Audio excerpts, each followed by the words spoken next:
Welcome to Tyla Walker Romance. You're about to dive into one of Miss Tyla's free full audiobooks. She always knows how to make you forget your life with handsome alpha male billionaire heroes and sassy strong heroines who grab love with both hands. In order for this content to be free, we have to take out the dirty details.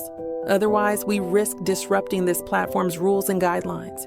Buy the unabridged version of any Tyla Walker audiobook from tylawalker.com, and with code SAVE40, you can get 40% off any digital product at checkout.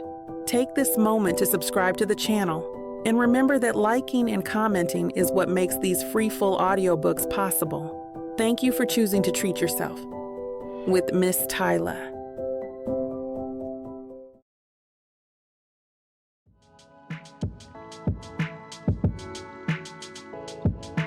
Chapter 1. Nadine. The winter sun slants through the boutique's windows, casting long shadows across the empty shop floor. My phone buzzes with the notification from the temp agency. A half day's pay is better than nothing. You sure you don't mind, Nadine? Jessica, the shop owner, wrings her hands. I hate sending you home early when you came in last minute. Trust me, an afternoon off is exactly what I need. I adjust my bobby pin, securing a stray dark wave back into place. Besides, gives me time to surprise someone. My old Toyota Corolla grumbles to life in the parking lot. I reach up to the sun visor, touching the worn photograph tucked there. Mom's white dress, Dad's proud smile, their wedding day preserved in fading colors. I press my fingers to my lips, then to their photo. It's my ritual. My way of carrying them with me. The drive to Damien's place takes 20 minutes. His building rises above the others, all gleaming glass and modern angles. The security guard nods as I pull into the visitor spot. The elevator whispers as it climbs to the 20th floor. My reflection in the polished doors shows my smile, and I straighten my collar. 4 months of dating, and sometimes I still can't believe it. Damien could have anyone. Models, socialites, women who don't juggle 5 different temp jobs just to make rent, but he chose me. His spare key slides into his lock, and I step into a luxury of hardwood floors, pristine furniture, and a view that makes me feel like I belong here with the elite of California. The sunset paints the Pacific golden, and the whole city spreads out below, like a carpet of lights just starting to twinkle awake. My fingers trail along the marble countertop as I set down my purse, and that's when I spot them. Damien's keys, tossed carelessly next to an empty wine glass. I wasn't expecting him to be here, but if he's home, then I may as well surprise him in the best way I know how. Not seeing him in the kitchen or den, I slowly start to unbutton my blouse, ready to surprise him with an early evening delight. I start to head towards his room, but then I hear the shower running. I peek over at the bathroom door and notice steam curling from underneath. I could slip in, surprise him. A moan echoes off the tiles, followed by a feminine giggle that freezes my blood. My eyes catch on something red and lacy draped over the back of his Italian leather chair. A bra, not mine, never mine. Right there, a woman's voice purrs, and my stomach drops. I know that voice. Sarah from the temp agency, the one whose shift I covered today. A crumpled pencil skirt lies under the dresser like a snake shedding its skin. My bobby pin digs into my palm as I clench my fists. The bathroom door looms ahead, steam seeping beneath it like poison gas instead of an invitation now. Another moan. Damien's this time. The sound drives bile up my throat, burning worse than the tears threatening to spill. My hand trembles as it reaches for the doorknob. The metal's cool against my palm, a stark contrast to the heat flooding my face. The hinges don't make a sound as I push. They never do, not in a place this expensive. Steam billows out, and through its veil I see them. Through the glass shower door, 2 figures merge into one, all wet skin and betrayal. The water beats down, but it can't wash away what I'm witnessing. My throat closes around words I can't form. The bathroom tiles spin beneath my feet as nausea rises, threatening to bring up the lunch I shoved down in between jobs, between covering for her. The bathroom door slams behind me, cutting off their moans. Water squeaks off. My heart pounds against my ribs like it's trying to escape what my eyes just witnessed. Damien's wet head pokes out, droplets running down his stubbled jaw. His gray eyes find mine, not a hint of shame in them. "Oh, hey Nadine." I covered Sarah's shift. My voice cracks. Because she said she was sick. Sarah emerges behind him, wrapping herself in his Egyptian cotton towel. Her face flushes red, but she doesn't meet my eyes. "I worked a double shift for you." The words taste like acid. "While you were here, with him?" "Look." Damien steps out, not bothering with the towel. "You're making this bigger than it needs to be." "Bigger than it needs to be. We're dating. I came here to surprise you and you said you loved me. I thought." He shrugs, water dripping onto his imported tiles. "Nadine, come on. I just said what you wanted to hear." My breath leaves me completely. My fingers find the counter's edge, steadying myself. "Seriously? But the time you spent with me, the things you told me, that was all just an act? Pretty good, huh?" He doesn't smirk, but his cockiness says it all. "Listen, you had to have known this was coming. I wanted to experience other things, and I had chocolate. Now I wanted some vanilla," he says with a head jerk towards Sarah, who's still standing there watching us in her towel. My towel. "I can't believe you." "Chill out, Nadine." He runs a hand through his wet hair. "What did you expect? That this was going somewhere? Come on, you're a temp, and I'm Damien Lynx. We could never really be together." I don't even know what to say to that. Of course I thought this was something more. Why wouldn't I? But the words stick, and all I can do is grab my overnight bag from his closet, shoving in the few things I'd left here. A toothbrush, a spare dress, foolish dreams. As I gather the last of my stuff, I finally find my voice. "This was all an act then? You were so doting, caring." Again he shrugs. "Well, yeah, the sex was good, wasn't it?" I can't believe how easy this is for him. I feel like a fool for thinking he could be with someone like me, for believing him. It was all just for sex? I can't bear to look at him anymore. I need to leave. "Don't take it personally. We had a good time, but I have needs." His words follow me down the hallway. The elevator doors can't close fast enough. I need to get out of here. My tires squeal against asphalt as I peel out of there. Streets blur past, neon signs bleeding into each other through my tears. The sun's almost gone, painting everything in shades of betrayal. A red light flashes ahead. I slam the brakes too late. Metal crunches. My body jerks forward, then back. Through my cracked windshield, I watch a tall figure unfold from the BMW I just hit. Could this day get any worse? Chapter 2. Malcolm.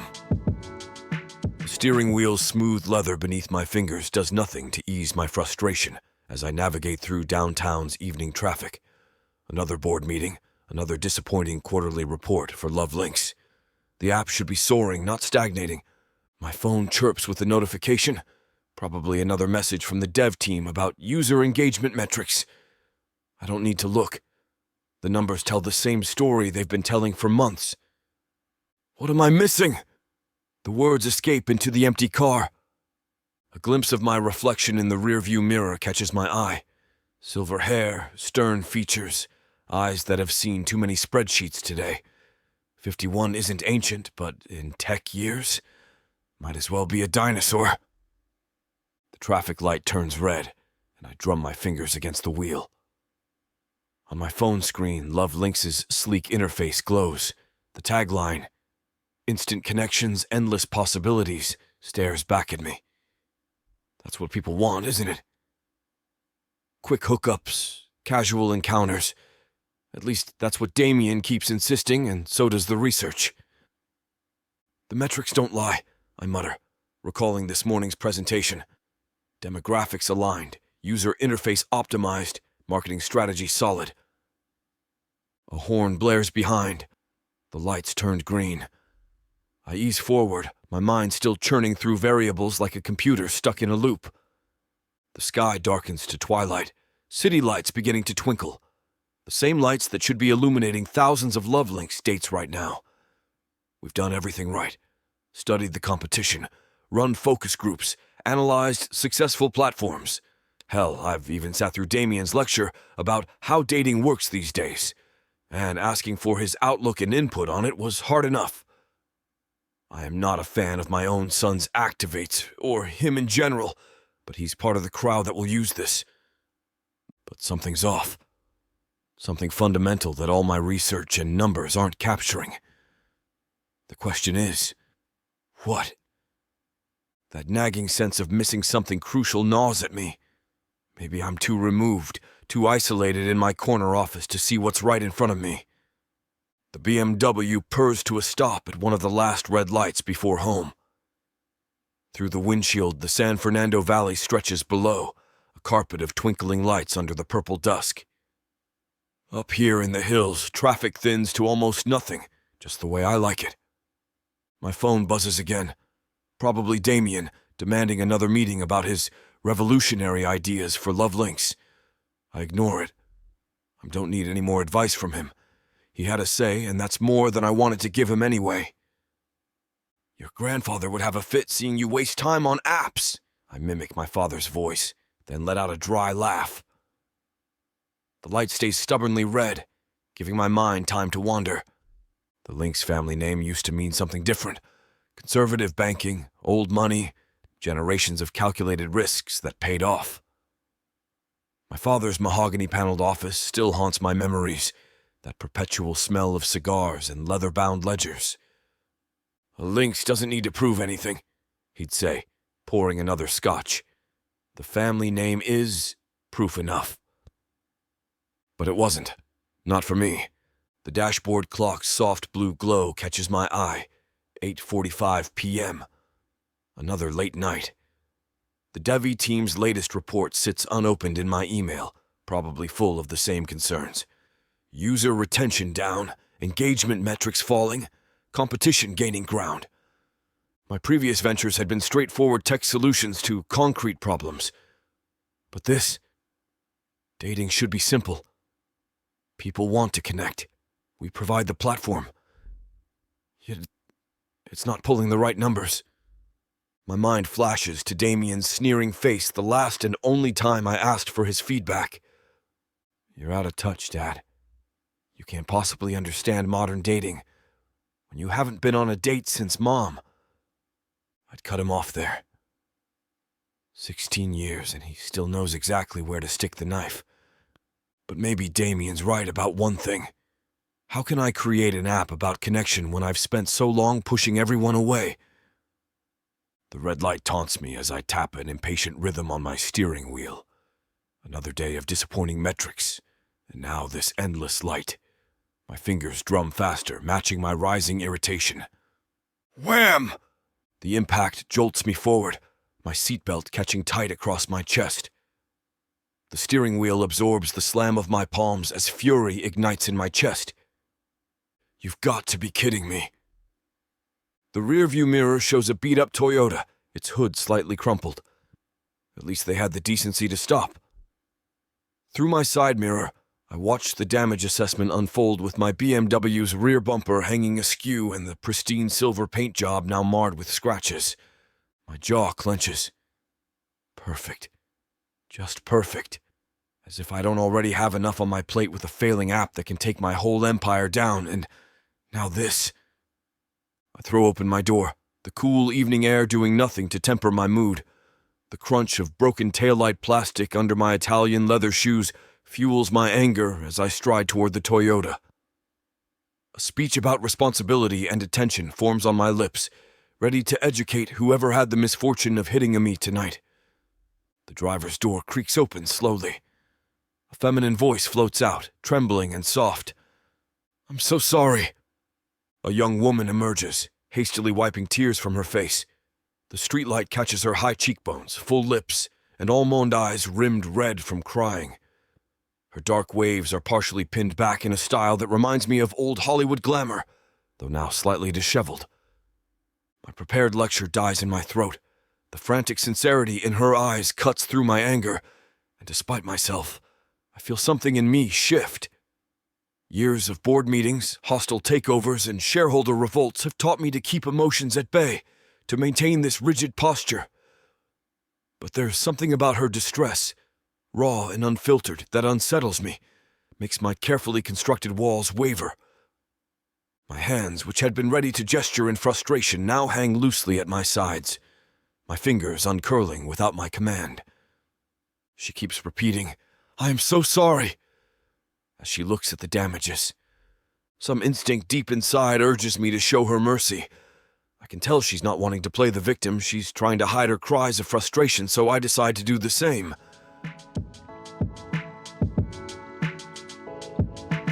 Chapter 3. Nadine. I stumble out of my car, my hands trembling as I fumble with the door handle. The sleek black BMW in front of me sports a fresh dent in its rear bumper, and my stomach drops even further.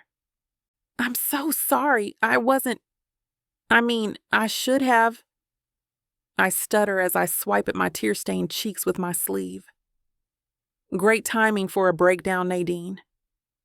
The tall man towers above me, his polished Oxford shining even in the fading light.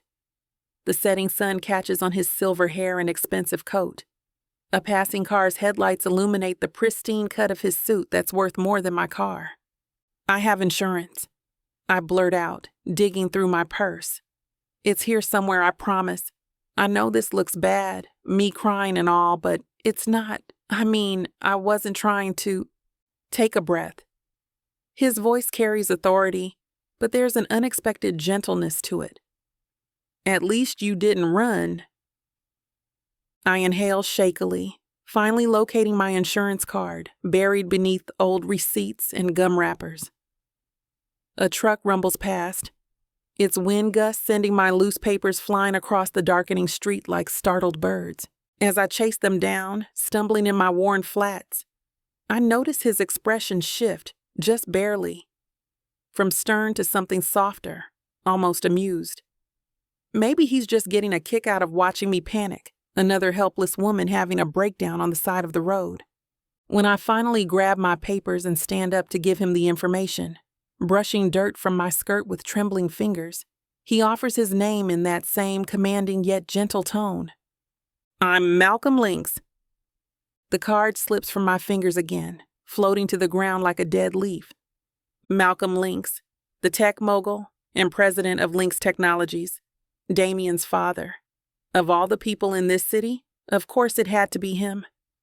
My knees go weak as I try to steady my breathing all over again, feeling as if I just relived rear-ending him. The universe really does have a twisted sense of humor. My mouth goes dry as Damien's words echo through my mind. Dad's a heartless bastard who'd sell his own mother for a profit margin. The memory of his bitter rants about Malcolm's cold parenting and ruthless business tactics makes my palms sweat. "Miss?" Malcolm's eyebrow arches slightly. "Your insurance?" A horn blares nearby, making me jump. The street lights flicker on, casting harsh shadows across his face. Those piercing blue eyes, so different from Damien's gray ones, study me with calculated patience. "Right, yes, sorry." I retrieve my fallen card, willing my hand to stop shaking. The last thing I need is for him to think I'm trying to play some angle. I can give you all my information. And I'll pay for the damages, of course. Whatever it costs. "You seem rather anxious." He tilts his head, those eyes still fixed on me. "I assure you, this isn't the end of the world." If only he knew. The irony of rear-ending my cheating ex's father's car on the same day isn't lost on me. I force myself to meet his gaze, determined not to let any recognition show. "I'm Nadine Marlowe." I pull out my phone after finding my insurance card, trying to appear composed. Should I text you my details or would you prefer them written down? The wind picks up, sending a shiver down my spine. Or maybe it's the way he's looking at me, as if he's solving a puzzle I didn't know I was presenting. One wrong word and he might realize who I am. Or worse, who I was to his son, which apparently was no one. I remember harshly. Just another disposable chapter in Damien's endless pursuit of whatever caught his wandering eye that week. I'm still fumbling with my phone, my nails clicking against the screen in nervous taps, when Malcolm waves his hand dismissively. You know what? I think your name is enough, Ms. Marlowe. Just contact me when you're ready to discuss the damages.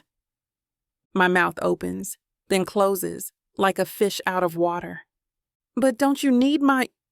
He reaches into his coat pocket and produces a business card, with the fluid grace of someone who's done this countless times. The embossed silver lettering catches the streetlight. Malcolm Lynx, CEO, Lynx Technologies. I take it between trembling fingers, careful not to crease the expensive paper. The cardstock feels heavy, the raised lettering catching the light, a tangible reminder of the empire I'd almost thought I could marry into. I trust you'll reach out. He adjusts his coat collar against the evening chill, the gesture eerily reminiscent of his son's habits. There's been enough chaos for one night, wouldn't you say? A police siren wails in the distance, and I clutch my purse tighter. I will. I promise. Thank you for being so understanding. He pauses for a moment as I pocket my phone, his blue eyes studying intensely, reminding me why this man is probably so successful in the business world. Contrary to popular belief, Ms. Marlowe, not every inconvenience needs to become a catastrophe. His words hit differently than he probably intends. If he only knew about my day's real catastrophe, about his son, about the other woman, about how my entire world had crumbled in the space of a few hours. Drive safely, he says, already turning back to his car. The BMW's engine purrs to life, a sound as refined and polished as its owner, and within moments, his taillights disappear around the corner, leaving me alone with my thoughts and the weight of my own catastrophes. I slide back into my driver's seat, the leather suddenly feeling cheaper than ever. The business card in my hand might as well be a promissory note for money I don't have. My temp agency paycheck barely covers rent and groceries, let alone luxury car repairs. Running my thumb over the embossed Malcolm Lynx, CEO, I let out a shaky breath. He may be understanding now, but money is money. And Malcolm Lynx didn't build an empire by letting people off the hook.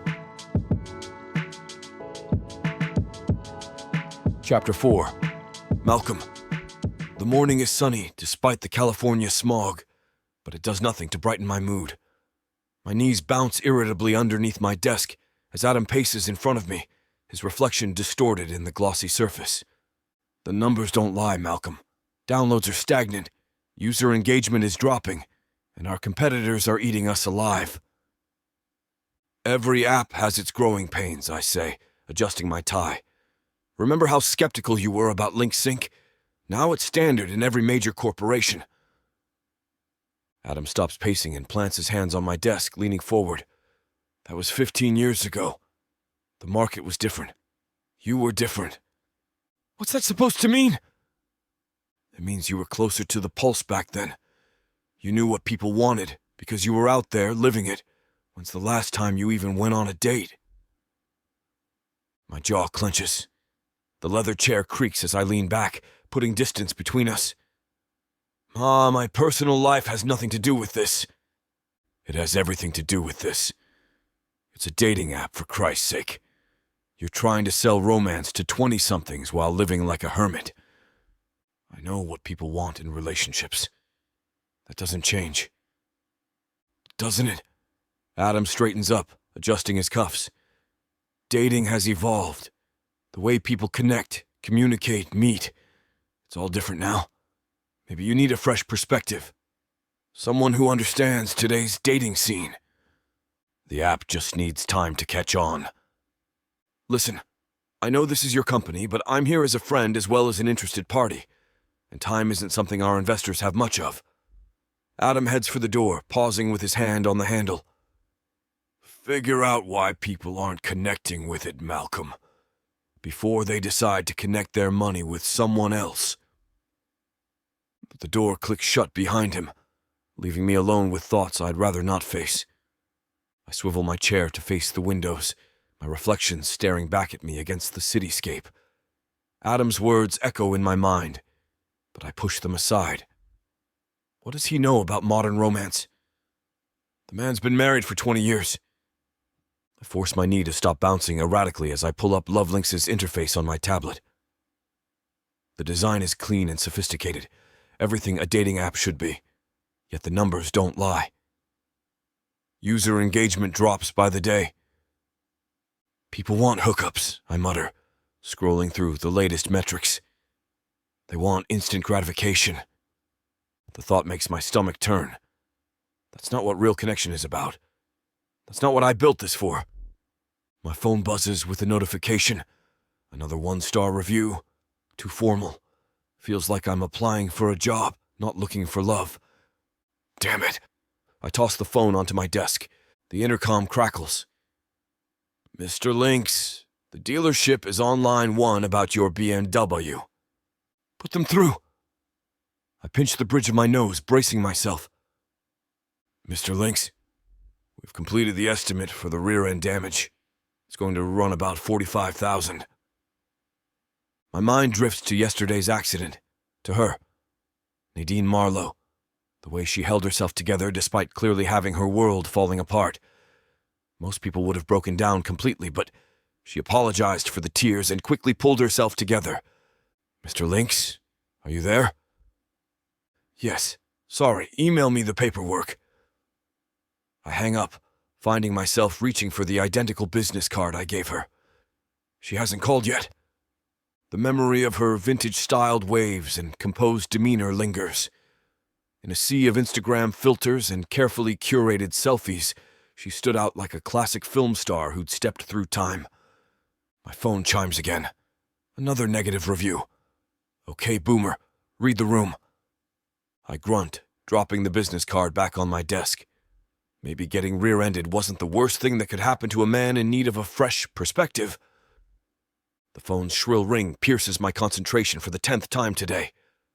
I slam my pen down, spreadsheets scattered across my desk. How the hell am I supposed to get anything done if no one leaves me alone?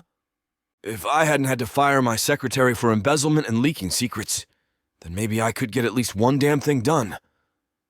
I pick up the phone aggressively, assuming it's another person giving me their own personal opinion about the failure of the app. What? Mr. Lynx? The voice is familiar, carrying a hint of yesterday's distress, but more composed. This is Nadine Marlowe. About the accident? My irritation evaporates. Miss Marlowe, I was beginning to think you wouldn't call. I wanted to be professional about this. I've been gathering my insurance information and moving some money around.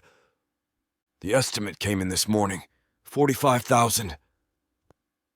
The silence on the other end stretches until I hear a sharp breath. 45,000.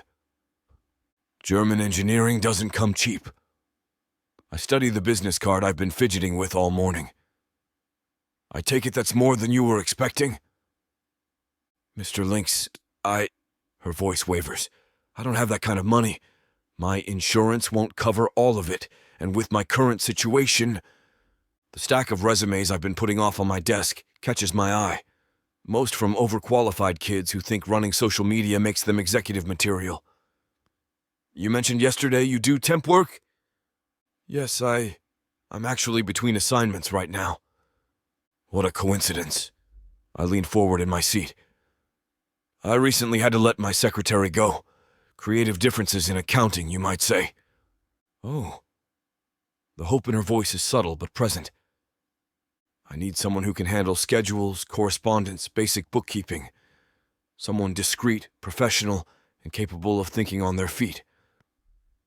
I pause, Someone who understands the value of integrity. Are you offering me a job, Mr. Lynx? I'm offering you a solution. Work as my temporary secretary for 6 months. The salary will cover the damages, and you'll have a reference from one of the top tech companies in California. That's very generous, but take the weekend to think it over. The position starts Monday. I checked my watch. My office, 8 a.m. sharp, if you're interested. Wait. I bring the receiver back to my ear. Yes? I don't know if I heard you right. Could you repeat that? I smile and lean back in my chair. Things may be looking up after all. Chapter 5. Nadine. My phone trembles against my ear as I sink deeper into my worn leather couch. The springs creak beneath me, matching the uncertainty in my chest. Could you repeat that? It's quite simple, Miss Marlowe. Instead of paying for the damages outright, you'd work as my temporary executive assistant. The salary would cover the repair costs within a few months. I twist a loose thread on my sweater, my mind racing. The universe must be playing some cruel joke. First, Damien's betrayal, and now this offer from his father. The irony tastes bitter on my tongue. I'm not sure I'm qualified for... You're a temp. That means you're adaptable, resourceful. Those are exactly the qualities I need right now. His voice carries authority, but there's something else there. Desperation. I glance at the chaotic pile unpaid bills on my coffee table. What would the position entail exactly again? Managing my schedule, coordinating meetings, helping with aspects on a new development I'm working on for our app launch. Basic executive assistant duties. The springs protest again as I shift. So duties relating to new tech for your company as well? Yes, as long as you prove valuable. My fingers tap rapidly against my thigh. Working for Malcolm means potentially running into Damien. The thought makes my stomach churn. But the alternative is, I pay for the damages that I can't afford and lose the chance at a once-in-a-lifetime experience. I think about the number he gave me for the damages. My savings wouldn't cover even half of that. Like I said, the position starts Monday if you're interested. 8 a.m. sharp.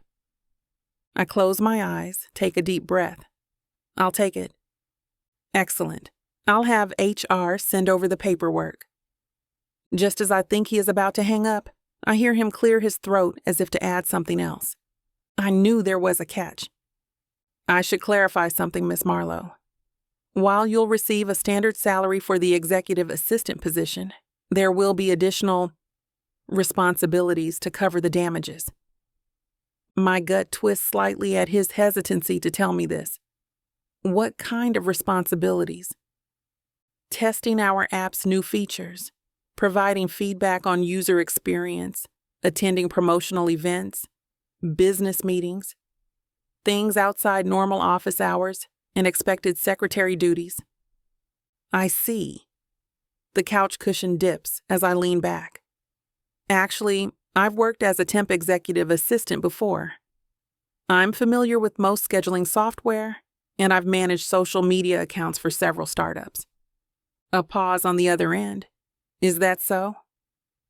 Yes, I also have experience with event planning and corporate communications.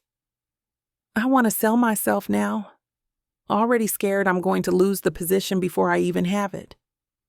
If that's the only hang-up he is worried about, I can handle it. And I need this break, or else I'm screwed as well as bankrupt. The sound rumbles through the line. That's convenient. Though I should warn you, I run a tight ship. I expect punctuality, discretion, and absolute dedication. I keep my voice steady. Of course, Mr. Lynx. Good, I'll have security clearance ready for you on Monday. Remember 8 a.m., don't be late. The line goes dead before I can respond, leaving me with nothing but dial tone and the weight of what I've just agreed to. But it's too late now, and I really have no other option if I want to live indoors. I take a breath and get ready to seal the deal. My fingers hover over my phone for a moment before I dial the temp agency. Hey Janet, it's Nadine. I need to take a leave of absence. Everything okay? I press my palm against my forehead. Yeah, just got an opportunity I need to explore. No problem. The door's always open when you're ready to come back. You know how it goes. Just give us a heads up. Thanks, Janet. I really appreciate that. The call ends and I exhale slowly, slumping against my bedroom wall. The setting sun casts long shadows across my closet, painting everything in shades of amber and making the dust motes dance in the rays of fading light. As I try and steady my nerves about the hasty decision I just made, I decide to pick out my outfit for Monday.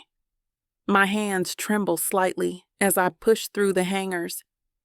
I decide on a charcoal pencil skirt and cream blouse, running my fingers over the familiar fabrics to calm myself.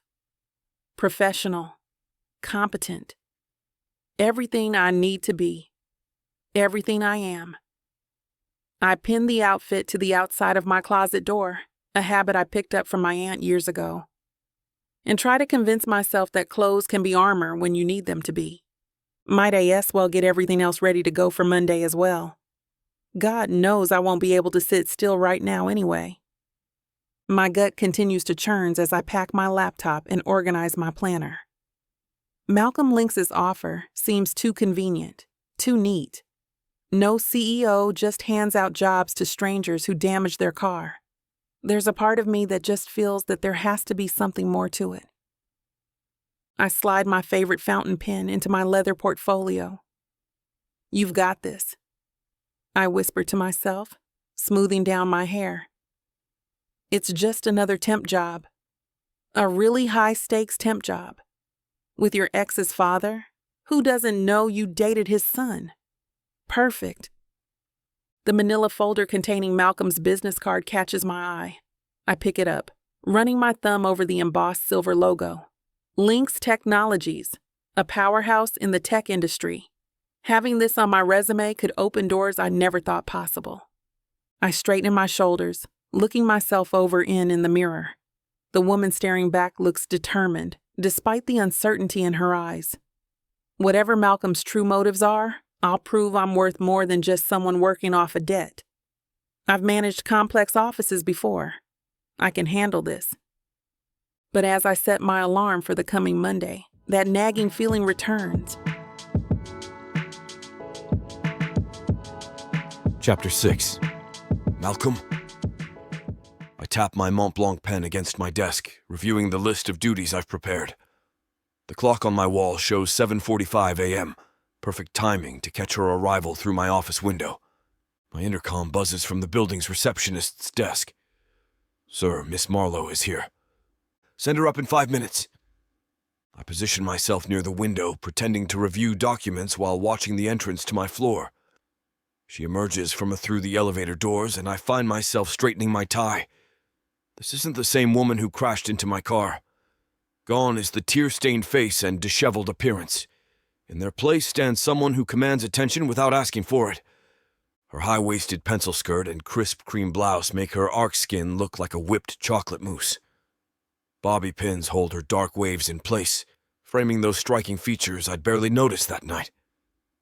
She moves with purpose, each step deliberate and assured, reminding me of those classic films my mother used to watch. As she gets closer, I quickly pretend to busy myself with work until she knocks on my office door. "Come in." Nadine enters, her chin held high. "Good morning, Mr. Lynx." "Miss Marlowe." I gesture to the chair across from my desk. "Please, sit." She takes her seat, crossing her ankles, a detail that doesn't escape my notice. "I've prepared a list of your responsibilities." I slide the paper across the desk. Everything from managing my schedule to coordinating with our development team. Her eyes scan the document, those perfectly arched brows lifting slightly. "This is quite extensive. Too much?" Not at all. A smile plays at her lips. I've juggled more complex schedules. Good. And don't forget about our additional arrangement. Those extra responsibilities are going to be how you pay me back, so to speak. She nods. The debt, of course. She tucks the list into her leather portfolio. I can handle everything you've outlined, Mr. Lynx. Absolutely. Wait here. I stand, straightening my jacket. Let me grab your first file. I hand her the investor meeting file, watching her eyes scan the contents. Conference room B. 10 minutes. Show me what you can do. Her fingers trace the margins of the document. These quarterly numbers. Problematic, aren't they? Not problematic, just presented wrong. She pulls out her tablet, fingers flying across the screen. May I?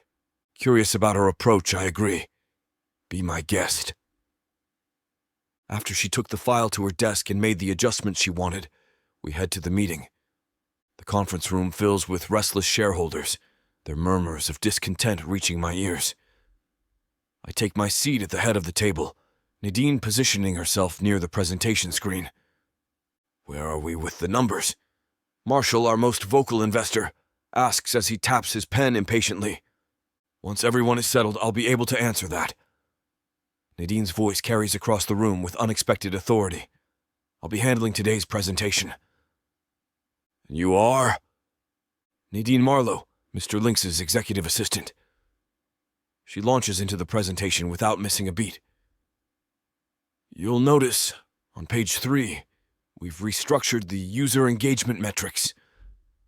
I watch as she transforms my dry statistics into a compelling narrative. Where I saw declining numbers, she highlights growth potential. Her fingers flitter over her table, pulling up comparative analyses I didn't even know existed. These patterns suggest... Marshall starts. A shift in user behavior, yes. She anticipates his question. If you'll turn to the next slide, you'll see how Mr. Lynx is positioning yourselves to capitalize on this trend. My eyebrows rise as she presents possible solutions I've been struggling with for months. She's reframing our challenges as opportunities, and the shareholders are eating it up. Maybe it's the positive spin she is throwing as well as acknowledging the issues instead of skirting around them. This is quite different from what we were led to expect, Marshall says. Sometimes a fresh perspective helps flush out the positives of this. She catches my eye briefly. Do you agree, Mr. Lynx? Marshall asks. I nod, a smile tugging at my lips. I do.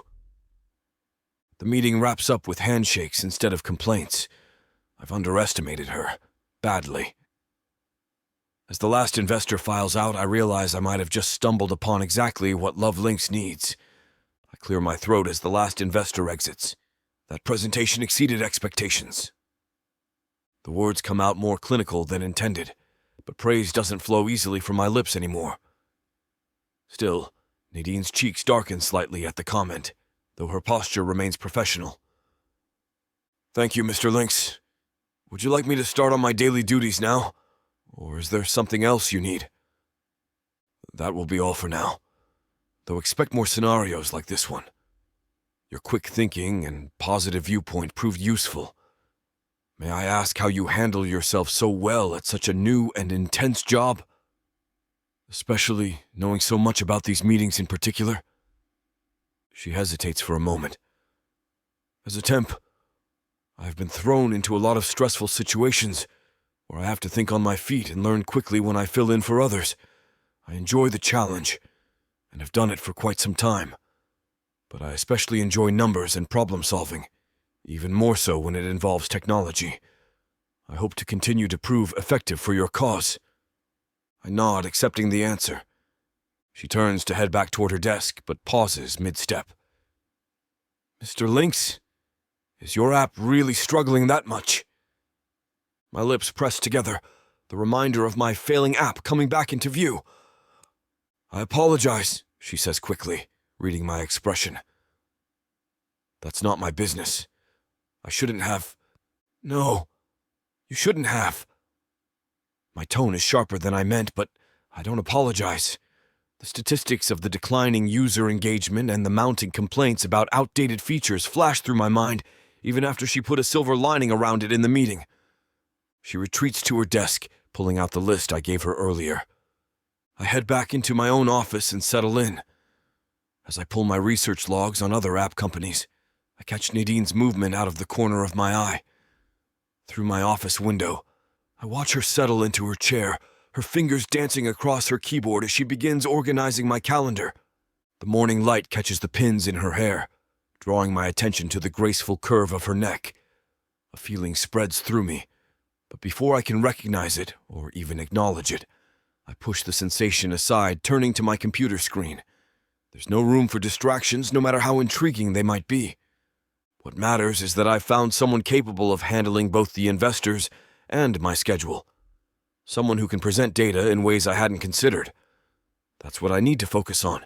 The business and success of this new idea, and nothing more. Chapter 7.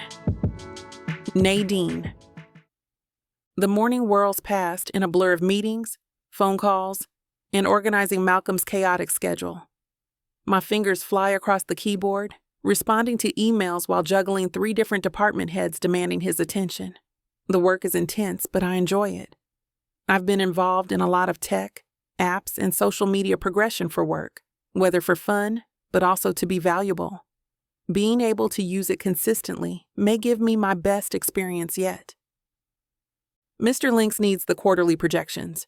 A stern-faced executive barks at me. They're already on his desk, I reply, not letting the aggression intimidate me, along with the revised marketing strategy. Through the windows of his office, I catch Malcolm pinching the bridge of his nose, his other hand clutching a stack of papers. The investors' meeting could have gone worse. I managed to smooth things over when they started grumbling about download numbers. But I cringe remembering my follow-up questions about the app's performance. I was more curious if the man behind this empire really was putting out something that needed help, but his stare had told me to shut my mouth. So I did. Now, watching him work, I notice how his jaw clenches when he reviews certain documents, the way his knee seems to bounce against the bottom of his desk in a specific pattern when he's processing information. He hasn't smiled once all day, but there's something magnetic about his intensity. Whether it's the sharp intelligence behind every measured word, or watching his mind calculate everything and anything, I can't tell. But it is intriguing to watch an intelligent man's mind hard at work. "Coffee," he calls out, not looking up from his screen. I snap out of my thoughts and jump up to bring him a fresh cup, noting how his brow furrows as he scrolls through what looks like user feedback data. The numbers must be bad. His shoulders are rigid with tension. "Will there be anything else, Mr. Lynx?" "No." He pauses, then adds, "Your handling of the stressed-out investors is adequate. You're handling yourself well, being thrown into this environment." Coming from him, it feels like high praise. I retreat to my desk, stealing glances as he returns to his brooding examination of whatever's troubling him about this app that's clearly his passion project, even if it's currently his biggest source of frustration. I can't help but to keep stealing looks at Malcolm through the glass partition. His fingers dance across his keyboard with precise movements, like a pianist performing a particularly difficult piece. Even his coffee breaks seem calculated, exactly 3 sips before returning to work. "The app needs a complete overhaul," I overhear from one of his calls. "No, that's not." He cuts himself off, jaw tightening. "We'll discuss this later." I bite my lip, remembering Damien's words from months ago. "Dad's impossible to please. Nothing's ever good enough. He'll crush your spirit just by breathing." The memory of Damien sends a sharp pain through my chest. The image of him and Sarah tangled together in his shower floods back uninvited. How many others were there? The thought makes my queasy all over again. I wish I could let that memory go so I don't have to keep reliving it. My eyes drift back to Malcolm. I know it's only been 1 day and things aren't great, but he doesn't even seem to have any smile lines. Has he ever smiled? Maybe Damien was right about... No, I shake my head, pushing away thoughts of both father and son. I'm here to work, to pay off my debt. Nothing more. The guilt of keeping my connection to Damien's secret gnaws at me, but telling Malcolm now would only complicate things. Besides, it seems irrelevant now. I adjust a bobby pin in my hair, trying to focus on organizing the afternoon's schedule, when Malcolm's voice comes from right beside me. Ms. Marlowe. I jump, nearly knocking over my coffee. Malcolm stands at my desk, his presence commanding even in silence. His piercing blue eyes makes my skin prickle. I hadn't even seen him leave his office. Are you prepared for the final meeting of the day? I follow Malcolm into the small conference room, where only 3 other people wait. The development team, I assume, though he hasn't introduced them. My pen hovers over my notepad as they launch into discussion about this app, apparently called Lynx, and its interface problems. Users aren't staying engaged past the first few matches. A woman with thick-rimmed glasses explains. Malcolm's shoulders tense. The algorithm is sound. The algorithm isn't the issue, sir. It's the user experience. I watch Malcolm's jaw work as he processes their suggestions. The small team size strikes me as odd. For a company this size, there should be dozens of people involved in app development. But looking at how Malcolm guards his reactions, how carefully he measures his responses, I understand. Trust comes at a premium here. After the meeting, I hover in his office doorway. My heart hammers inside of me as my emotions tell me to drop it, but my instinct tells me I need to just say something. I force the words out, trying to sound more confident than I feel. Mr. Lynx? I notice something while taking notes. He looks up, expression unreadable. Yes? The chat interface, it's very corporate. Dating should feel fun, spontaneous. What if you added customizable chat backgrounds? Let users express their personality. His stern blue eyes fix on me. The silence stretches so long, I consider apologizing and fleeing, just as I had this morning. Instead, he turns to his computer and pulls up the interface. Show me. I step closer, pointing to the stark white chat window. Something as simple as color themes or patterns could make conversations feel more personal. His fingers move across the keyboard, implementing a basic color selector. The chat window shifts from white to a soft blue. Like this? Yes, exactly. He nods once. You can head home for the day. I'll see you in the morning. I gather my things and get ready to head out. As I step into the elevator, wondering if I just got myself fired for my suggestion, I catch a glimpse of him still working on the interface. Was he really considering my suggestion, or just humoring the new secretary? Either way, I smile as the elevator door closes. If I can help him save his app, then maybe my debt will be paid off sooner than I anticipated. Chapter 8. Malcolm. The app interface glows on my tablet screen as I swipe through the changes. Nadine's suggestion to add a customization option for the home profiles and create individuality isn't a terrible one. It's simple and it takes it away from the corporate cold feel that I keep hearing the app seems to give off. The outer office door opens at precisely 7:45 a.m., 15 minutes early, as she was yesterday. Through the glass partition, I watch Nadine settle at her desk, her movements graceful and elegant as she arranges her bobby pins in a neat row before pulling out her laptop. "Good morning, Mr. Lynx," she calls out, not even looking up as she types in her password. "Your 9:30 with marketing is confirmed, and I've already compiled the user feedback reports you requested. Come in here for a moment." I set down the tablet. "I've been reviewing your suggestion." She steps into my office, her heels clicking against the hardwood floor. "And it's not terrible." The words taste strange in my mouth. When was the last time I admitted someone else might have a good idea? The slight change may be simple, but effective in engagement and personalization. I force myself to ask the next thing that I am not sure I have ever asked any else before on my own projects. Do you have any other ideas? Her eyes widen, but she quickly pulls herself together and flips a page on her notepad. I do. I gesture to the chair across from me. Let's hear them. What if we create a shared interests section that will help with connectivity when matching? That way the users have something to talk about with their matches instead of the weather. I'm quietly deliberating it, and I can tell my silence is stressing Nadine out slightly as she shifts in her chair. I lean forward and nod. The shared interests feature that updates in real time based on users' social media activities sounds doable. Simple, yet effective.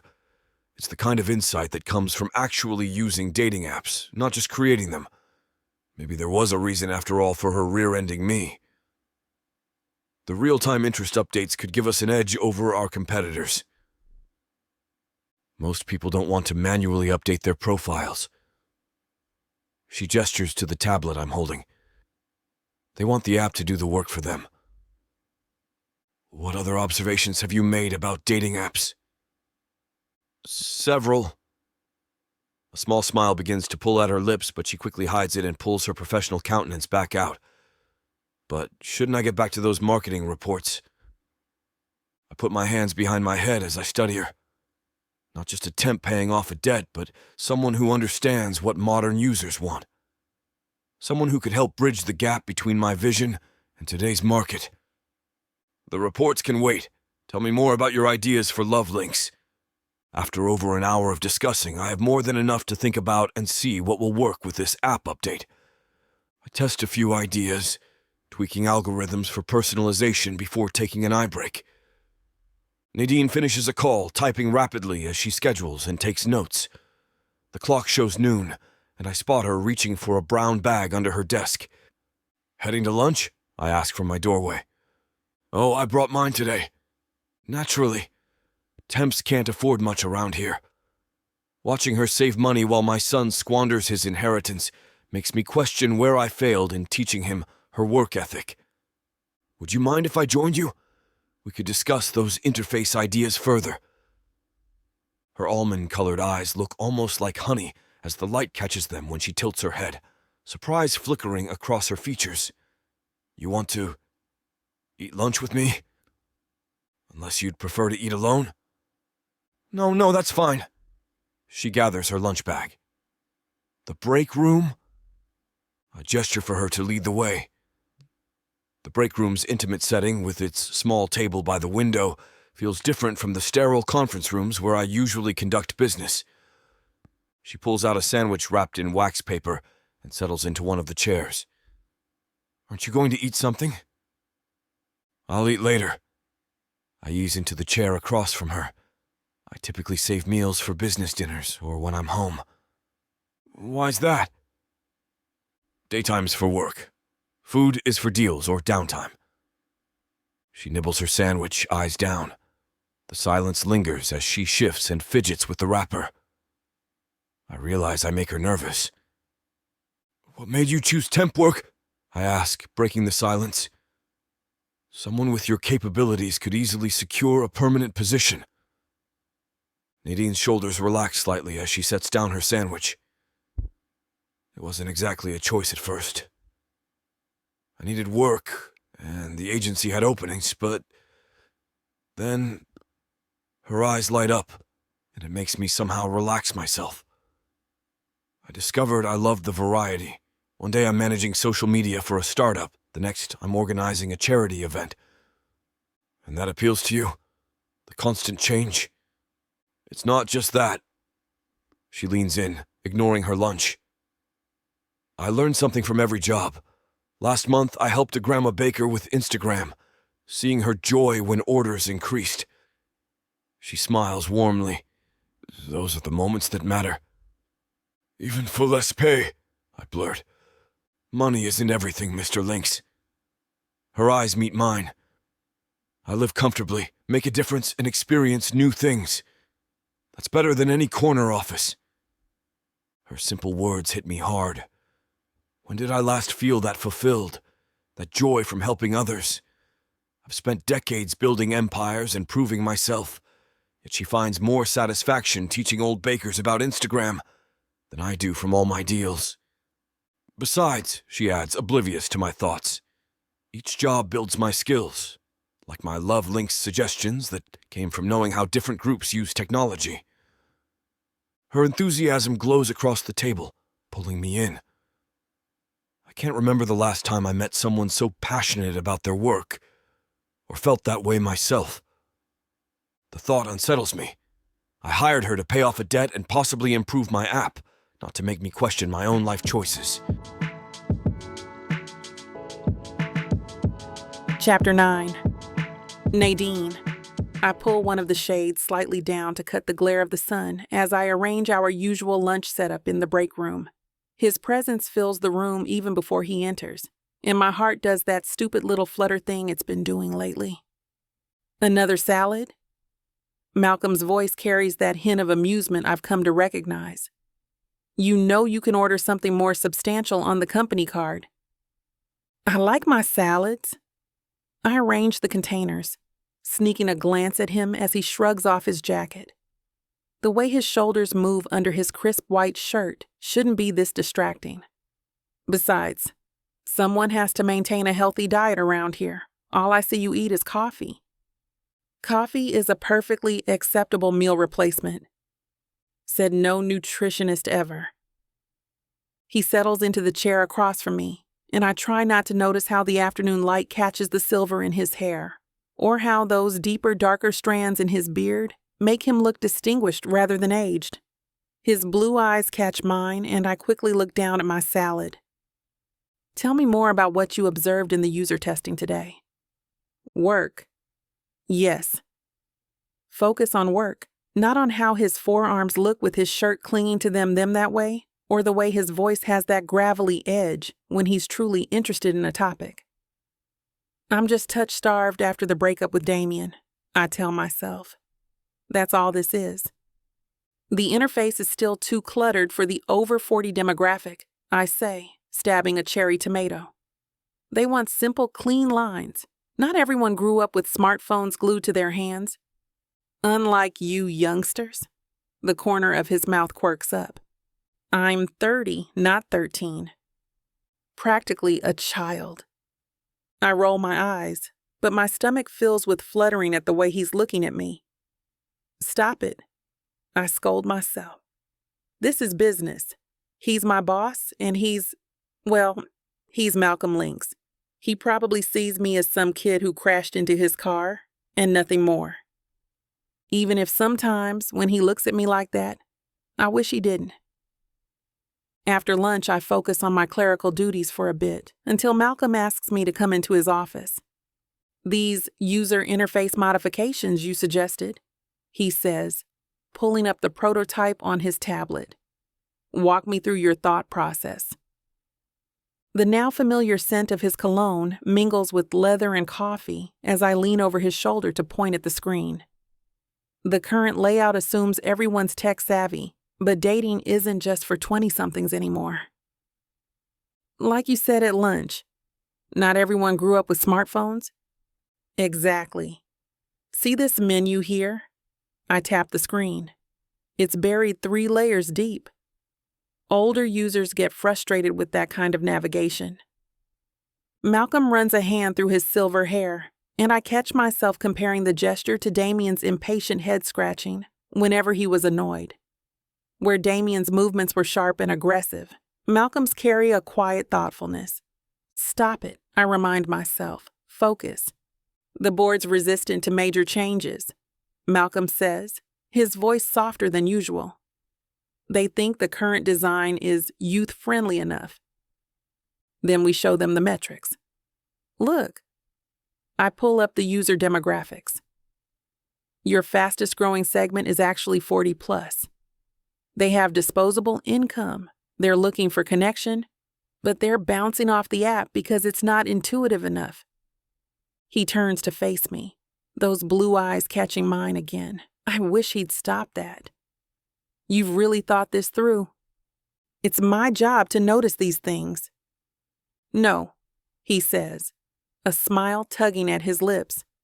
Your job was to answer my phones and manage my calendar. This? He gestures to the tablet. This is you going above and beyond. The uncommon warmth in his voice catches me off guard. It's so different from the cold, demanding man who first hired me. I've watched his walls come down, bit by bit, and something about that vulnerability makes my heart race in a way Damien never did. Then I remember Damien's charm, how easily he drew me in, how genuine it all seemed until it wasn't. I straighten up, putting professional distance between us. Should I draft a presentation for the board? That can wait. I'd like your help implementing and pitching these changes. Time flies as Malcolm and I dive into the work. The coding interface glows between us while we troubleshoot. My shoulder grazes his as I point at a line of code, and I scold myself for blushing. As Malcolm reviews the codex, I gather courage to ask the big question I've been holding back.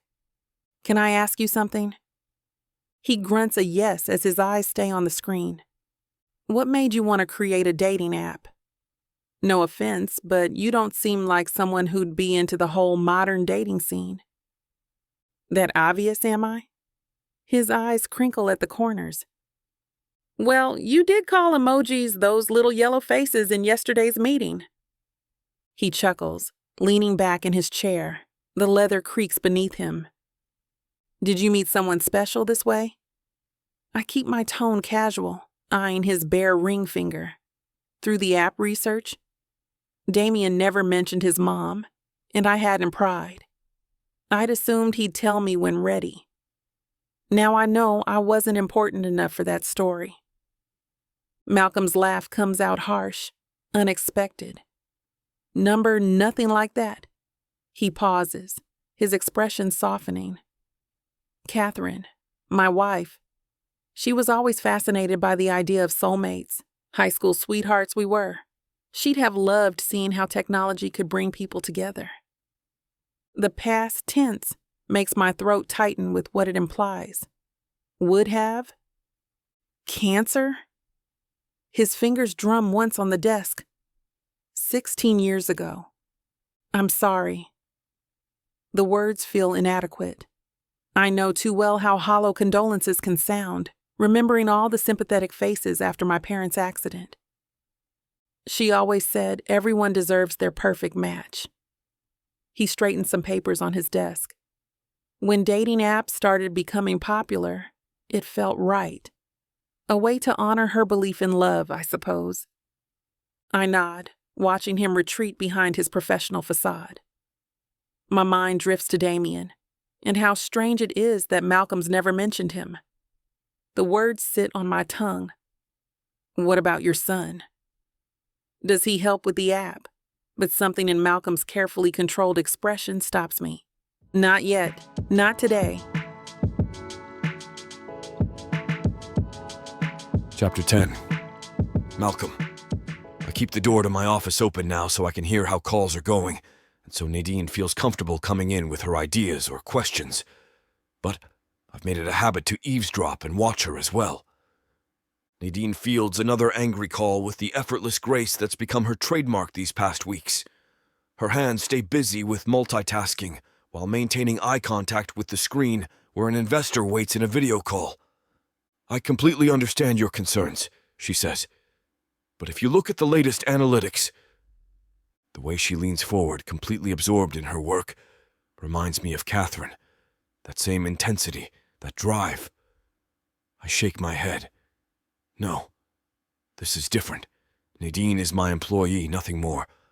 But when she catches my eye through the glass and gives me that knowing smile, heat crawls up my neck. Last night's dream floods back to me, her fingers trailing down my chest, those full lips parting. Mr. Lynx. She's standing in my doorway now, tablet in hand. The development team sent over those interface mock-ups you requested. Thank you.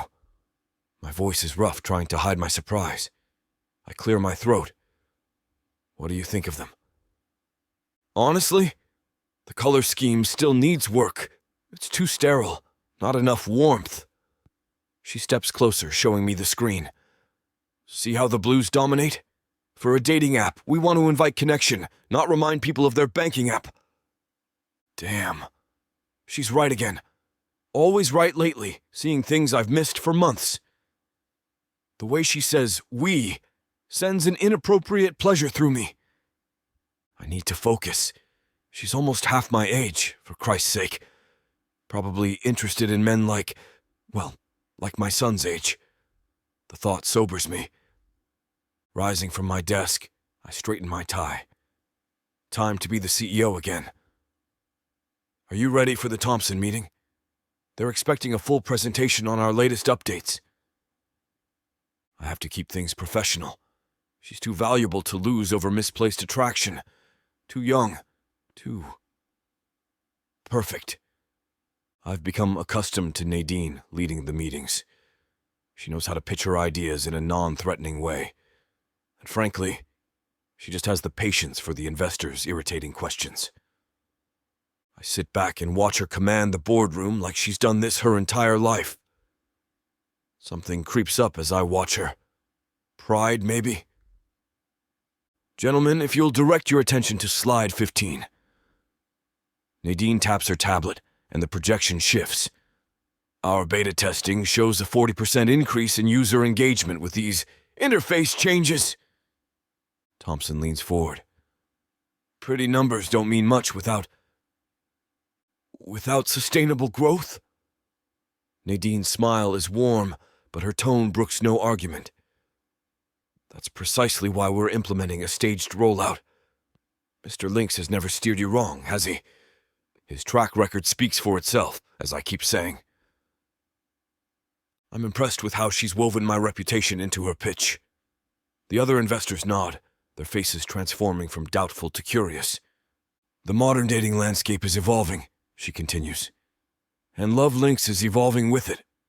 These improvements we're working on aren't just cosmetic. They're responding to real user needs. The room hangs on her every word. Even Simonson, who usually checks his phone during these meetings, is fully engaged.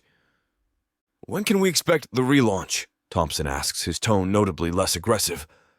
We're looking at a 3-phase rollout, Nadine responds. Each phase carefully monitored and adjusted based on user feedback.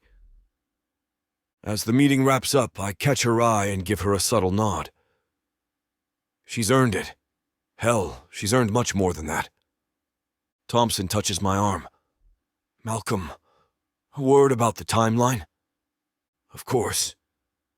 I watch Nadine gather her materials, the subtle sway of her hips as she exits. The sight sends heat through my veins that has no business being there. Thompson clears his throat. I drag my attention back to him, pushing away thoughts of how her lips curved around my name during the presentation. Yes, about that timeline. I watched Nadine pack up to leave. Dark clouds have loomed outside my window all afternoon. The thought of her waiting at the bus stop in the rain, her car still in the shop, makes me feel guilty. I walk to my door and lean against the frame. Let me drive you home, I offer against my better judgment. Her hands pause on her laptop bag. I couldn't impose. You've saved me from 3 PR disasters this week alone. It's the least I can do. She hesitates, then nods. Thank you, Mr. Lynx. The elevator ride down is silent. In the parking garage, my footsteps echo alongside her heels. The Ferrari's seats creak with stiff newness as we settle in. You aren't short on luxury cars, are you? She asks with a soft laugh as she buckles in. I can't say I am. I feel guilty now, as if I'm showing off my money in front of her.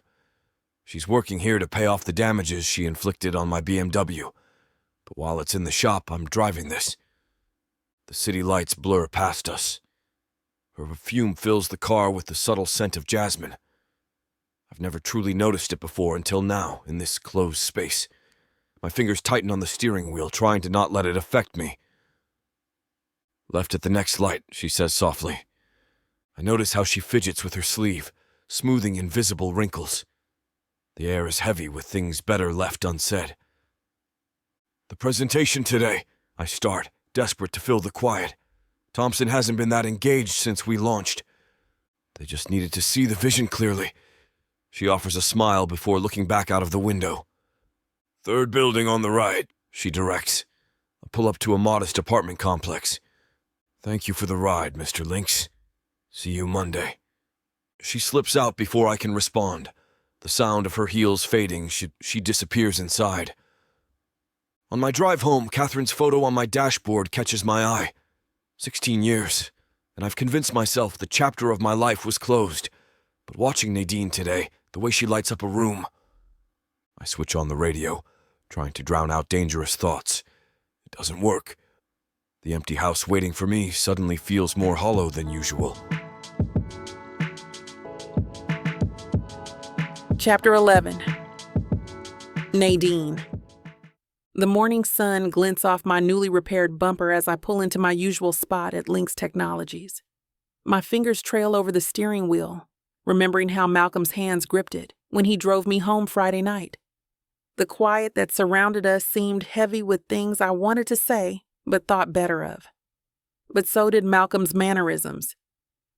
"You're being ridiculous," I mutter to myself, smoothing down my khaki slacks as I step out of the car. "He's your boss, your ex's father, and way out of your league." The lobby's already bustling when I arrive. I wave to Maria at reception on the ground floor as I head to the elevators. The clock reads 7:45 exactly as the doors ding open, and I head toward my desk, settling into what's become my morning routine. The voicemail light blinks insistently. Mr. Richards called about the investor meeting. I jot down notes as I listen. Development team needs sign-off on the new interface.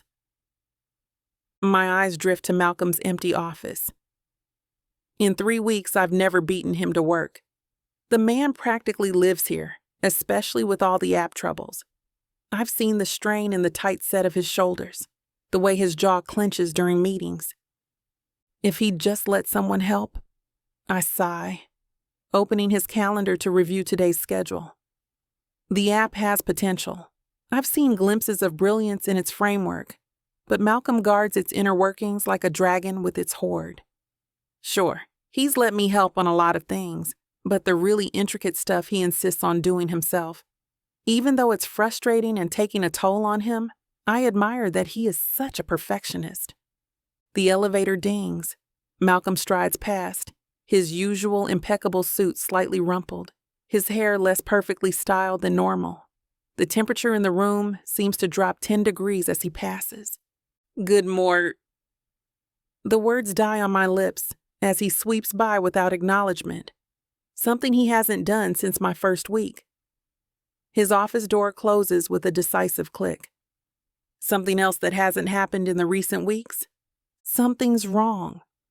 The Malcolm I've come to know that actually smiled yesterday when I brought him coffee wouldn't ignore me like this. I stare at his closed door, my stomach knotting with worry. Through the glass, I watch Malcolm hunched over his desk, his jaw clenched so tight I swear I can hear his teeth grinding from here. The harsh light from his monitor casts shadows across his face, highlighting the tension around his eyes as he glares at what must be another disappointing user report. The stack of messages in my hand gives me an excuse. I gather my courage, smooth down my blouse, and approach his door. My knuckles hover for a moment before making contact with the frosted glass. "What?" The word comes out like gravel. I push the door open, keeping my shoulders straight despite the Arctic chill in the room.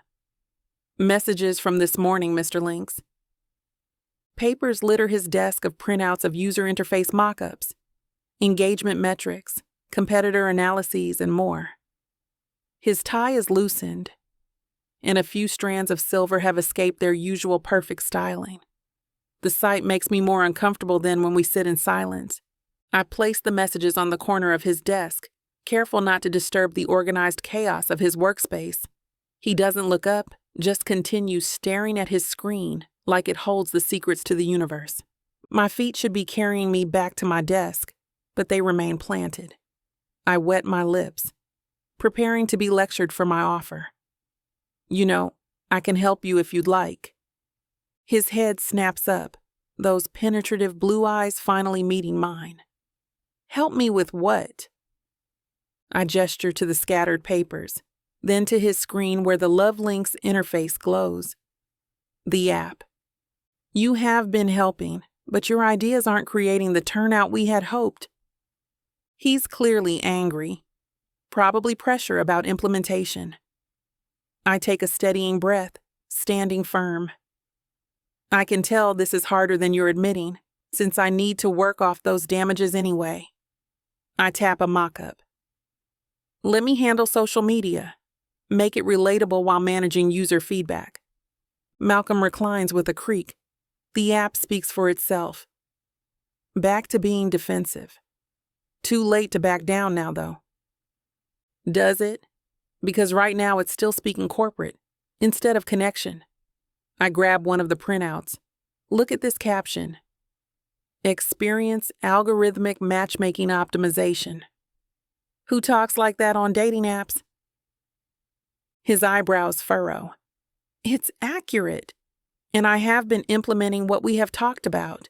Your ideas are there, but not being portrayed or received the right way. It's sterile. People want to feel something when they're looking for love. Not like they're debugging code. That includes the older and younger demographic. I pause, wondering if I've overstepped. If you don't like my input, you can scrap it. No harm done. He studies me for a long moment, then gestures to the chair across from his desk. Show me how you would do it then. I'm taken aback he is actually letting me touch the coding and make changes, but I jump on it. I settle in, pulling out my phone. First, we need to humanize the brand, share success stories, relationship tips, maybe even some dating humor. My fingers fly across the screen. Like this. Instead of algorithmic matchmaking, we say, because your perfect match shouldn't feel like rocket science. A ghost of a smile tugs at his lips. That's better, I guess. Go on. And we need consistent engagement. Regular posts, replies to comments, maybe even some behind-the-scenes content of the team. The team meaning me? His tone is dry, but there's amusement in his eyes. The mysterious CEO angle could work. People love a good silver I catch myself. Heat rushing to my cheeks. A good success story. He clears his throat, shuffling papers on his desk. When I glance up from my notes, I catch him looking at me with an expression I can't quite read, but it's gone so quickly I must have imagined it.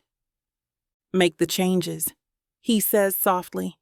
Let's see where this goes and if it works better the way you are suggesting to implement it.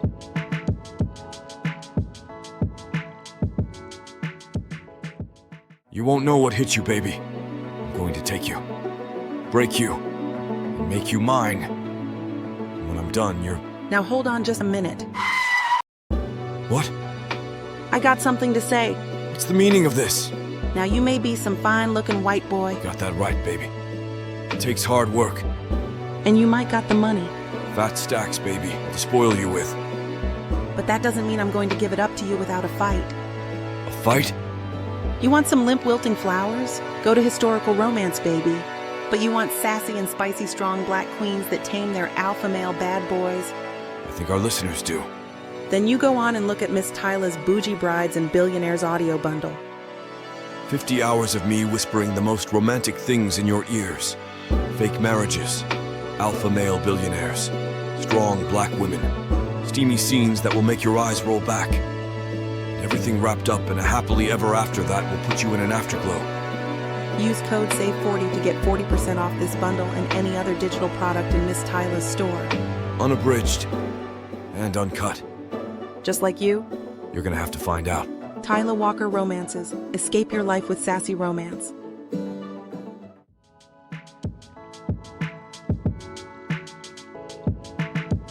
Chapter 12. Malcolm. The numbers scroll across my screen, each positive review a testament to Nadine's insight. I scroll through comment after comment, regretting that it took me so long to let her actually handle some of the coding and platform management. I just assumed I could do everything myself, like always. Finally, an app that listens. Love the new interface. Where's this been hiding? Just downloaded. The engagement metrics have tripled since implementing her suggestions the way she actually wanted. Simple things I'd overlooked like user feedback forums, real-time chat support, and profile verification badges. My jaw clenches. Years of experience. And I couldn't figure these small adjustments out. A soft knock interrupts my thoughts. Nadine stands in the doorway, tablet in hand, those bobby pins catching the fluorescent lights. Mr. Lynx, have you seen the latest numbers? I'm looking at them now. I gesture to my screen. Quite the turnaround. She steps closer, her enthusiasm barely contained. The social media presence alone has brought in thousands of new users. They're actually engaging with us now, sharing their experiences. And their complaints, I add, though there's no bite in my tone. Constructive feedback. She swipes through her tablet. Look at this thread. Users wanted more inclusive gender options. Such a simple fix, but it means everything to them. They feel heard.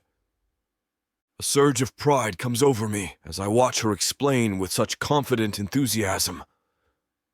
When was the last time I'd seen someone so invested in my company's success besides myself? You were right, I admit, the words foreign on my tongue, about the importance of public feedback, as well as how to portray and deliver your ideas to the app's features. People want to be part of something, Mr. Lynx. They want to know their voice matters. She pauses, a slight smile playing at her lips. Even in matters of the heart. Nadine spreads printouts across my desk of colorful graphs and user comments. She came prepared. The data's clear, Mr. Lynx. 83% of our respondents want meaningful connections. I rub my temple, processing the information. I assumed young people these days only wanted quick hookups and bare minimum effort in getting that. That's a common misconception. She tucks a stray curl behind her ear. Look at these testimonials. People are tired of the disposable dating culture. They want substance. My mind flashes to Damien's insistence that the app should focus on casual encounters. Another mistake listening to him. I reach for my coffee, wanting to wash down the continuous disappointment that is my son. There was definitely a hookup phase, Nadine continues, highlighting key points in the survey. But the pendulum's swinging back. People want companionship, even if they're not ready for marriage. They want dating to mean something again. And since we have such a huge rate of older people who are looking for connections too, this quick hookup idea should be tossed. There's already apps out there for that anyway, and frankly, people are tired of them. I lean forward, studying her passionate expression. And you think rebranding Love Lynx when we do this phase rollout would tap into that market? Absolutely. We're not Tinder. She wrinkles her nose. If people want hookups, they can go to bars. That's what they're for. Is that so? I say with a smile. Trust me. She gathers the papers, her eyes twinkling. It's a good thing you have me around to keep you up to date with what people actually want. The way she says it, playful yet professional, makes me aware of how much I trust her judgment. Her enthusiasm for the project, her fresh perspective is intoxicating.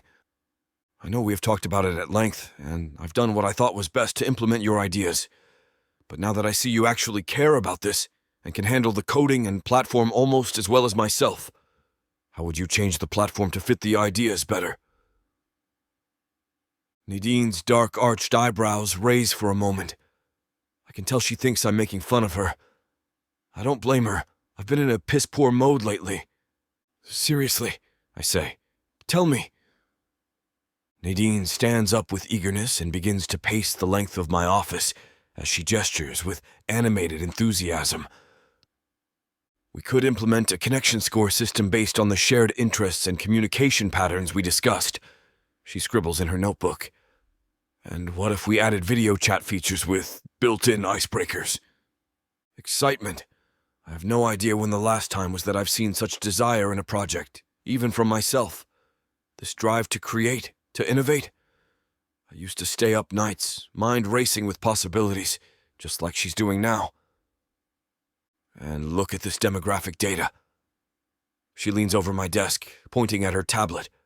The scent of jasmine wafts from her, and I find myself distracted by the curve of her neck and the way her blouse hugs her. I clear my throat. The over 40 segment. Exactly. They're tech-savvy but underserved. We could. My email notification pings. The Tech Love Convention reminder flashes across my screen. Valentine's Day weekend in Las Vegas. Before I can stop myself, the words tumble out. Come with me to Vegas.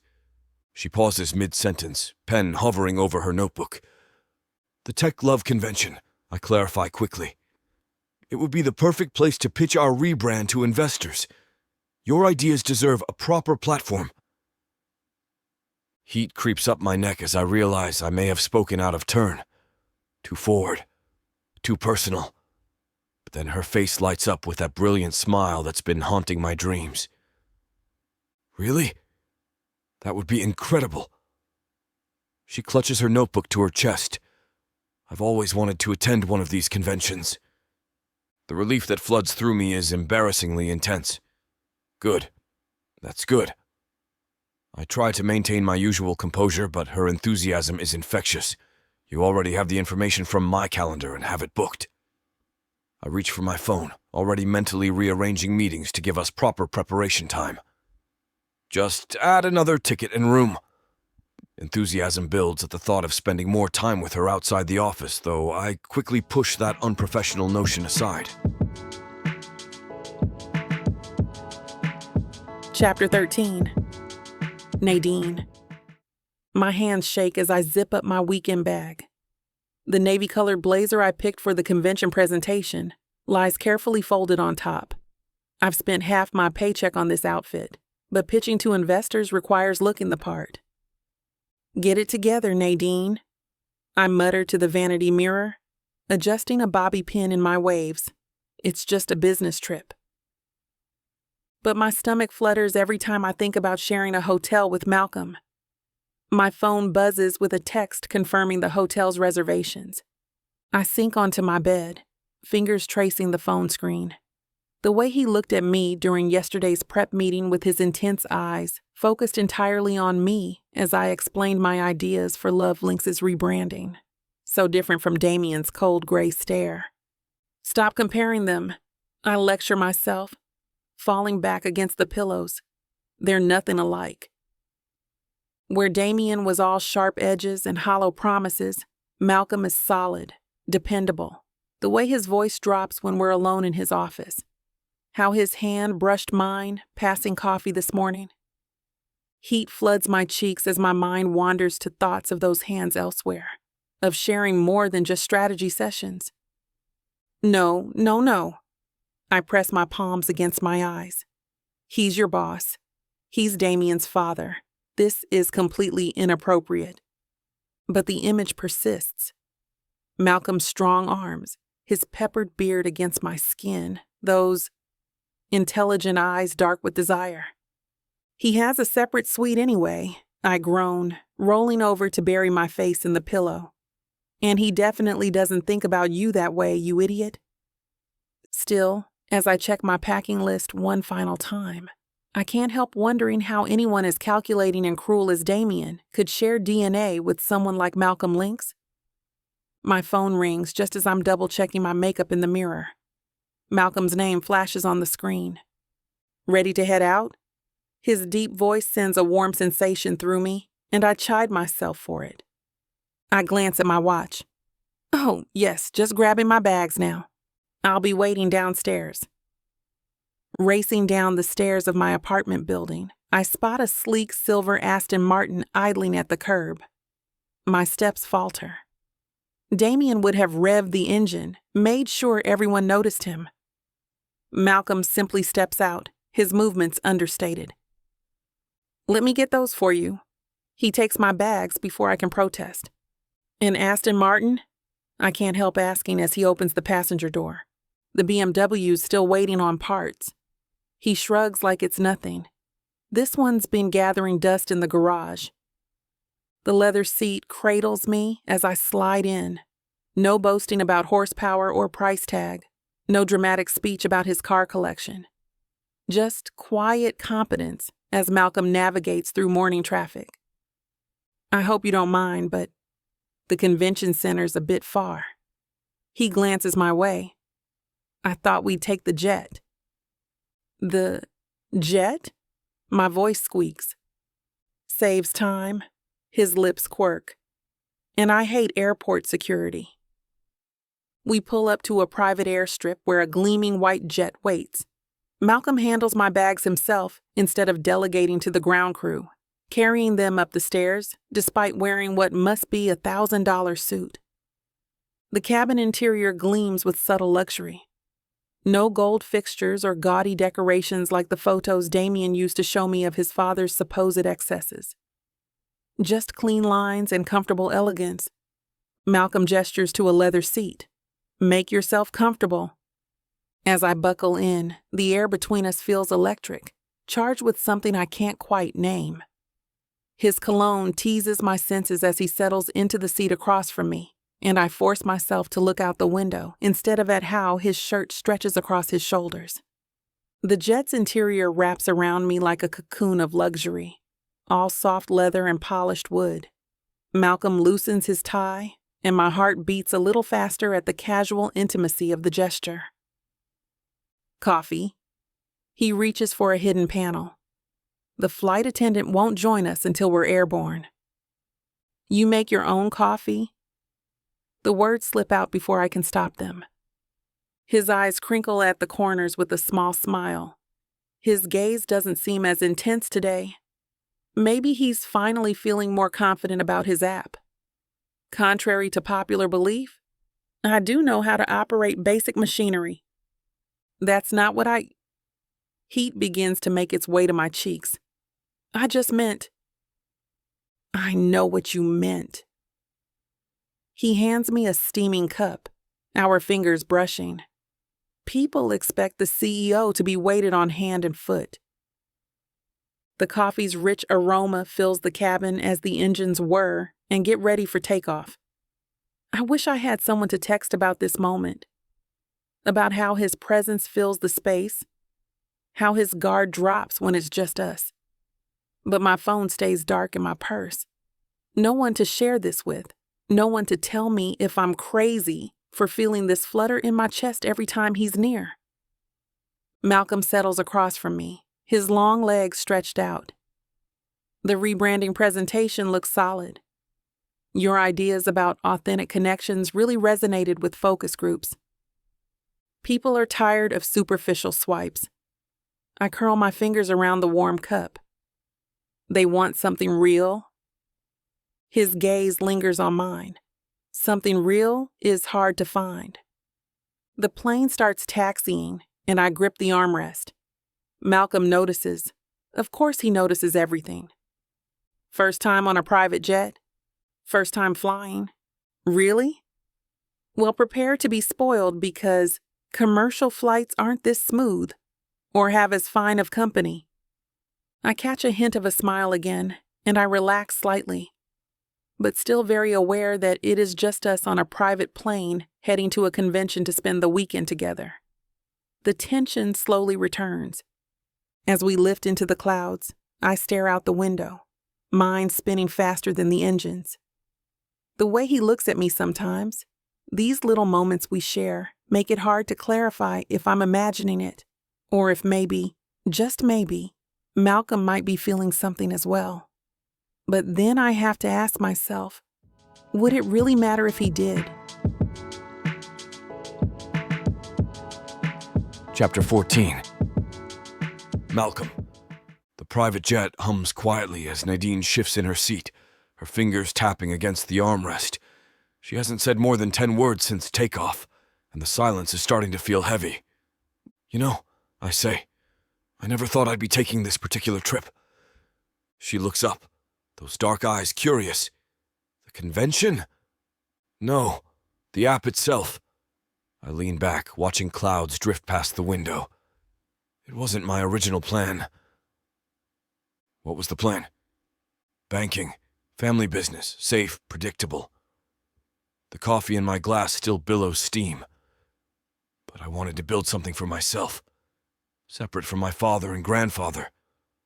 And Catherine, my wife, she had other ideas as well. Nadine rests her fingers instead of fidgeting and turns to face me. How so? We met in high school. She was always going on about how everyone deserves their perfect match.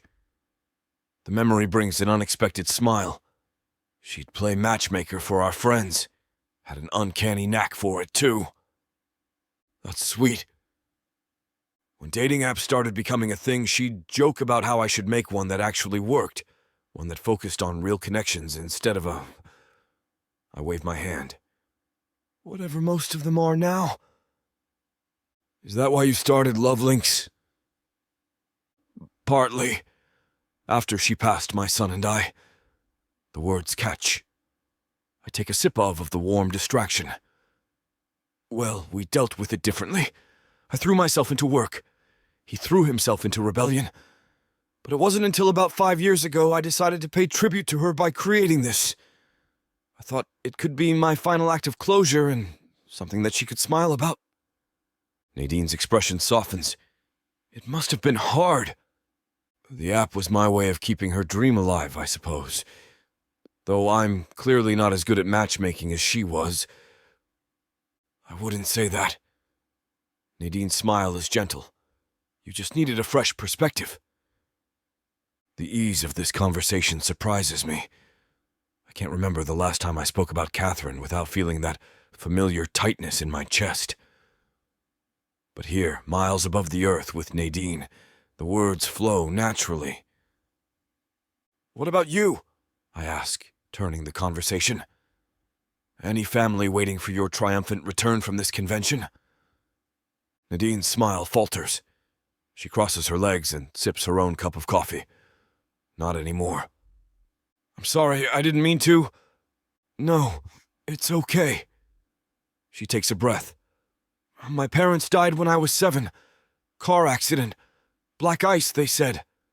After that, my Aunt Ruby took me in. The way she says the name is soft and reverent, telling me everything about their relationship before she continues. She was amazing. Never married, no kids of her own, but she gave up everything to raise me. Worked 2 jobs, made sure I got to dance classes, helped with homework. Nadine's fingers trace patterns on the armrest. She used to say that life gives you exactly what you need, even if it's not what you want. Sounds like a wise woman. She was. Even at the end, when the cancer... Her voice catches. 3 years ago. She never complained, just kept telling me to find joy in everything, to make every day count. My chest tightens. Cancer. It's a cruel disease. It's what your wife passed from as well, right? I nod. Yes. Aunt Ruby would have loved your app idea, you know? She was always trying to set me up with nice young men from church. Her laugh is genuine despite the tears in her eyes. She believed everyone deserved their perfect match too. The parallel hits me hard. Here sits this remarkable young woman who's lost more than my son. Yet while Damien drowns in self-pity and entitlement, she radiates resilience. An inexplicable urge to protect her wells up inside me, stronger than anything I've felt in years. Your aunt would be proud of who you've become, I say softly. I hope so.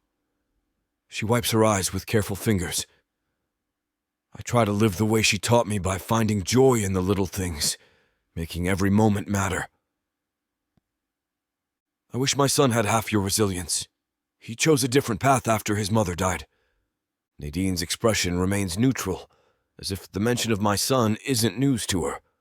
Of course it isn't. I'm sure she's done her research on the company. Sometimes the hardest paths teach us the most, she says, straightening the bobby pin in her hair. Hopefully your son might surprise you one day. The wisdom in her words strikes me. Here she sits, 21 years my junior, speaking with the insight of someone who's lived several lifetimes. The age gap between us suddenly feels both vast and insignificant. You sound like Catherine. The comparison slips out unbidden. She always saw the best in people, too. Is that such a bad thing? No. I watch as she adjusts her vintage-style blazer. It's refreshing. The plane dips slightly and Nadine's eye widen. That's normal, I assure her. I find it slightly adorable that she has never flown. Look, she points out the window, her eyes now full of awe. The Strip. Las Vegas spreads out below us, a glittering oasis in the desert. The sight gives me a moment to collect myself, to push down these inappropriate feelings for my temporary secretary. But when she leans forward towards me to get a better view, I remember the inappropriate dreams I've had about her. The pilot announces our descent, and I grip the armrest, not from fear of flying, but from fear of what's happening to me. I haven't felt this way since Catherine, and it terrifies me. 1 hour really flies by when you're in good company, Nadine says with a smirk before she looks back out the window. I clear my throat. Indeed it does. The wheels touch down, and I've never been more grateful for a landing in my life. Chapter 15. Nadine. The Fontainebleau's marble lobby stretches before us like something out of a dream. Crystal chandeliers catch the sun, casting rainbow prisms across the polished floor. Our steps echo against the stone as I follow Malcolm to the check-in desk, trying not to gawk at the indoor waterfall cascading down one wall. Your suite is ready, Mr. Lynx, the concierge says, sliding 2 key cards across the counter. Floor 32. Malcolm passes one to me. The convention center's just across the gardens. We can walk there for the events. This place is incredible. I marvel at the tropical flowers blooming in massive urns. It doesn't feel like Vegas at all. That's the point. He guides me toward the elevators with a light touch at my elbow. It's meant to be an escape. When we get to the rooms, the suite takes my breath away. Floor-to-ceiling windows showcase the Strip glittering below, while a living room bigger than my entire apartment spreads out in cream and gold tones. Your room is through there. Malcolm points to a door on the right. Mine's connected through that adjoining door. My gut tightens with nerves. Adjoining? I'm so sorry. Did I make a mistake with the booking? Not at all. He looks at me with a curious gaze. I requested it this way. We'll likely need to review presentations and strategize between events. It's more convenient. Oh. I clutch my overnight bag tighter. That makes sense. That's okay with you, isn't it? I nod, trying not to gulp. The networking reception starts in an hour.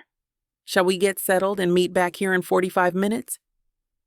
I nod, perhaps too quickly, and retreat to my room. It's just as luxurious as the main suite, with its own sitting area and massive bathroom. Through the partially open adjoining door, I hear Malcolm moving around in his room. I'll see you soon, he calls through the door. Yes, soon, I answer, trying to ignore how intimate this all feels. All too soon, a soft knock echoes from the door. Ready? I smooth down my navy dress one last time in the mirror, matching it with a blazer. The cut is classic but modern, perfect for making an impression. Just a second. Grabbing my tablet and stack of presentation notes, I open the door to find Malcolm waiting in a perfectly tailored charcoal suit. His blue eyes spark with approval. You clean up nice, he says. You don't look so bad yourself. I tap my tablet against my palm. Shall we? The convention center buzzes with energy as tech moguls and investors mingle over champagne and hors d'oeuvres. Malcolm's hand finds my upper back as he guides me through the crowd. "Martin," Malcolm calls to a distinguished-looking man. "I'd like you to meet my business partner, Nadine Marlowe." My breath catches. Business partner? Richard's eyebrows lift. The one behind Love Lynx's recent surge in social engagement? That would be me. I slip into pitch mode despite my racing heart. We're reimagining dating apps as a space for authentic connection. Tell me more. He leans in, appearing genuinely interested. As I outline our vision, more investors gather around. Their questions are sharp, but I hold my ground, passion fueling my responses. Malcolm stands beside me, nodding encouragingly. "Brilliant approach," a woman in a red suit says. "Fresh, yet grounded in human psychology. When can we schedule a proper meeting?" After exchanging several business cards, Malcolm draws me aside. His eyes dance with pride. "You were magnificent." "Business partner?" I whisper. "You've earned it." He checks his watch. "What do you say we celebrate over dinner?" The hotel's restaurant has an excellent wine list. I'd like that. My cheeks warm under his intense gaze. Then it's settled. He offers his arm. "Shall we?" The candlelight flickers across Malcolm's face as he swirls the last of his wine. The restaurant's intimate atmosphere is alluring, and the distant murmur of other diners creates a private bubble. "You commanded that room today." Malcolm sets down his glass. "The way you handled their questions, anticipated their concerns, it was masterful." I just spoke from experience. I trace the rim of my water glass. Dating apps can be so impersonal. People need more than just swipes and likes. That's exactly it. He leans forward, his blue eyes filling with intensity. "You understand what modern users want, what they need? These improvements wouldn't exist without you, Nadine.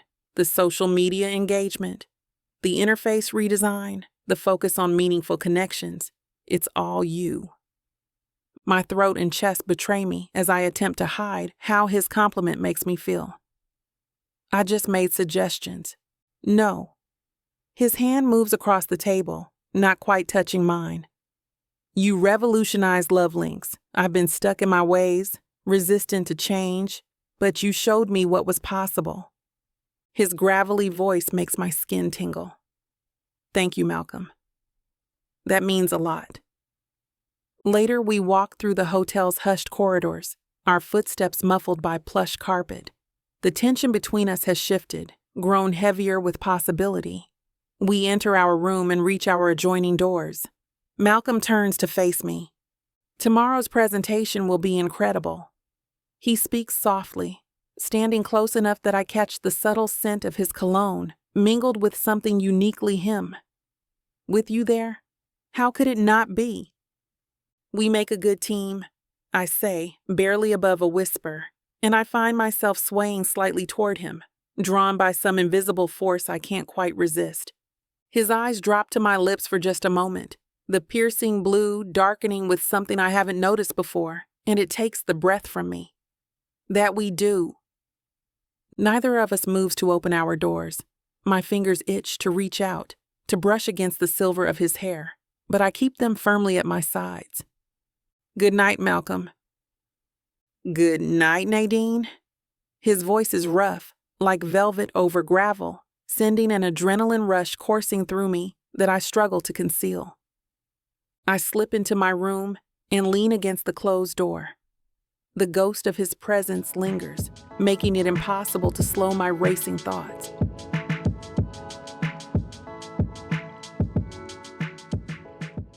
"This is it, baby. This is what you can get me that'll make me happy." You know I'll get you whatever you want. All you need to do is ask me and I'll give it to you. This ain't just it. This is everything I could ever want. Now I'm curious. What does a strong, sassy woman like yourself want so badly? Baby, you know what I want? I can't wait to hear. The Big Baddie bundle from Tyla Walker. It has everything I need. 20 ebooks with over 1 million words of sassy romance and spice that'll keep you on your toes. 10 audiobooks containing over 60 hours of that seductive voice telling me naughty things all night long. You don't need an audiobook for that, baby. Right here.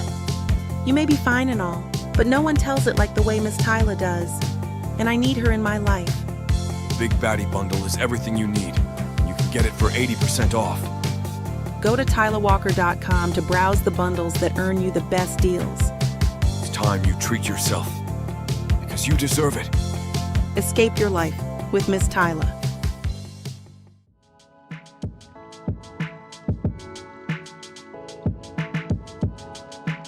Chapter 16. Malcolm.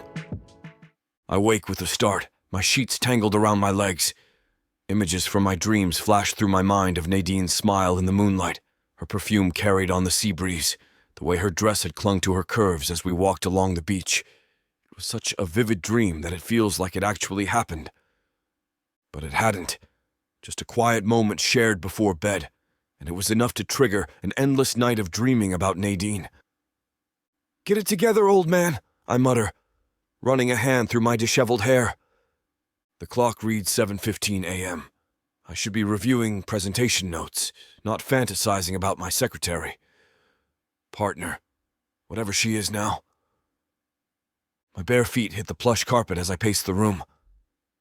Focus on the app, the investors, the whole damn reason we're here. But my mind drifts back to last night about how she'd laughed at my terrible joke about dating algorithms, the way her hand had briefly brushed mine as we'd walked back to the hotel. 21 years, I remind myself.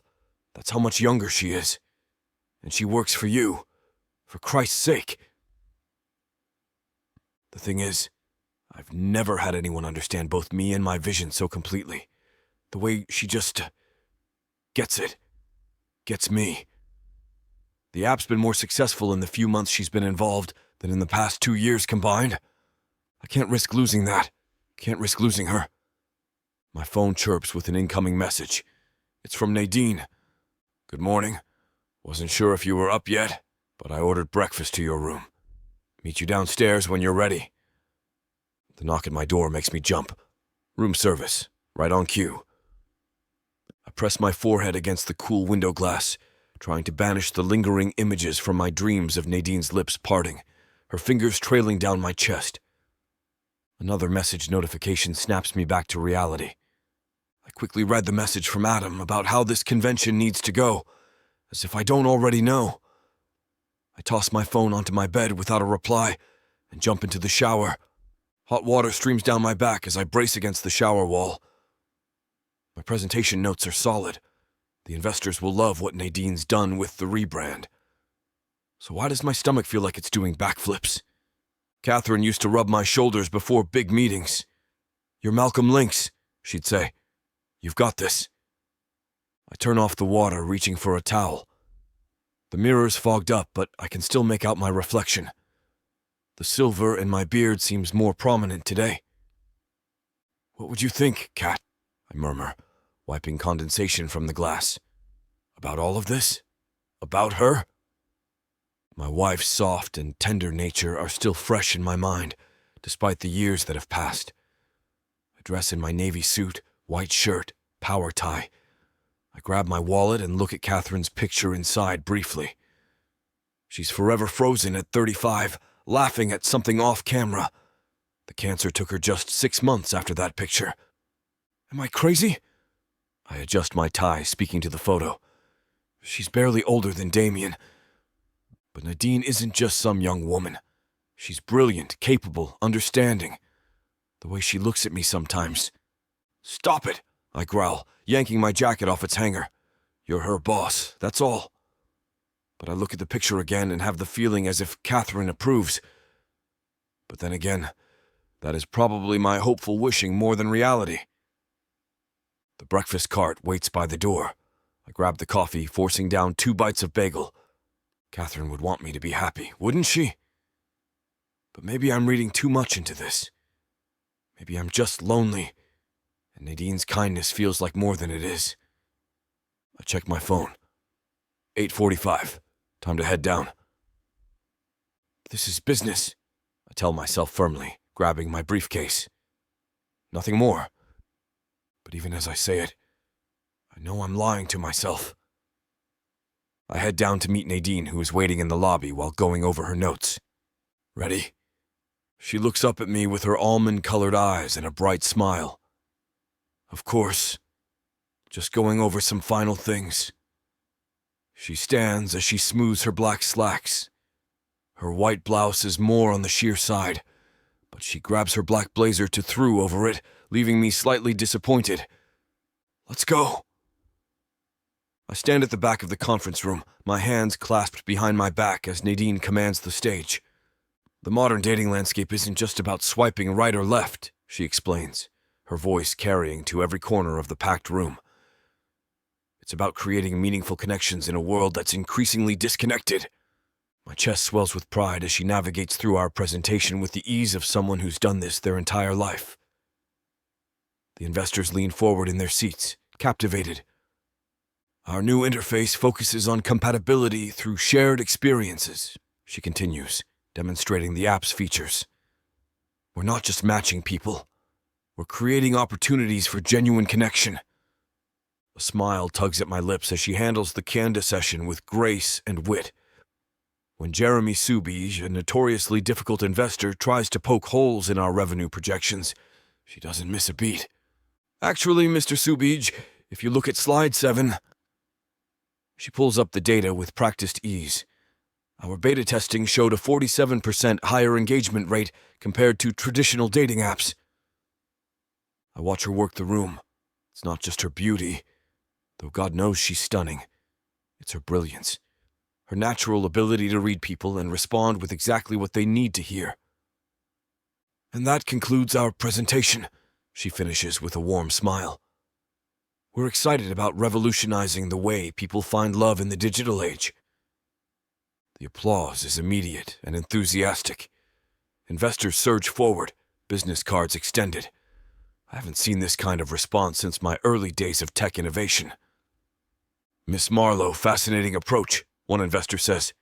Mr. Lynx, you've got something special here, another adds, pressing his card into my hand. I nod briefly, eyes drawn to Nadine. She fills gaps I never knew existed, both in business and perhaps personally.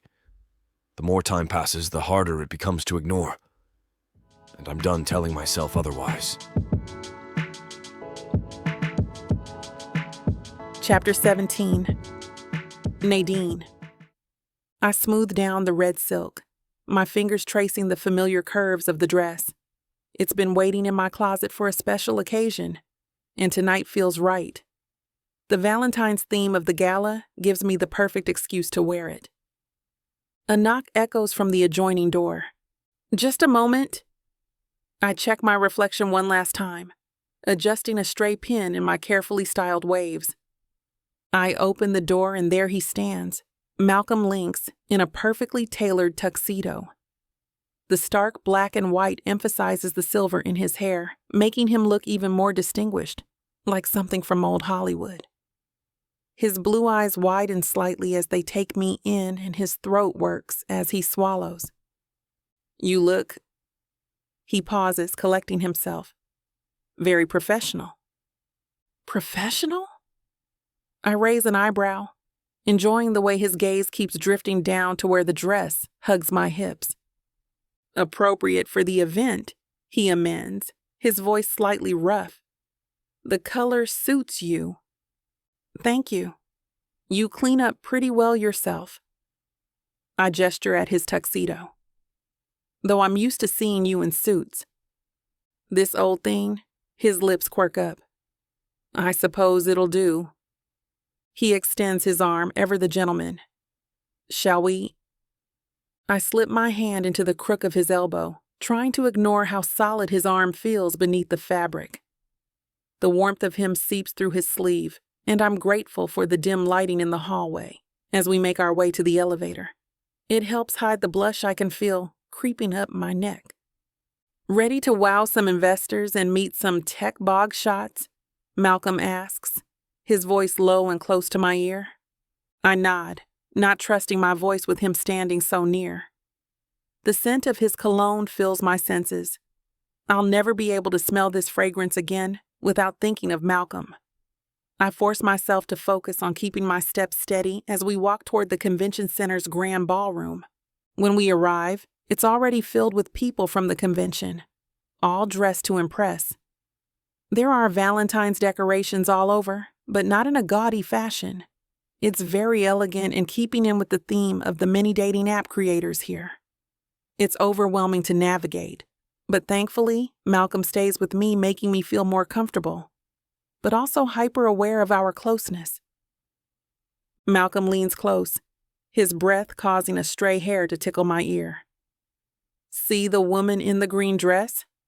That's Samantha Volson, CEO of Tech Futures. And the gentleman she's talking to runs the largest dating service in Asia. I try to focus on the networking opportunities, but Malcolm's proximity makes it hard to breathe at times, especially when his hand rests lightly on my lower back as he guides me through the crowd. These connections could change your career trajectory, he murmurs. The dinner chime saves me from responding. We find our assigned seats, and I'm relieved to discover I'm between Malcolm and a charming startup founder who's eager to discuss social media strategies. Over the perfectly seared salmon, Malcolm's knee occasionally brushes mine under the table. Each touch feels charged with something more, and I have to remind myself to breathe normally and that it is an accidental touch, nothing more. When servers remove our dishes, soft jazz music begins drifting through the room. Malcolm swivels toward me, one thick brow lifting in silent inquiry. Would you care to dance? My heart stutters, but thankfully my speech doesn't. I'd like that. His hand engulfs mine as he leads me to the dance floor. He draws me close, but not too close. Still professional. Still, I can feel the heat radiating from his body. His palm presses against my back, and my fingers rest on his shoulder, the expensive fabric of his tuxedo smooth under my touch. You've impressed a lot of people tonight, he says softly as we move to the music. Including you? His lips quirk up. Always. We turn slowly and I catch ourselves in the ballroom's mirrors. We fit together perfectly, like we were meant to dance like this. The thought terrifies me. Malcolm, But the words won't come out. I should tell him about Damien. I should step away. I should do anything but melt further into his embrace. But I don't. The dance ends too soon, and Malcolm's hand lingers on my back as we step away from the floor. Champagne? I nod, not trusting my voice. My skin still tingles where his fingers had rested during our dance. We find a quiet corner with our drinks, and Malcolm stares into his glass. You know, watching you work the room tonight reminds me of what my son Damien could have been, should have been. My stomach clenches at the name. I take a sip to hide my reaction. He had every opportunity. Malcolm continues, his voice low. But he chose to squander them all, expected everything handed to him on a silver platter. That must have been difficult to watch, is all I managed to say. As his father, I blame myself sometimes. After his mother died, he trails off, taking a long drink. I threw myself into work. Maybe if I'd been more present. We all make our own choices. Malcolm's intense gaze meets me. True, but he's made nothing but poor ones. Refused to learn the business from the ground up like I did. Shows up to board meetings unprepared. When he shows up at all, he shakes his head. I can't trust him with my legacy.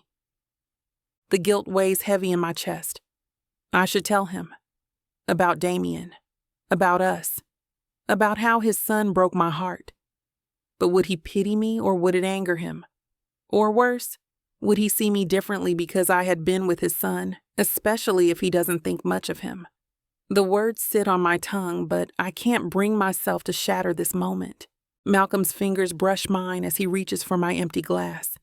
They stay on me, causing a rush of warmth to rush down into my stomach and between my thighs. Another? I shake my head, wondering how long I can keep this secret. How long before it destroys whatever is growing between us, because something is definitely happening. Chapter 18. Malcolm. The key card slides into the lock with a soft click. My hand trembles slightly, something that hasn't happened since my first business pitch 20 years ago. The scent of Nadine's perfume lingers in the air between us as we step into the suite's living area, the lights automatically dimming to a soft glow. "Tonight went well," Nadine says, her fingers playing with the clasp of her clutch, a nervous habit. Those investors seemed impressed with the rebranding pitch. "They were impressed with you." My voice is rough with an emotion I haven't felt in ages. My throat feels dry as I watch her move across the room, her red dress catching the light and accentuating her curves in a way that makes my pulse quicken despite my usual self-control. "You're giving me too much credit." She pauses by the window, the city lights creating a halo around her silhouette, reminding me of classic Hollywood actresses from an era I've always admired. "It was your vision that got us here. And your revisements?" I move closer, drawn by some force I can't or won't name, feeling every one of my 51 years dissolving in her presence. I haven't felt this connected to the work in years. You've brought something back to life in the company, and in me. She turns, and the space between us seems to crackle with unspoken possibilities. Her lips part slightly with the surprise of my words, and I catch the slight hitch in her breath. The scent of her perfume grows stronger, more intoxicating. "I should probably head to my room," she whispers, but doesn't move, her almond eyes holding mine with an intensity that makes my hands itch to reach for her. "Probably." I step closer, close enough to see the flecks of gold in her eyes, close enough to notice the subtle tremble of her perfectly arched eyebrows. "Malcolm." The sound of my name on her lips unleashes something within me. My hand instinctively settles on the curve of her waist, and without another thought, I'm claiming her mouth with mine. Her lips are a tender surrender, and in that singular, exquisite instant, the rest of the world ceases to exist. The kiss is soft at first, then grows hungry as I feel her lean more into the kiss. But before I let it go any further, we both seem to have reality hit us, and reluctantly pull away as shock at what just happened settles in. "I'm sorry." The words tumble out as I step back, furthering our distance. "That was completely inappropriate of me." "No, I should—" Nadine starts, but I raise my hand to stop her. My hand rises to cradle her cheek, the warmth of her complexion searing into my skin. Her gaze, those entrancing dark orbs, locks with mine. The moments expand between us, viscous and laden with anticipation. The memory of her lips, still tinged with the aftermath of our embrace, entices me. My entire being clamors to bridge the gap once more, to savor the sweetness of her mouth again. But I can't, won't. My hand falls away, the loss of contact immediate and sharp, like severing a live wire. The warmth of her skin lingers on my palm, a ghost of sensation that makes this separation all the more difficult. "I apologize again. This isn't... I'm your employer. The last thing I want is for you to feel pressured or uncomfortable." The words taste cold, too professional and distant, despite the fire still burning in my chest. At my age, with my position, I should know better than to let myself get carried away like this.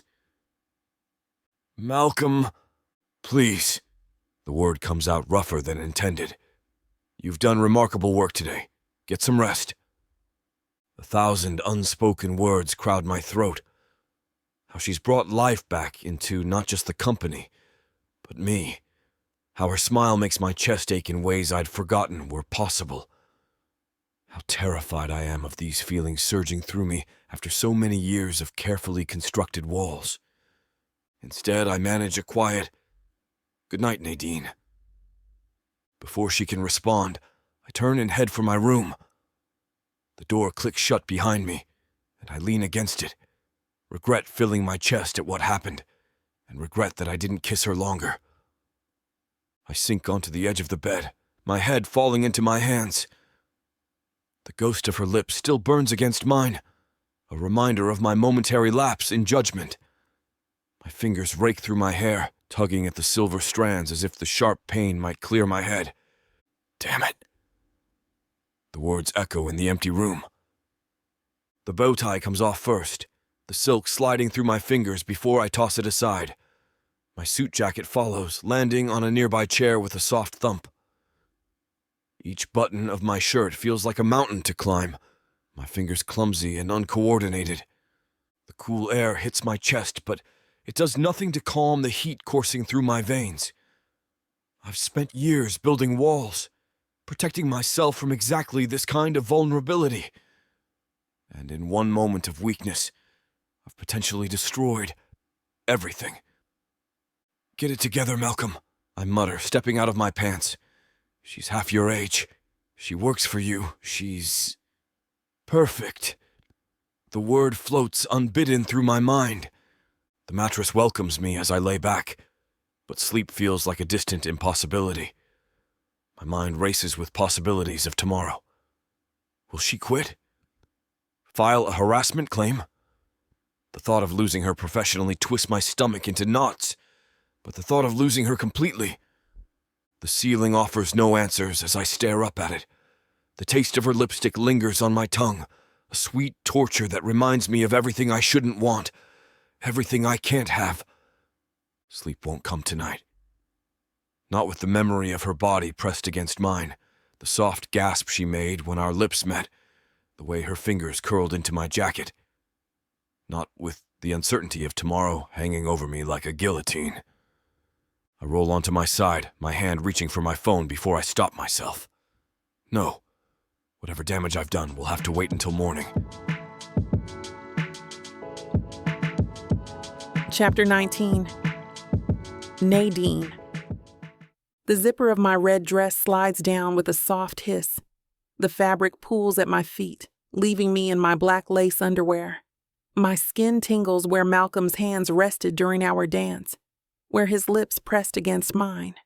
The heat of his kiss lingers, making my heart race all over again. I touch my lips, replaying the moment. His cologne still clings to my skin from where he held me. The way he'd pulled me close, how his beard scratched gently against my chin. I can feel my flushed cheeks warm instantly at the memory, and I try to compose myself. I slip into a silk nightgown and slide between the cool sheets. Sleep refuses to come. The ceiling becomes my movie screen, projecting memories of the evening as it plays over Malcolm's intense blue eyes during my presentation, his proud smile, the electricity when we danced. Rolling onto my side, I grab my phone. No messages. Of course not. He apologized and left. But why apologize? The words escape into the darkness. The kiss felt right, natural, like something that should have happened ages ago. My fingers trace patterns on the pillow as Damien's face intrudes into my thoughts. His betrayal, the other woman, how easily he'd discarded our relationship. The memory stings less now, but the fear remains. Malcolm isn't Damien. He's honorable, dedicated, genuine. Everything his son isn't. The guilt of my secret weighs heavier now, even more than before. Malcolm had opened up about Damien tonight, and I'd stayed silent. What would he think if he knew? Would he see me differently? Would the warmth in his eyes turn cold? I press my face into the pillow, torn between what my heart wants and what my head warns against. The kiss replays again. Perfect until it wasn't. Just like my last relationship. Can I really do this again? I ask myself as I keep replaying the sensation that Malcolm's lips brought to my body until I finally lull myself into an unrestful sleep. The next morning comes painstakingly slow. I stare at my room service breakfast, pushing eggs around the plate while my phone sits silent beside me. The clock reads 8:47 a.m. Malcolm's probably already downstairs nursing his first coffee of the day. That's why I decided to stay in my room this morning. You're being ridiculous, I mutter, stabbing a piece of toast. It was just a kiss. But it wasn't just a kiss. The way his fingers had threaded through my hair, how his breath caught when I leaned into him. A knock at the door makes me jump. My heart races until I hear, "Housekeeping." "Not now, thank you." I smooth my blazer and check my reflection. The bobby pins hold my waves in place, professional and put together. Everything I'm not feeling right now. My phone buzzes. A reminder for today about our final pitch. Write, work. Focus on work. We are here to pitch the app. That's what this weekend is about. You've got this, I tell myself, gathering my presentation materials. Just pretend nothing happened. The elevator doors open to the lobby, and there he is. Malcolm sits in one of the oversized chairs, newspaper spread before him, coffee steaming. Red and pink hearts dangle from the ceiling, taunting me. A banner proclaims, "Love is in the air," in glittering letters. Our eyes meet. Malcolm's coffee cup freezes halfway to his lips. "Good morning," I manage, my voice smaller than I would prefer. "Morning?" He clears his throat, suddenly fascinated by his newspaper. I hurry past, the click of my heels too loud on the marble floor. A cherub decoration winks at me from its perch on the reception desk. "The Henderson meeting is at 9:30, Malcolm says to my back. "I have the slides ready." Good. The quiet is overwhelming. I clutch my tablet closer, willing my hands to stop shaking. "We should head over," he says, standing. "Wouldn't want to keep them waiting." I nod, following him toward the conference rooms, maintaining a careful distance. The scent of his cologne drifts back to me, and I force myself to focus on the carpet pattern instead. I click to the next slide, my voice steady and clear. By implementing these user-focused changes, Lynx's engagement has already increased by 30% in our test market. Mrs. Henderson leans forward, her glasses catching the light. "And you achieved this in just 2 weeks?" "Yes. By shifting our focus to meaningful connections, rather than surface-level matching, we've tapped into what modern users actually want." My fingers brush the edge of my tablet. They're tired of endless swiping. They want substance. I'm sure you all could appreciate that. A murmur ripples through the investors. Mr. Zhang nods, making notes. Our new interface guides users through personality-based questionnaires that feel more like a conversation than an interrogation. I gesture to the screen where our redesigned chat interface glows. We've eliminated the pressure of immediate photo sharing and added interest-based icebreakers. I gain more confidence as I continue, encouraged by the intrigued faces of the board.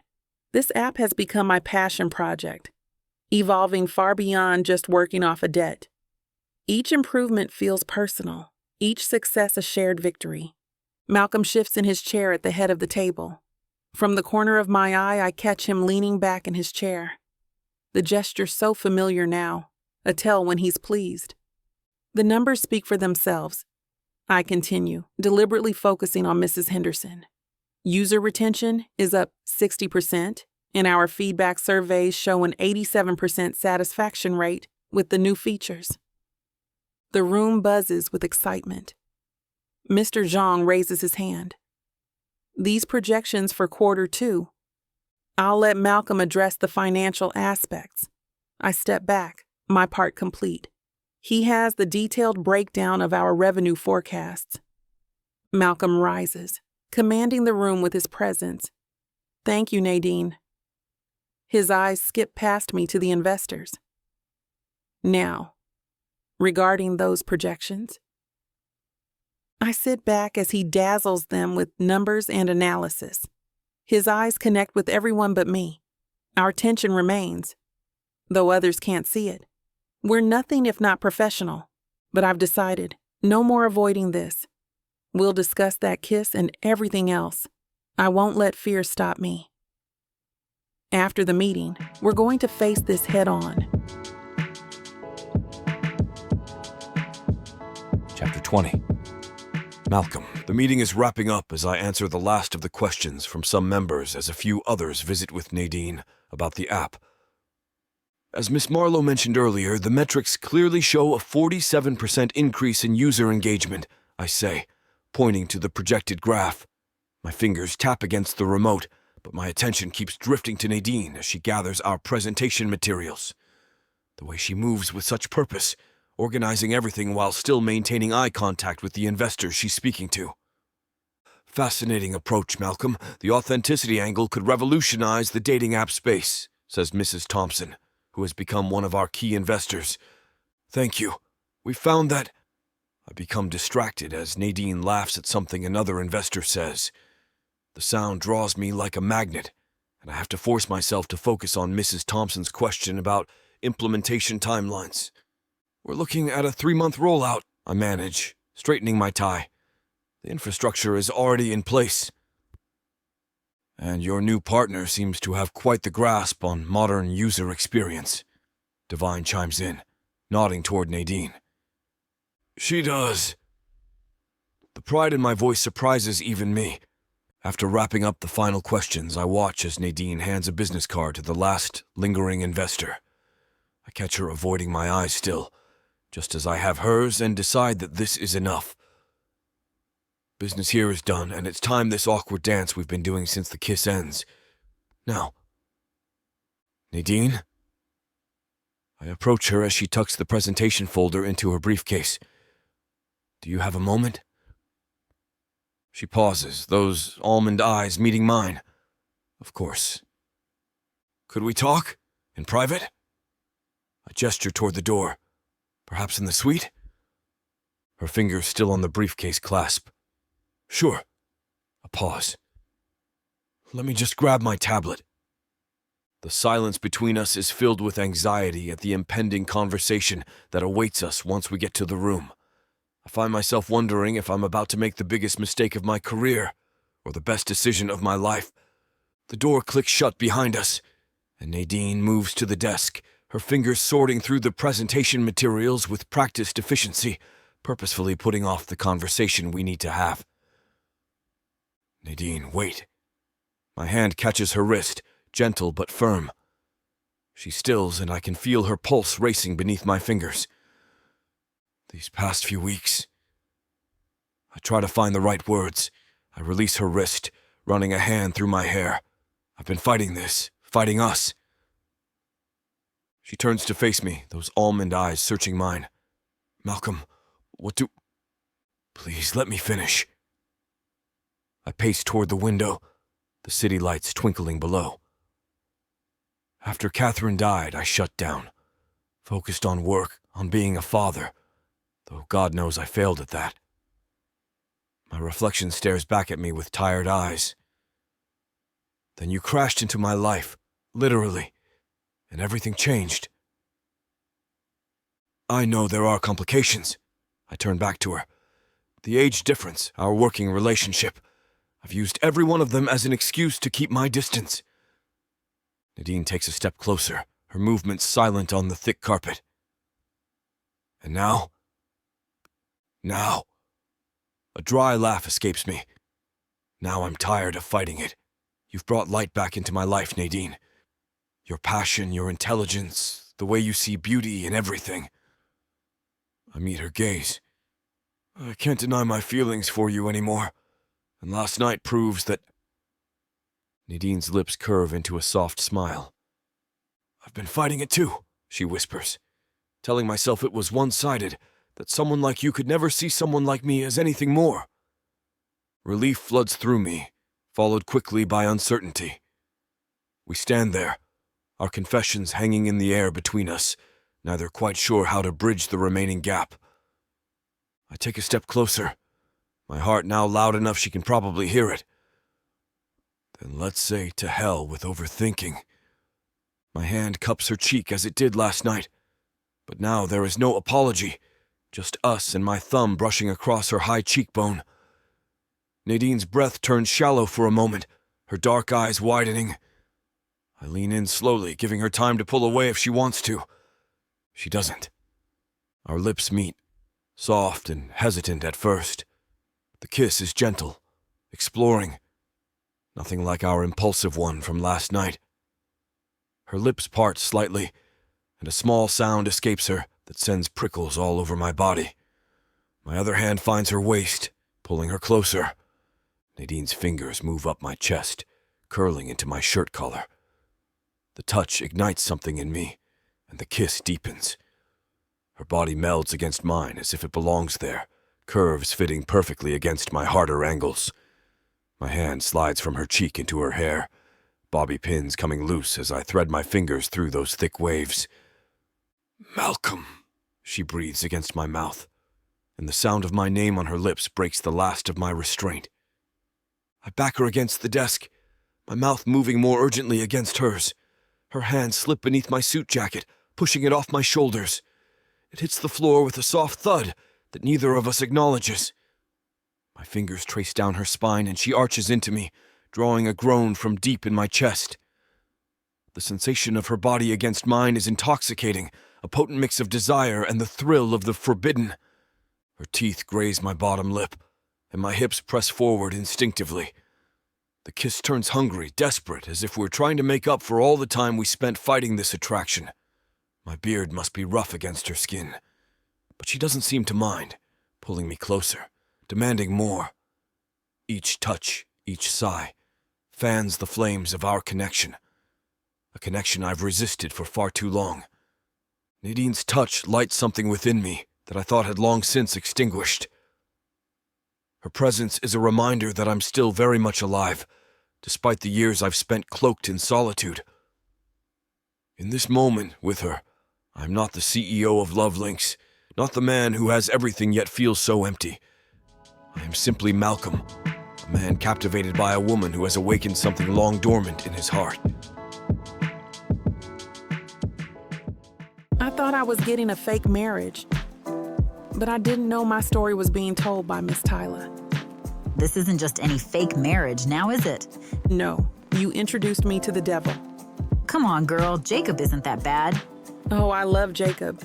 His family, on the other hand? Beggars can't be choosers, Nyla. You should be grateful I even let Jacob Stone look your way. I just wanted to save my granddaddy. Is that so bad? Why couldn't you let this be a normal fake marriage? Instead, you put me in a twisty story filled with money, betrayal, power, and lies. Let's not forget love. That's what keeps me going. But not gonna lie, Miss Tyla. This story you got me in ain't the simple fake marriage, happy ending I thought it would be. It's not. Because where would be the fun in that? Treat yourself to Say Less I Love You. Tuesdays and Thursdays. New seasons premiere every month. Or skip the wait and grab the full series bundle from TylaWalker.com. Treat yourself with Miss Tyla.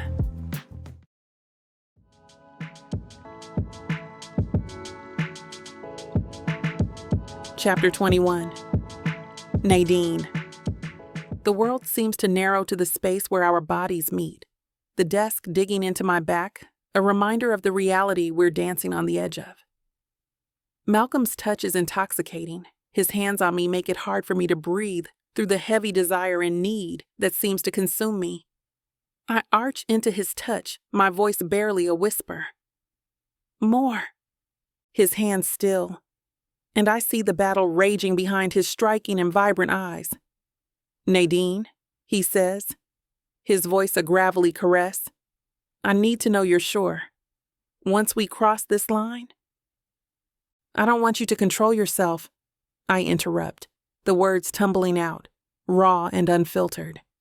I want you to show me that you screw even better than what I've been fantasizing about. A shuddering breath escapes him, and a wicked grin tugs at the corners of his lips. Fantasies, he murmurs, his voice thick with desire. Tell me, what exactly have you been picturing? I bite my lip, heat flooding my cheeks. You'll have to find out for yourself, I challenge, my heart pounding in my chest. With a low growl, He lifts me effortlessly, tossing me over his shoulder like some sort of conquering hero. I let out a surprised laugh. The sound cuts short as he gives my backside a playful smack. Then I guess I'll just have to exceed your expectations, he teases, carrying me towards the bedroom. I hate to put a stop to a good time, but it looks like we've hit this platform's limit for spiciness. This platform's got some rules we have to play by if we want to keep giving you these stories for free. And trust me, this scene isn't something you want to miss. While we can't get into all the details here, you can still dive into the full, uncut version at TylaWalker.com. Miss Tyla has an entire collection of unabridged audiobooks and ebooks waiting for you. And the best part? You can treat yourself with 40% off when you use the code SAVE40. That's right. You'll save on any digital product, even bundles that are already discounted. Miss Tyla would never let anyone feel the kind of disappointment you must be feeling right now. So why wait? Treat yourself with Miss Tyla.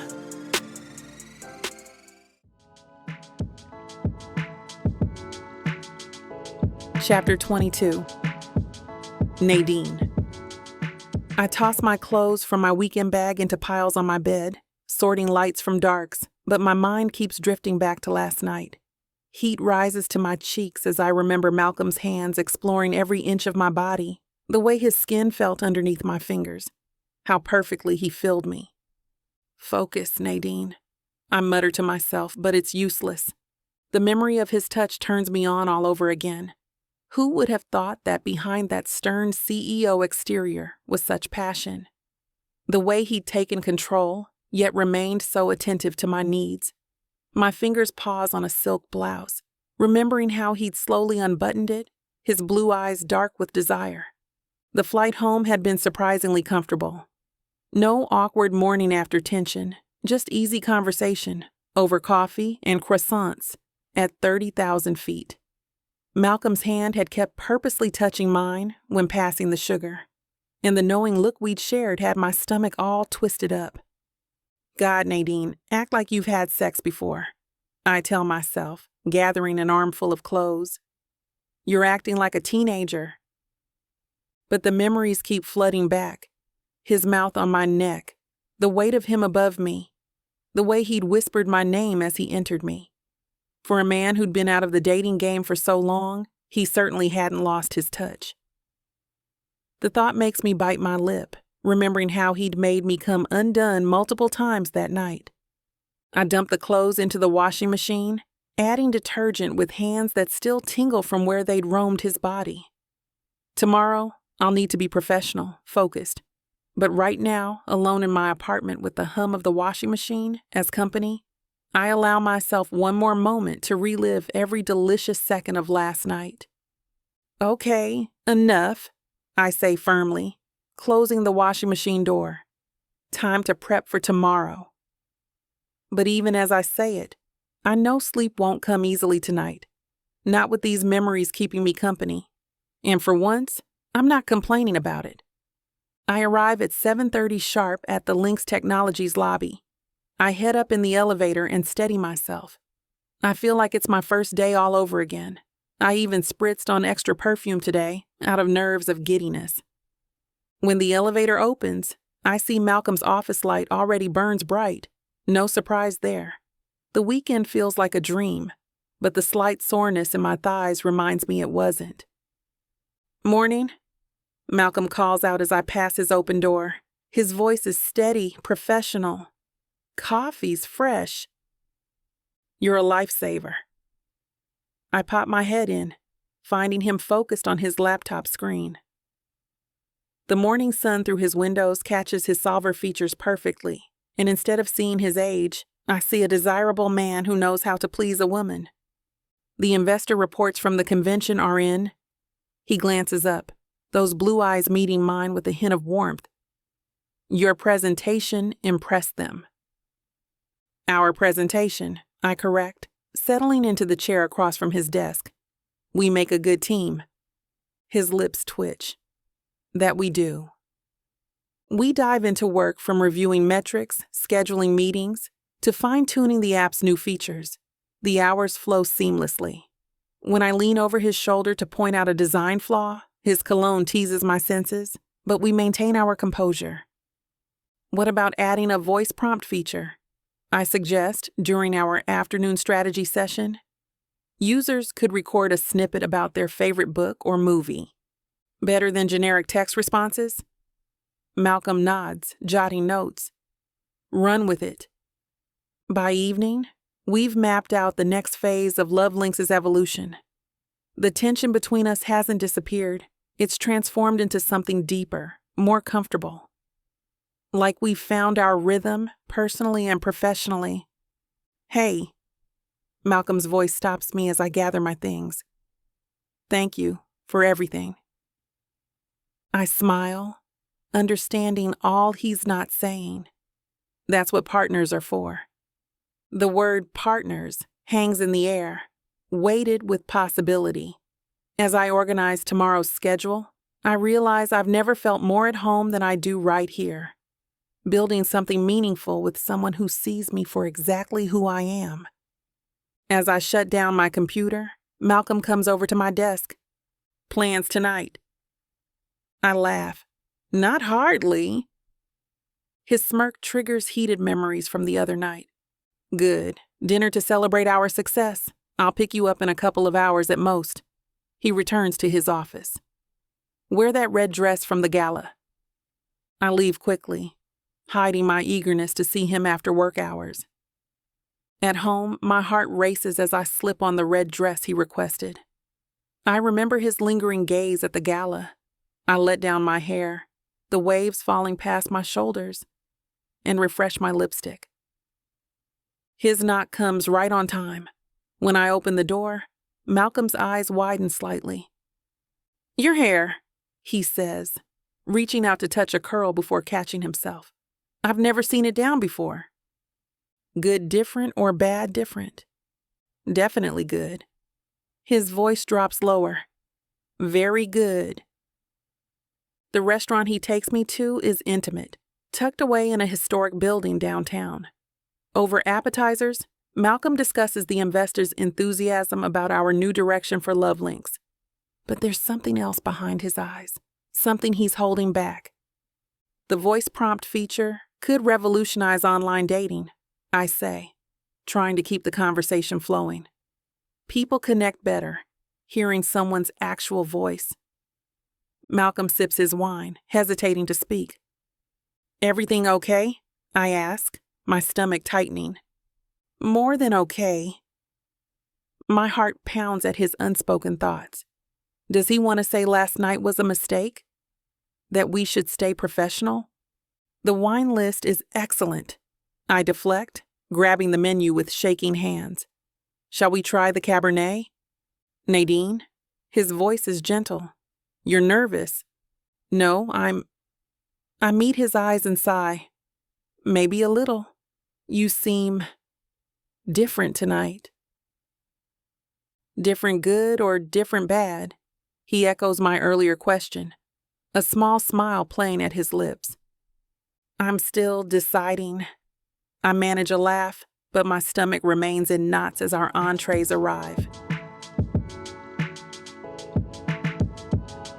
Chapter 23. Malcolm. I watch Nadine take a sip of her wine, the candlelight dancing across her features. My chest tightens. After everything we've shared, I should be able to let her in completely, yet something still holds me back. Can I ask you something personal? She sets down her glass, those captivating eyes fixed on mine. Of course. Your father around? Like, alive? You've mentioned wanting to prove yourself, building outside the family business, but... The question catches me off guard. I clear my throat to allow myself a moment. He passed about 5 years ago. I'm sorry. Don't be. We weren't close. The occasional holiday call, birthday card. That was about it. Because you didn't join the family bank? Precisely. I trace the rim of my water glass. My father and grandfather saw Lynx Technologies as my rebellious phase. They were certain I'd come crawling back once it failed. Nadine's laugh rings out, genuine and warm. That's ridiculous. You built an empire from scratch. Try telling them that. Every success was met with banking's more stable or tech's just a trend. Sounds exhausting. It was, still is sometimes. I meet her gaze. But I wouldn't change it. Following their path would have meant living someone else's life. The waiter approaches, clearing our plates. He returns moments later with dessert, a chocolate mousse sculpted into a perfect heart, garnished with fresh raspberries. How fitting, Nadine says, her smile making my pulse quicken. Watching Nadine savor each bite of the dessert, I really begin notice how different she seems from the women I've dated since Catherine. No calculated movements or rehearsed laughs, just pure, unfiltered joy over something as simple as chocolate mousse. You've got a little... I gesture to the corner of her mouth. She dabs with her napkin, missing completely. Did I get it? Here. I reach across, brushing my thumb against her lip.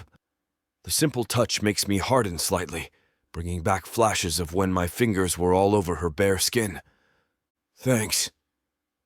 Her smile reaches her eyes, making me smile in return. You know what's funny? I used to hate fancy restaurants. How come? Could be who I'm with. Her eyes lock with mine briefly before dropping to study her dessert. Everything's different with you. More authentic. My chest tightens at the resemblance between her and Catherine, who used to say similar things. She'd curl up next to me after dinner, tell me how safe she felt, how understood. Then the diagnosis came, and I watched helplessly as cancer stole her away, piece by piece. Malcolm? Nadine's voice pulls me back. Where'd you go just now? Just thinking. I signal for the check. Ready to head out? The drive to her apartment is comfortable quite, not the strained ones that used to sit between us. She hums along to the radio, completely unself-conscious. When I park, I get out to open her door and walk to the building. We reach her door and she turns to face me. Thank you for dinner. I lean in, pressing my lips to her cheek. Her skin is soft, warm. Good night, Nadine. As I walk back to my car, my fingers trace where they touched her face. The walls I've built since Catherine feel a little less solid tonight. I think I may be able to finally let them crumble. Maybe. Hopefully. The following day, I pause in the doorway of the break room, watching Nadine chat with our junior developers that have come up for a brainstorming meeting. She's perched on a desk, tablet in hand, discussing the latest app interface changes. See, if we move the chat feature here, she traces her finger across the screen. It creates a more intuitive flow. That's genius! Michael, one of our youngest dev, leans in. And what if we added a quick response option? Like preset messages? Nadine's eyes light up. That could work for users who get nervous about first messages. Exactly, and maybe customize them based on profile interests. I shake my head, amazed. When I tried explaining similar concepts, I got blank stares. Yet here's Nadine speaking their language effortlessly. My stomach knots as I continue to watch. What am I doing with her? She should be out there living her life, not stuck in meetings with someone who'd rather spend evenings reviewing quarterly reports. Mr. Lynx? Janessa, another junior dev, notices me. Nadine's been helping us brainstorm some amazing updates. I can see that. I try to keep my tone neutral. Nadine turns, and the way she looks at me as if I am the only person in the room makes me feel important. More important than having my name on this company. Actually, she stands, straightening her vintage-style dress that she had told me she'd gotten from a second-hand store. I had some thoughts about restructuring our user feedback system. Would you have time to discuss it later? The words tumble out before I can stop them. Why don't you present it at tomorrow's board meeting? Her eyebrows shoot up. The board meeting? Unless you'd rather not? No, I'd love to. She tucks a stray curl behind her ear. I just didn't expect... I've never pitched anything brand new in a board meeting yet. Usually you and I go over it for quite a while and hash it out before you feel it's ready. Do you think it will work? She almost looks offended. Of course. Then go for it. You've earned it. I meet her eyes. Your insights have been invaluable. I trust your judgment. The smile she gives me isn't the quick, youthful grin she shares with the dev team. It's measured, knowing, reminding me that perhaps I've been focusing on the wrong numbers all along. I'll have the presentation ready by morning, she says, her voice carrying the quiet confidence of someone twice her age. There's a steadiness in her tone that reminds me of the old guard, the business veterans who used to fill my father's boardroom. I nod, already mentally rearranging tomorrow's agenda as I head to my office. It's time to stop treating her like a temporary solution and start seeing her for what she is, an essential part of Lynx technology's future, and possibly even mine. Chapter 24. Nadine. My phone buzzes against my desk, interrupting my focus on the latest Love Lynx social media campaign. Maurice's name flashes across the screen, and I smile, missing my old temp agency crew. Girl, you better call me ASAP, drama alert. Alarma. I duck into the break room, dialing Maurice's number. What's up? Honey, why didn't you tell me you're working for Damien's daddy? His voice carries that mix of concern and gossip I know too well. My stomach drops. How did you... Damien's been stomping around the agency like a bull in Prada, asking everyone about you and Malcolm Lynx. Is it true? Are you really working there? The coffee I'd been sipping turns bitter in my mouth. Yes, but... And Sarah's running her mouth too. Telling everyone you're trying to sleep your way to the top, or something equally nasty, which, by the way, is rich coming from her. My hands start to shake. What exactly is Damien saying? That you orchestrated this whole thing to get close to his father. He's furious, Nadine. Says you're trying to manipulate his family business. I sink into a chair, my knees weak. That's not... I know, sweetie, but he's painting quite the picture. And Sarah's backing up his every word. The memory of Malcolm's kisses at the convention floods back, along with the crushing realization that I never told him about Damien, about our history, about any of it. And for some stupid reason, I thought it would all just not matter eventually. You still there? Morris asks. Yeah. My voice sounds distant to my own ears. I have to go. I end the call and sit there for a moment. Malcolm's been including me in major decisions, trusting me with his company's future, and I've been keeping this massive secret from him. The guilt twists in my gut like a knife. Everything's been going so perfectly. The app's improvements, our working relationship, that night at the convention. Now Damien's about to blow it all apart, and I have no one to blame but myself. Throughout the day, I keep trying to find the right time to visit with Malcolm about this unnecessary drama. But with the stress of the rebranding and phase rollout so close, I keep finding nothing but excuses. I hover near Malcolm's office door, my hand raised to knock, then lower it for the third time this morning. The words sit heavy on my tongue. I used to date your son. His phone rings through the door. Again. No. That's not what we discussed in the pitch. Malcolm's voice carries through. The algorithm changes are meant to enhance genuine connections, not... I retreat to my desk, straightening papers that don't need straightening. The relaunch preparations have turned the office into a pressure cooker. My inbox pings with another urgent request about the updated interface. Malcolm emerges from his office, rolling his shoulders. These investors are going to be the death of me. He stops at my desk, his fingers brushing my shoulder. How are those social media responses looking? Mostly positive. I pull up the analytics. But Malcolm, I need to tell you something. His phone buzzes. Again. He glances at the screen and sighs. Hold that thought. The dev team's having a meltdown, about the new matching system. It's important, I try, but he's already walking back to his office, phone pressed to his ear. Tomorrow, I whisper to myself. I'll tell him tomorrow. I don't want to wait, but I want Malcolm to not be distracted and stressed out, and today isn't that day. If I do it now, I may face him telling me he never wants anything to do with me again, and I can't bear that. But tomorrow brings a cascade of emergency meetings. The PR team needs immediate approval on press releases. The testing phase reveals last-minute bugs. Malcolm only emerges for coffee and brief updates, with his tie loosened and his appearance slightly disheveled for him, but still looking more put together than most.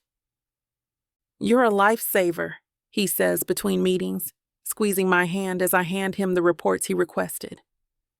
The warmth in his eyes makes my chest tight with guilt that I almost blurted out right there. I open my mouth to confess, but my phone rings. "Lynx Tekken?" "Yes." "Hang on 1 minute, sir."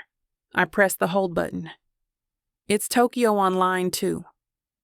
He nods and gives me shoulder a subtle squeeze of appreciation as he heads back into his office, disappearing again, leaving my secret to grow heavier by the hour. I stare at my phone's dark screen, Morris's warning echoing in my head. I catch the strain around my eyes, the tension in my shoulders. The truth has been eating away at me, growing heavier with each shared moment between Malcolm and me. This isn't just about work anymore, I whisper to myself, touching the spot on my neck where Malcolm's lips had lingered that night at the convention. My computer keeps blowing up with emails about the app launch, but I can barely focus on it.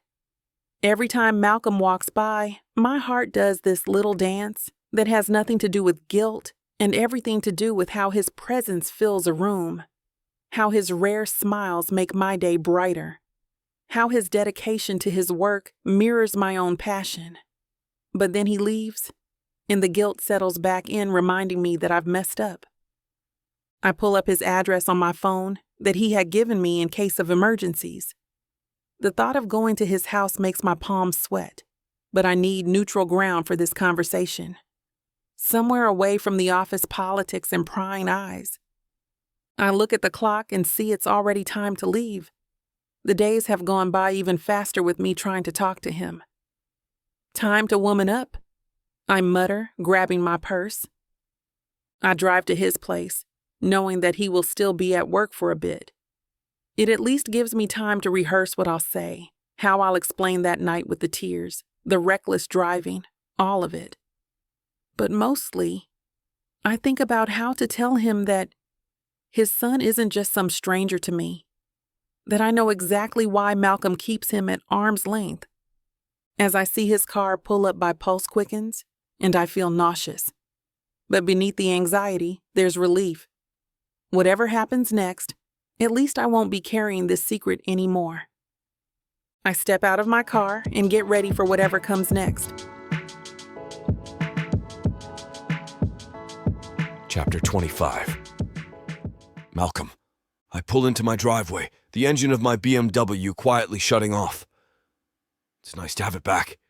It's my preferred car, so I finally feel less flamboyant when driving. The day's exhaustion weighs on my shoulders as I gather my briefcase. Movement catches my eye. Nadine steps out of her own car that I didn't notice parked across the street, her waves pinned back in that classic style that makes my mouth go dry. The sunset casts a golden glow across her features. This is a pleasant surprise. I walk over, drinking in the sight of her. Coming to check on your boss after hours? I needed to talk to you about something. Her fingers twist together. Perfect timing. I was just about to make dinner. I gesture toward the house. Join me? Her eyes dart to the sprawling Mediterranean-style home. I don't want to impose. You're never an imposition. I touch her lower back, happy I can let my fingers linger now as I guide her toward the front door. Consider it a Valentine's Day treat. Oh, God. She stops short. Is that today? I completely forgot. Even better. A spontaneous Valentine's visit. I unlock the door, watching her face as she takes in the soaring ceilings and warm wood tones. Though you seem tense. The relaunch stress getting to you? Something like that, she murmurs, trailing her fingers along the granite kitchen island. Well, cooking always helps me decompress. I shrug off my jacket. Care to help me whip up my signature pasta primavera? I promise it's better than any restaurant version. Her eyes sweep the gourmet kitchen. This is incredible. It feels so lived in, homey. Not what I expected. What did you expect? A bachelor pad with chrome everything? I ask, thinking about what my son's place looked like last time I visited him. She lets out a forced chuckle, the stress still obvious in her demeanor. Now tell me what you can do and I'll put you to work. The pasta turns out perfect, al dente with just the right amount of garlic and herbs. We eat at the kitchen island, our knees occasionally brushing. The tension in Nadine's shoulders has eased, though something still weighs on her mind. She keeps glancing up at me between bites, opening her mouth slightly before returning to her food. This is amazing, she says, twirling another forkful. Where'd you learn to cook like this? Trial and error. After Catherine passed, I had to feed myself somehow. I take a sip of wine. Takeout gets old fast. You're full of surprises, Mr. Lynx. Good ones, I hope. Her smile finally reaches her eyes. The best kind. We fall into comfortable silence, the kind that doesn't need filling. Outside, the sun has set completely, leaving us in the warm glow of pendant lights. When we finish, she insists on helping clean up, bumping her hip against mine as we load the dishwasher. You don't have to do this, I say, but she's already gathering plates. I want to. She hands me a wine glass to dry. Besides, you cooked most of dinner. When everything's put away, I grab the bottle of Cabernet and lead her to the living room. The fireplace casts dancing shadows across the leather furniture, arranged in a half circle. No TV, I've always preferred conversation to mindless entertainment. I pour us each a fresh glass and settle beside her on the couch, close enough to smell her jasmine perfume. She takes a long sip, her fingers tightening around the stem. Now, I say gently, why don't you tell me what seems to be eating at you? Nadine stares into her wine glass, her fingers tracing the rim. There's something I need to tell you, but I don't know where to start. Start anywhere. I try to give her space while staying close enough to catch the slight tremor in her voice. I've been keeping something from you. She takes a deep breath. It's about why I was so upset that night, when I hit your car. The night that brought you into my life. My lips curve. Hard to regret that collision now. A shadow crosses her face. That's what I'm afraid of. She sets down her glass. See, I just found out my boyfriend was... You don't have to explain past relationships. The thought of her with someone else sends an unexpected surge of possessiveness through me. We all have history. No, you don't understand. I need to tell you about... Nadine. I catch her restless hands in mine. Whatever it is, it can't be that bad. You've transformed my company, breathed new life into projects I'd given up on. More than that, you've... My voice threatens to break as I realize just how much she means to me. She looks up, her eyes wide and vulnerable. I have. You've made me feel alive again. I reach up to trace her cheekbone with my thumb, marveling at the softness of her skin. After Catherine died, I thought that part of me was gone forever. But you've showed me that it wasn't. I guess the app works in more ways than on a phone. The irony isn't lost on me. Here I am, the creator of a dating app, finding love in the most unexpected way. She smiles slightly, and her lips barely part as I lean in, drawn by the warmth in her eyes and everything else about her. The scent of her perfume, subtle and sweet, pulls me closer. For the first time in years, I feel my heart racing with anticipation. The doorbell rings, its chime shattering the moment. I start to pull back, frustrated by the interruption, but Nadine's expression freezes, her face draining of color as she stares past me toward the entryway. The sudden fear in her eyes makes my protective instincts surge to life. I turn to see who it is.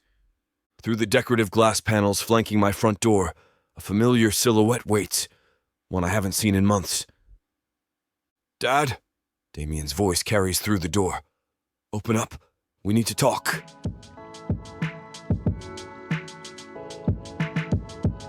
Chapter 26. Nadine. My lungs seize as Damien's silhouette appears through the decorative glass. The wine glass slips from my fingers, but Malcolm catches it before it hits the table. "Dad, open up. We need to talk about the company's stocks. You can't cut out your only son." Damien's voice carries through the door, sharp and demanding. I try to stand, but my legs won't cooperate. Malcolm touches my shoulder. "I'll handle this." Before either of us can move, the door swings open. Damien strides in, a folder clutched in his hand. "You can't just ignore my calls about—" His gray eyes lock onto mine. The folder drops to the floor, papers scattering across the hardwood. Time stretches like taffy as recognition dawns on his face, followed by confusion, then anger. "What the hell?" His gaze darts between Malcolm and me. "What are you doing here?" The wine burns in my stomach as I push myself to my feet, the chair scraping against the floor. My heart pounds against my ribs like it's trying to escape. Damien's jaw clenches, his face reddening like a storm cloud about to burst. "Oh, I get it. You're stalking me now? Couldn't handle that I moved on, so you're trying to get to me through my father?" His fingers flex at his sides, a gesture I remember all too well from our fights. Malcolm's head snaps between us, his blue eyes narrowing with the same sharp intelligence that had impressed me earlier. The warmth I'd seen in them minutes ago has vanished. "How exactly do you two know each other?" My throat closes up, desert dry and tight. The pasta from dinner threatens to make a reappearance as bile burns the back of my throat, bitter and acidic. The room spins like a carnival ride I never wanted to be on, and I grip the edge of the end table to steady myself, my knuckles turning white against the polished wood. Actually, that's the other reason why I came by. Damien's lips curl into a predatory smile. His gray eyes glitter with malicious delight. "To warn you about her?" "Damien, don't," I plead, but it's too late. "What are you talking about?" Malcolm's voice drops an octave, that commanding tone I usually find so attractive now making my skin crawl. "I've been trying to reach you."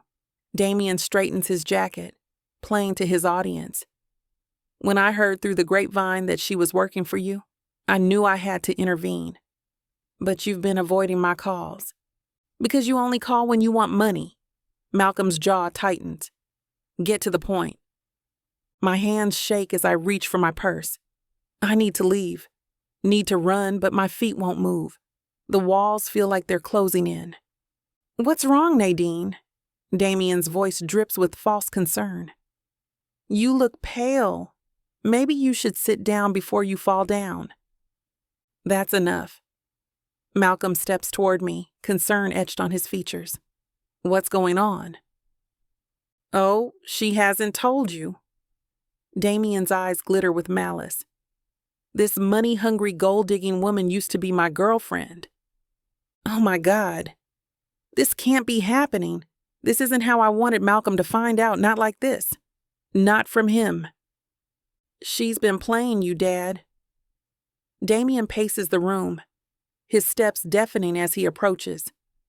"First, she got close to me, trying to get her hands on my trust fund. When that didn't work out, she orchestrated this whole thing with you." My mouth goes dry. "That's not—" "The car accident?" Damien snaps his fingers. "Staged. She knew exactly who you were, knew your schedule. She's been planning this for months." Malcolm's eyes meet mine, and the doubt I see there shatters something inside me. His shoulders stiffen as he takes a step back, and my heart plummets to my stomach. All those tender moments we shared, all those late nights discussing his vision for Love Lynx are dissolving before my eyes. Malcolm, please. I reach for him, but he shifts away, like my touch might burn him. It wasn't like that at all. I never. Then why didn't you tell me? His voice is quiet, controlled, but I hear the hurt beneath it, the same way I've learned to read every subtle shift in his tone over these past months. Why keep this connection a secret? Because I was ashamed. The words burst out of me, raw and honest. Not of you, of him. Of how stupid I was to waste months with someone who made me feel worthless, who cheated and lied, and left me questioning my own worth. Oh, that's rich. Damien laughs, the sound sharp as broken glass, reminding me of all those cruel moments I'd tried to forget. You're going to play victim now? Tell him how I broke your heart? What about how you tried to pressure me into marriage just to get your hands on the family money? That never happened. My voice cracks, tears threatening to spill. Malcolm, he's lying. I never knew about your money, about any of this. The accident was real. Everything between us has been real. Every smile, every shared dream, every moment I fell deeper in love with this brilliant, complicated man, and now I'm watching it all fade away. But I see it in Malcolm's face. The wall going back up, his features hardening into that mask he wore when we first met. It's all falling apart. My chest constricts as everything we've built starts crumbling around me. Dad, look at the evidence. Damien's voice drips with false concern, each word carefully chosen like a poison arrow. She got close to me, then suddenly she's working for you, living in your pocket, making all these suggestions about the company from what I hear. Malcolm's jaw tightens, and I see his hands curl into fists at his sides, the same way they do when he's trying to maintain control in difficult board meetings. I've watched him enough times through the glass walls of his conference room, seen that exact tension ripple through his body when investors push back against his vision. But this is different. This is personal, and the barely contained fury radiating from him makes me want to cry right here. His knuckles are white with strain, and I know he's fighting every instinct to defend me against his own son's accusations. But what hurts the most is the fact that he is conflicted and not sure what to believe. Why didn't I just tell him? Chapter 27. Malcolm. My head spins trying to make sense of Damien's accusations. The warmth from dinner with Nadine evaporates, replaced by an icy confusion that grips my chest. She's playing you, Dad. Using you to get close to the company's money, that's what she does. Get out! My tone carries a demanding sharpness, hoping he heeds the warning. He doesn't. Come on, I'm trying to protect you here. She dated me first, you know. Funny how she didn't mention that while worming her way into your life. I said get out. My voice drops lower, a dangerous edge I haven't used with him in years. The same tone that used to make him straighten up as a teenager. Damien raises his hands, backing toward the door. Fine, just doing my duty as your son, but don't say I didn't warn you when she... Now. The word cuts through the air. He knows it's his last warning. He rolls his eyes, but there's a flicker of that old fear. The door closes behind him with deliberate softness as his final act of passive aggression. The silence is unbearable between Nadine and me. She hasn't moved from where she had initially jumped up off of the couch, her fingers digging into her palms. The candlelight that made her skin glow minutes ago now casts deviant shadows across her face. Is it true? The question tastes bitter. Were you with my son? Malcolm, Just answer the question. Did you date Damien? Her shoulders drop. Yes. The word hangs in the air between us like smoke. I grip the back of a chair, my knuckles white. Why didn't you tell me? All this time, working together, being together. You never thought to mention you dated my son? I was going to tell you tonight. Nadine's voice cracks. A tear slides down her cheek. That's why I came here. My jaw clenches. The dining room suddenly feels too small, too intimate. Go on. The night of the accident, I just caught him with someone else. I was devastated, driving recklessly. She wraps her arms around herself. When I realized who you were, I panicked. How could I explain that your son had just broken my heart? That I was crying because of him when I hit your car? The pieces click into place. I remember her distress that night, the way she'd hesitated when I offered her the job. But still, that doesn't explain why she didn't tell me after. And then I got to know you, Malcolm. Really know you. You weren't anything like what Damien had described. Her fingers twist together. I didn't want my connection to him to color how you saw me. Every time I tried to tell you, I'd remember how little you thought of him, and I didn't want you to think less of me. Then I got messages that he dismissed me as gold digger, just like he did tonight. And she falters, apparently not knowing what to say. So you thought hiding it was better? I don't mean for the words to sound so harsh, but the betrayal I feel is too raw. No, She takes a shuddering breath. I was scared. Scared you wouldn't believe me about him. Scared you'd think I was using you like he said. And then we got closer and She trails off, another tear falling. My mind races with every moment we've shared, now tainted by this revelation. I need space, need time to think. Please leave. The words feel like I swallowed gravel. Malcolm. I need time to process this, Nadine. Please. She nods, gathering her purse with trembling hands. I don't watch her go, but the soft click of the door closing deafens me as if it was the sound of my last chance at happiness closing. I pour myself 3 fingers of scotch and sink into my leather couch, the same one where Nadine sat just moments. The ice clinks against the glass, a jarring sound in the hollow silence of my home. My mind replays every moment, searching for signs I should have seen. The way she hesitated when I first offered her the job, her careful questions about my family, the slight tension whenever Damien's name came up in passing. Damn it. I down half the scotch in one burning swallow. Damien's never lied to me about something this significant before. Sure, he's manipulated situations to his advantage, but outright deception? That's new territory, even for him. And yet, the memory of Nadine's face when she pitched to those investors surfaces unbidden. The genuine excitement in her eyes when we discussed improving the app. The way she challenged my outdated thinking without ever making me feel obsolete. Could all of that have been an act? My fingers tighten around the glass. I've been fooled before, haven't I? Women seeing dollar signs instead of me. But they were always obvious about it with their designer handbags, hints about vacation homes, casual mentions of jewelry they admired. Nadine wore the same clothes she arrived in that first day. Brought her lunch from home. Worked late without complaint. Used her own ancient laptop until I insisted she take a company one. You're getting soft, old man, I muttered to myself, running a hand through my hair. She could have been playing the long game. But then I remember her tears tonight. Not the calculated drops I've seen from others, trying to manipulate their way into my fortune, but raw, genuine pain.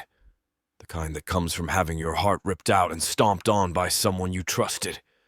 The kind I felt when Catherine died, when cancer stole my wife and left me alone to raise our boy into a man I barely recognize now.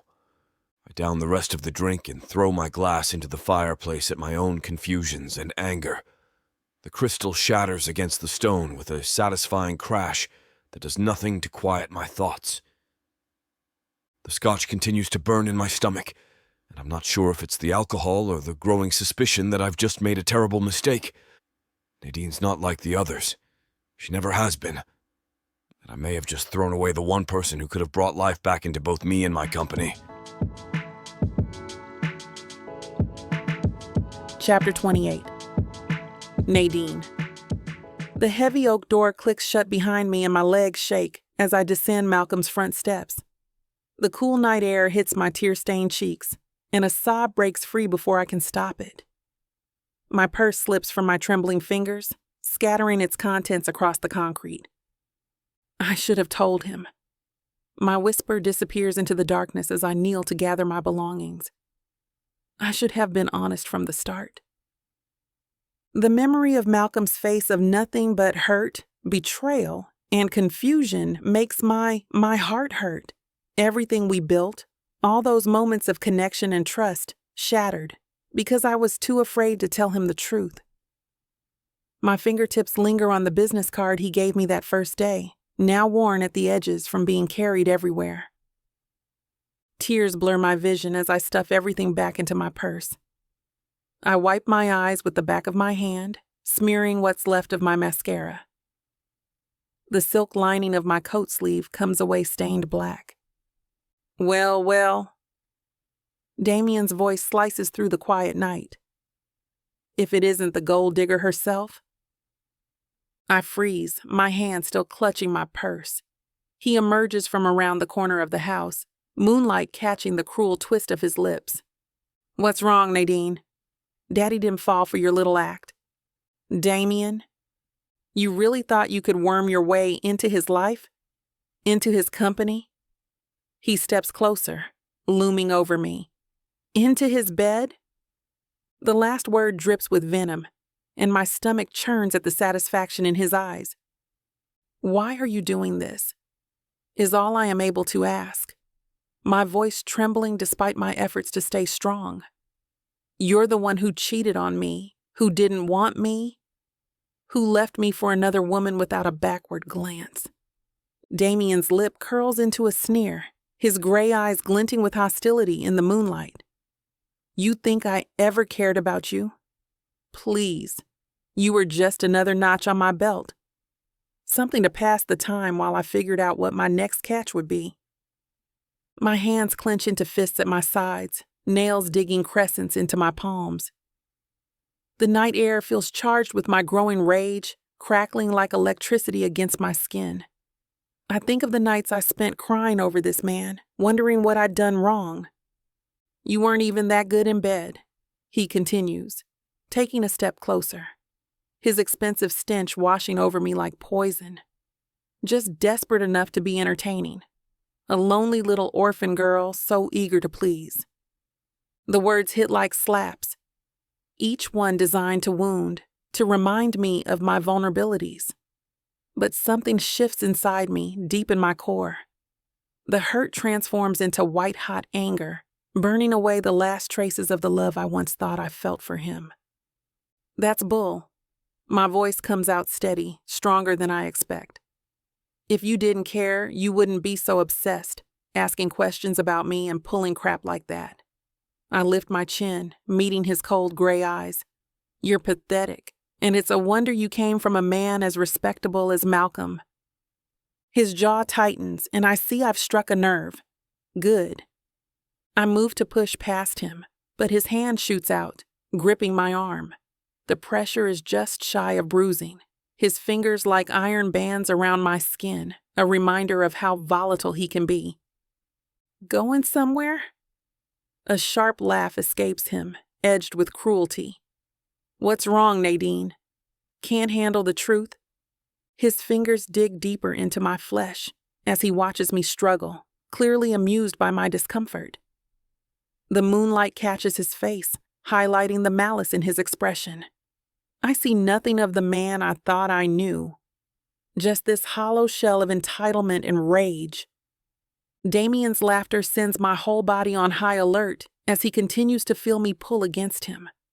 That familiar sound, once warm and intimate, now makes my skin crawl.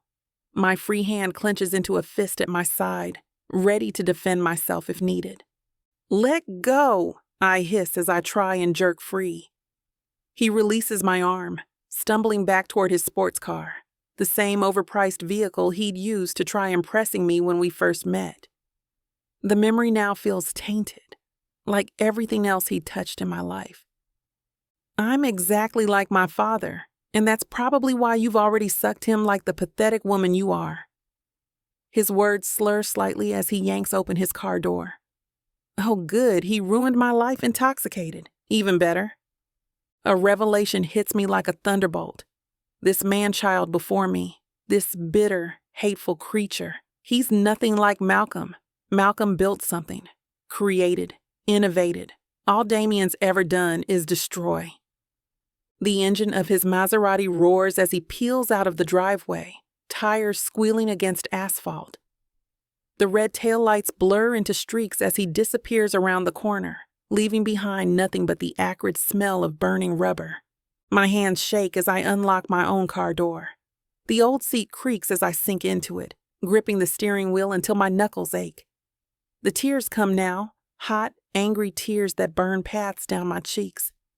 Screw you, Damien, I whisper, my voice cracking. Screw you and your entitled crap. I need to say the words, need to get them out even if he's not here to hear them. Just like his father's money, he took everything he wanted from me and walked away when he was done, as if I were nothing more than another shiny toy he'd grown bored with. The dashboard clock blinks 10:47 p.m. Less than an hour ago, I was sitting across from Malcolm at his dinner table, lost in conversation, about to spill everything anyway. Now it's all gone. My chest constricts as I think about the way he looked at me when Damien dropped his bomb. Like I was a stranger. Like every moment we'd shared had been a lie. A sob escapes me, raw and painful. I bang my palms against the steering wheel, the sharp sting barely registering through my frustration. The worst part isn't losing my job or even Damien's cruel words. It's losing Malcolm. Losing the chance at something real. Something that made my truly happy. Someone that I was falling in love with. Chapter 29. Malcolm. The sunlight streaming through my home office window feels like a personal attack. My head throbs from lack of sleep, and the coffee I've been drinking since dawn isn't helping. The house phone rings for the 5th time this morning. I let it go to voicemail, like all the others. Mr. Lynx, the investors are asking about the presentation schedule for next week.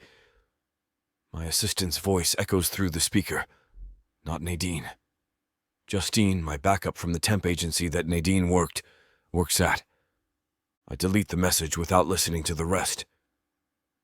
The thought of Nadine clearing out her desk today twists my stomach into knots. The image of her face last night, the hurt in her eyes when I asked her to leave, haunts me. My phone vibrates. Damien, what do you want? Just checking if you fired that gold digger yet. I rub my temples. I'm working. Come on, Dad. You know I'm right about her. I hang up. The accusation rings hollow, especially coming from him. Nadine's work on the app speaks for itself.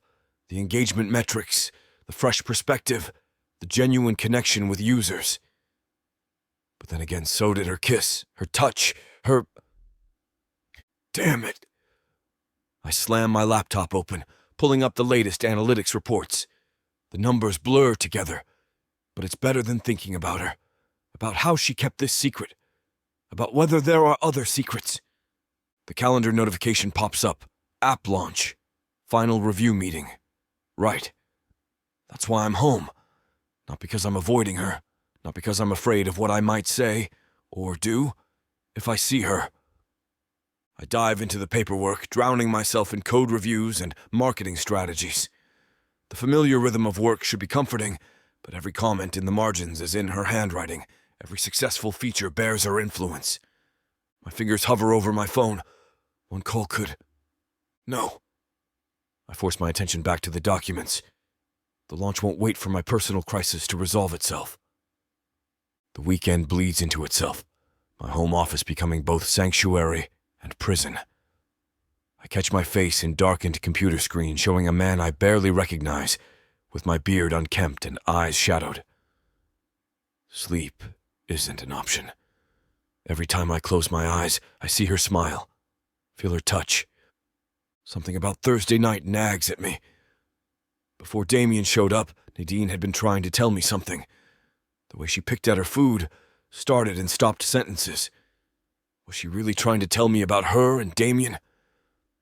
"I need to tell you something," she'd said, but I'd cut her off, distracted by the way her hand trembled around her wineglass.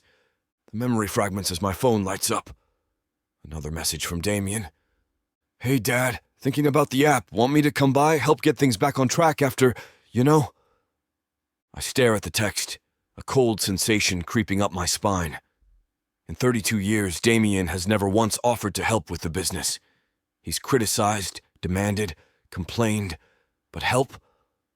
The cursor blinks as I type, "Since when do you care about the app?" His response comes quickly. Can't a son want to help his father? Besides, that temp clearly screwed things up. My jaw clenches. The numbers don't lie. Nadine's improvements doubled our user engagement in weeks. Something isn't adding up. And for once, it's not the quarterly reports spread across my desk. I leave his message unanswered, my mind circling back to Thursday night. To the look on Nadine's face when Damien walked in. Not surprise, but fear. Then I remember. The security system. How could I forget? My own design, installed after that break-in attempt last year. My fingers fly across the keyboard, pulling up Thursday night's footage. The dining room camera shows Nadine and me at the table. Her fingers twist her napkin, shoulders tense. "Malcolm, there's something I need to tell you about." I fast forward to us on the couch. She's still trying to talk, but I keep cutting her off. "God, you dumb bastard!" I lecture myself as I grow irritated watching the playback. I watch myself lean in to kiss her until the doorbell dings, halting us, and I watch Nadine's posture stiffen. I switch to the entryway feed. Damien bursts in without waiting for an invitation, his stance aggressive. But what I keep watching is Nadine's reaction. She shrinks back, not in guilt, but in fear. The kind of fear you show when facing an abuser. Well, look who it is. Damien's sneer carries through the speakers. His body language screams predator, not wronged party. I fast forward through his accusations, focusing on the subtle tells, the way his eyes dart when he's lying, the same tell he's had since childhood. My stomach churns as I realize how badly I misread the situation, being caught up in my own emotions. The timestamp jumps as I switch to the exterior camera. Nadine exits, wiping tears from her eyes. It hurts me to see Nadine so distraught at my own hands. As I am about to turn it off, I catch Damien coming around to address her, his posture cocky. "That's bull. If you didn't care, you wouldn't be so obsessed, asking questions about me and pulling crap like that. You're pathetic, and it's a wonder you came from a man as respectable as Malcolm." My son's laughter crackles through the speakers. "I'm exactly like my father, and that's probably why you've already sucked him like the pathetic woman you are." The mouse cracks in my grip. That entitled, manipulative little... I've been a fool. The signs were there. Nadine's work ethic, her genuine passion for improving the app, her... I catch Damien grab her as she tries to leave as he continues to threaten her verbally. "That's it." My chair hits the floor as I stand. I need to fix this. Now. Chapter 30. Nadine. The screen of my phone lights up with another temp assignment.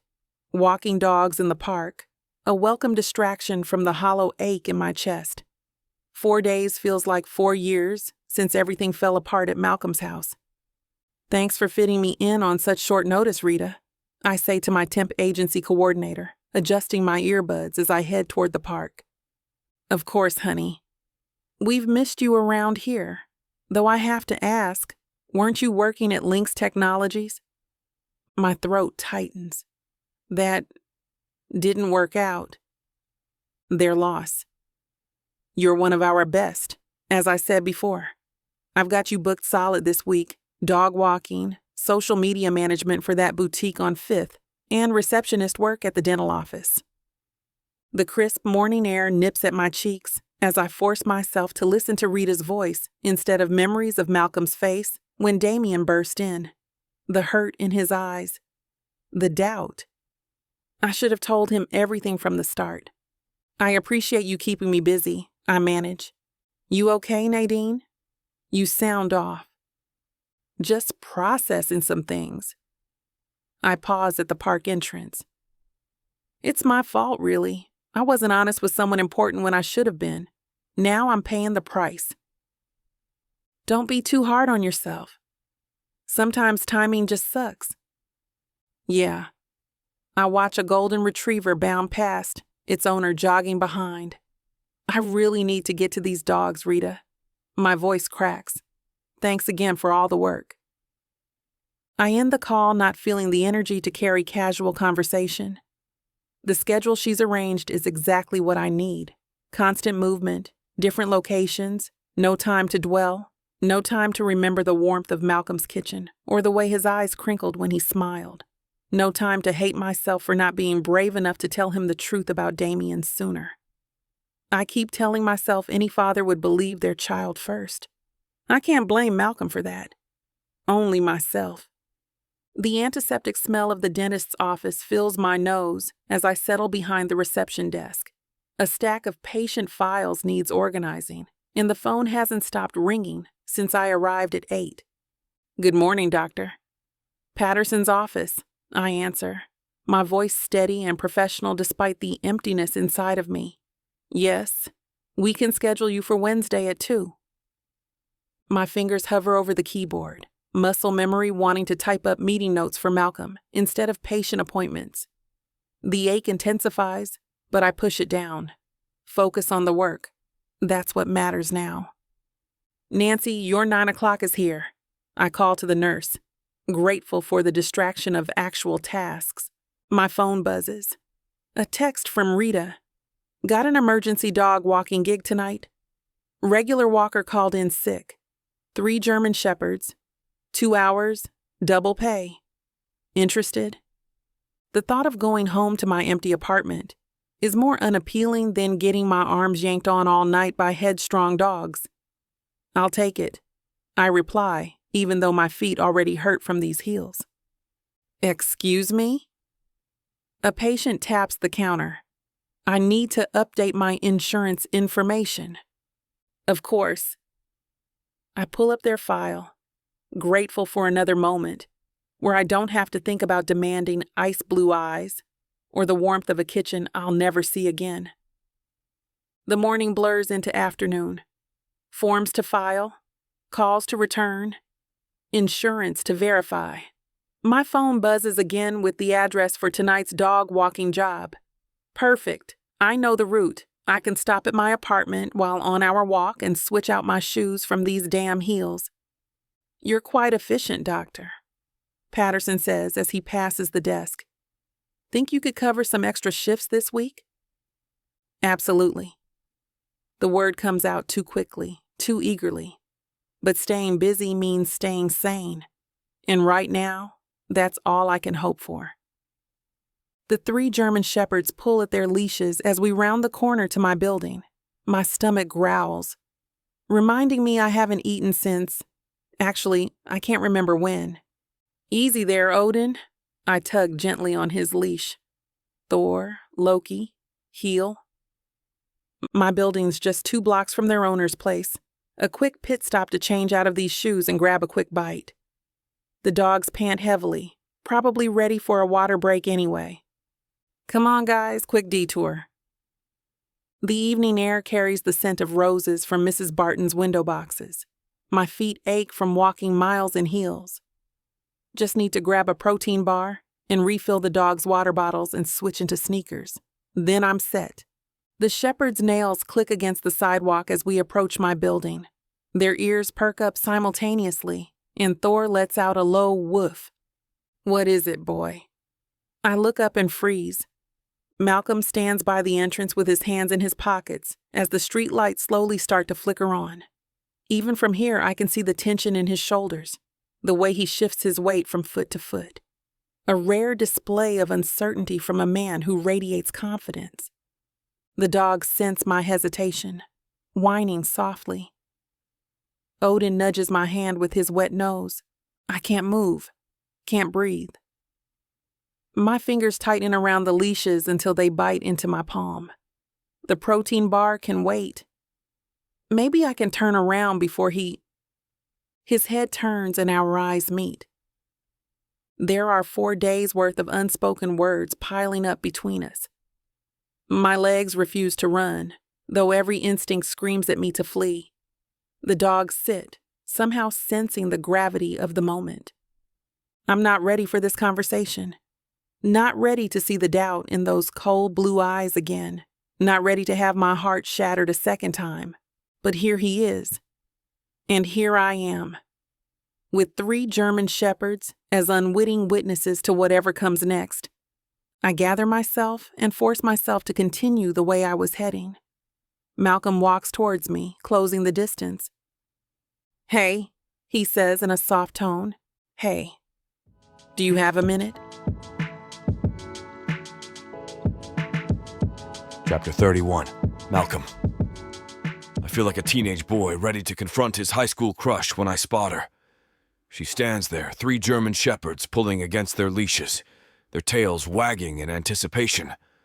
The smallest one whines, straining toward me. "Do you have a minute?" My voice is gruff from my isolation over the last 4 days. Nadine nods, though she remains at a distance. The dogs settle at her feet, sensing her unease. I know I have no right to ask for your time. I step closer, careful not to spook the dogs. But I need to apologize. That night, my hands clench at my sides. I should have listened. Should have given you the chance to explain. Malcolm! Please, let me finish. I drag a hand through my hair. When you came over that night, you were trying to tell me about Damien, weren't you? And I cut you off because I thought... The memory stings. I thought you were worried about us, about taking things further. I wanted to put you at ease, but instead I made everything worse.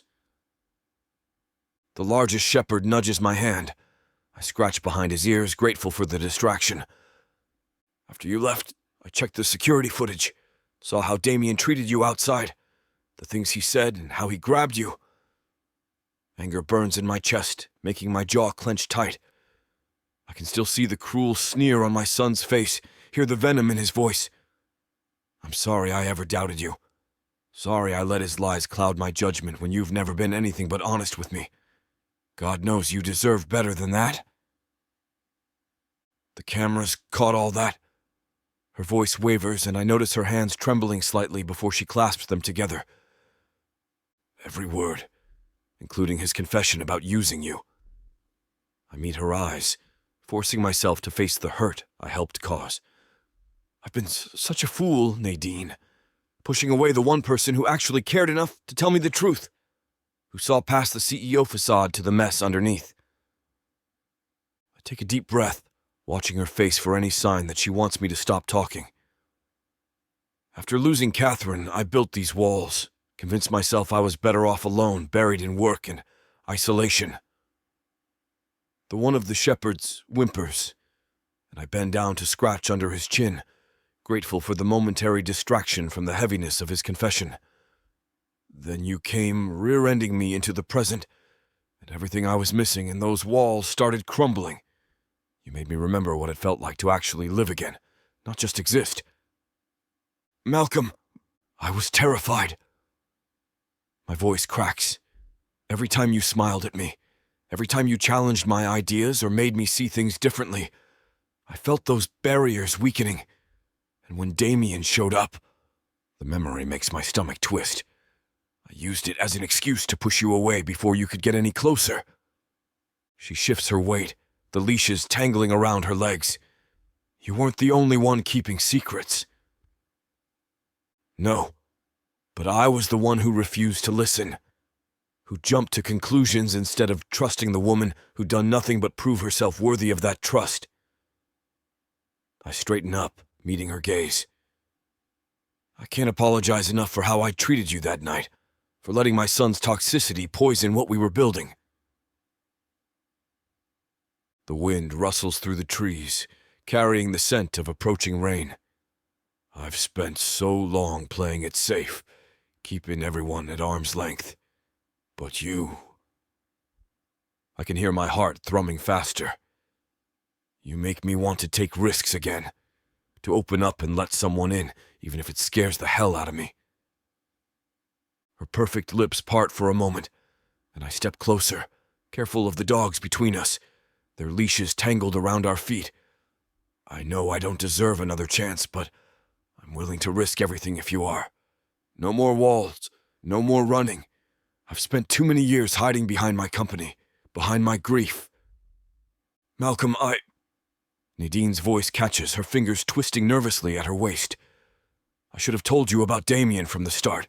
The accident, it wasn't... No. I close the distance between us, careful of the dogs who watch our exchange with perked ears, their tails wagging uncertainly at the tension in the air. My hands itch to reach for her, to comfort her. You don't owe me any explanations. My son manipulated you, hurt you, and then tried to destroy what we have. You were protecting yourself. After everything he put you through, anyone would have done the same. Her eyes shimmer with unshed tears, the afternoon light catching the moisture and making them sparkle like dark jewels. But if I'd just been honest...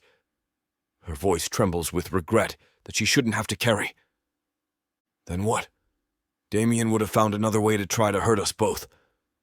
That's what he does. I reach out, brushing my thumb across her cheek. I should have trusted what I knew about you instead of letting old fears and his lies cloud everything into a perfect excuse to pull away. The smallest shepherd nuzzles against my leg now as Nadine leans into my touch. I was so scared you'd never want to see me again. Look at me. I tilt her chin up. I've spent too long letting fear dictate my choices. Not anymore. You're the best thing that's happened to me in years, and I'm done running from how I feel about you. Her mouth opens slightly as if to say something, but I lean down to kiss her instead. The dog's tails thump against the sidewalk as Nadine melts into the kiss, her free hand sliding up to tangle in my hair. I pour everything I can't say into the kiss. My regret, my promise, my heart. When we finally break apart, the German shepherds are sitting at attention, their tails sweeping happy arcs across the concrete. You think you can catch me? You think you can tame me? Oh, I know I can. And you know it too, baby. I gotta tell you, you're not the first to try. But don't worry, baby. I'll be the last. With sass like that, maybe I'll be the one that needs to tame you. Let's cut to the chase, big boy. What you selling me? Your appetite is big AF.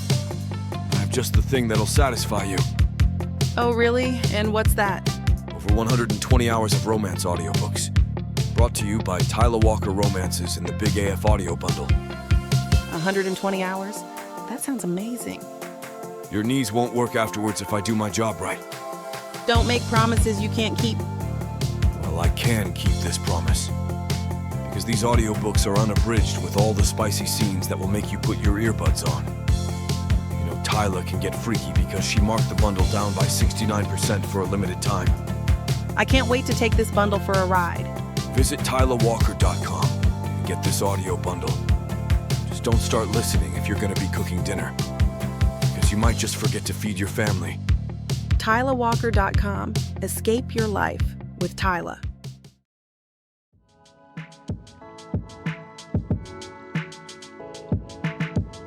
Chapter 32. Nadine. Breaking away from Malcolm's kiss leaves me breathless. His hands cut my face, those intense eyes searching mine. Come inside. The invitation slips out before I can stop it. My keys jingle as I unlock the door, 3 excited German shepherds bounding around us. Easy, boys. I grab their leashes before they can jump on Malcolm's impeccable suit. Sorry about the chaos. Malcolm stands in my doorway, taking in my small apartment with keen interest. His gaze sweeps over my vintage movie posters and the stack of temp agency paperwork on my coffee table. I didn't know you had dogs. He reaches down to pat one of the shepherds. Oh, I don't. I swap my heels for comfortable walking shoes. Back to temp work. Dog walking duty today. Just stopped home to change shoes before taking these guys to the park. You're still temping? Malcolm's brow furrows. Even after everything you accomplished at Lynx? Had to pay the bills somehow. I shrug, trying to keep my voice light. About that. Malcolm steps closer, careful of the excited dogs. I'd like you to come back to Lynx Technologies. Not as my secretary this time, but as our creative consultant. The investors loved your ideas at the convention. The app needs your perspective. I feel my heart stutter. Malcolm, The position's yours if you want it. No strings attached. He takes my hand. Though I hope there might be some strings. I sink onto my worn sofa, untying the laces of my heels. The leather sticks to my feet, still warm from a day of walking dogs. Malcolm's presence makes my apartment feel much smaller than it already is. I hope he isn't bothered by it. Creative consultant. The words taste different on my tongue. Not temporary, not a placeholder. Real. You'd have your own office. Malcolm leans against my bookshelf, careful not to disturb the collection of paperbacks. Full benefits, stock options, the works, and creative control. I slip on my sneakers, watching his reaction, within reason. His eyes crinkle at the corners, though your reason tends to be better than mine these days. One of the German shepherds nudges my knee, reminding me of the temp life I'm considering leaving behind. You're sure? Even after everything especially after everything.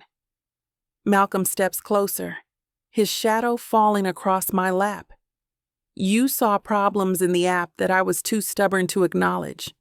You weren't afraid to challenge me. That's exactly what Lynx Technologies needs. My fingers still on my shoelaces. The possibility unfolds before me, a chance to build something lasting, to make my mark, not just fixing other people's problems, but creating solutions of my own. Yes, the word comes out stronger than I expect. I accept. Malcolm's smile transforms his whole face, softening those sharp edges I've come to admire. Should we seal it with a kiss? I stand, letting my sneaker dangle half-tied. Is that standard corporate protocol? I'm making an exception. He reaches for me, his voice a low rumble that makes me tingle all over. His hand finds mine, his fingers curling around my palm with a warmth that feels like a promise. I meet him halfway as I rise on my tiptoes, my heart fluttering. Our lips meet in a kiss that's both a seal and a beginning, a soft pressure that speaks volumes. His beard tickles my skin, but I barely notice, too caught up in the warmth spreading through me. The gentle way his fingers tighten around mine. It feels different from any other kiss I've experienced. More meaningful, weighted with so much more than just passion. The dogs begin to whine as they grow impatient inside my apartment, causing us to reluctantly to break apart. I laugh. We will have to put a hold on that. I gather the leashes up. I'm going to hold you to that, Malcolm says with a grin that makes my inner thigh throb with heat. Malcolm shifts his weight to follow me out, his purposeful gaze focused on me that still makes my stomach flutter. About the rebrand launch next week? You're still ready to help? Of course. I clip the leashes back onto the excited German shepherds. I've already drafted the social media campaign and scheduled meetings with the influencers we picked. Perfect. He holds the door open as I guide the dogs outside. The evening air carries a hint of spring, and the sidewalk gleams from an earlier rain. You don't have to join us, I say, though I hope he does. When he falls into step beside me, I find myself smiling. Dog walking isn't exactly CEO material. I enjoy the company. His hand brushes mine as we walk, sending a shiver through my arm that I tried desperately to hide. Actually, I wanted to discuss something else with you. Malcolm's deep voice carries that familiar authoritative tone, the one that usually precedes important business decisions. Thor pulls toward a tree, and I adjust my grip on the leash. Oh? I try to keep my voice casual, though my heart starts racing. Move in with me. I stumble, my foot catching on a crack in the sidewalk, nearly dropping the leashes. The dogs look back at me with concern. What? The word comes out as barely more than a whisper, and I wonder if I've misheard him. This apartment, the temp work, you shouldn't have to worry about any of that anymore. He catches my elbow, steadying me with his strong grip, his blue eyes intense and focused solely on me. My skin prickles with goosebumps where his fingers rest. My house has plenty of room, and I would enjoy having you there. His voice softens at the end, making me realize how serious he is. The dogs tug us forward as I process his words. Malcolm, I can't just... Why not? He pulls me close to him, keeping up with my fast pace that the dogs are setting. It makes sense. You wouldn't have to waste money on rent or utilities, and I'd get to keep you all to myself. A laugh bubbles up. What about paying off my debt with you? His eyes darken and he leans close enough that I feel his breath on my ear. There are other ways for you to take care of that. Chapter 33. Malcolm. The most recent user update reports are spread across my desk and begin to blur together as my mind drifts to Nadine down the hall. Her office that is still being set up with her personal touches brings a smile to my face. Having her energy back in the building makes everything feel complete. The rebranding launch doesn't seem to be looming, but rather something I'm eager to see through. Mr. Lynx, the preliminary numbers for the rebrand look promising. Janet, the new temp secretary, calls through the intercom. The social media engagement has tripled since... those are Miss Marlowe's metrics. Forward them to her office directly. Yes, sir. Also, the dev team needs your sign-off on the new interface before Friday's launch.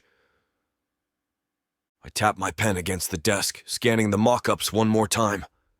Nadine's influence shows in every sleek design choice, every thoughtful user interaction. She was right.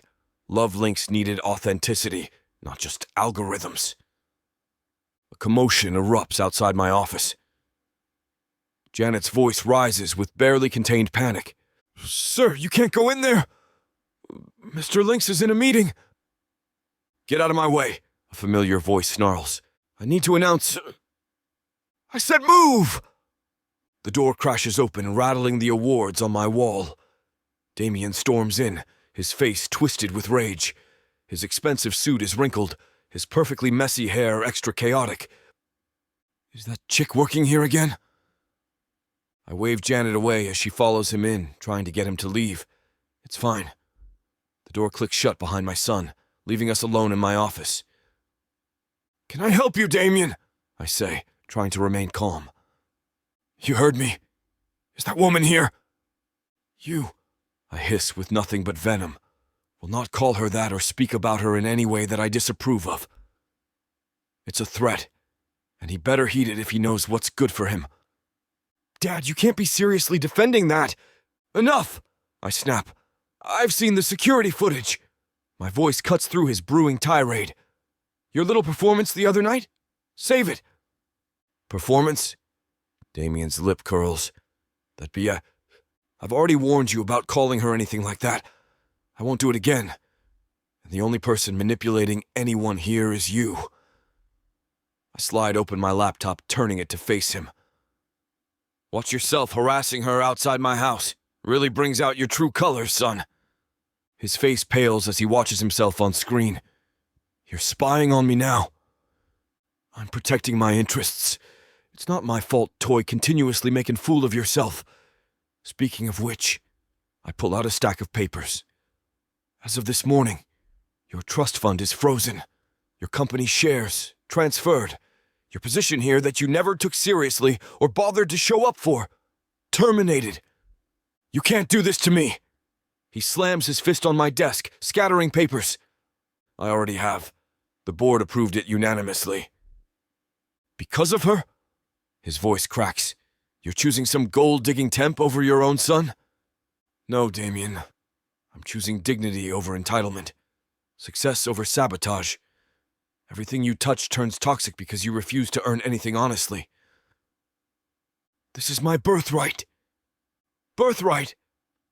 I stand, matching his height. The only thing you're entitled to is the consequences of your actions. You did this to yourself. You'll regret this, he spits, backing toward the door, his gray eyes flashing with barely contained rage. Both of you will.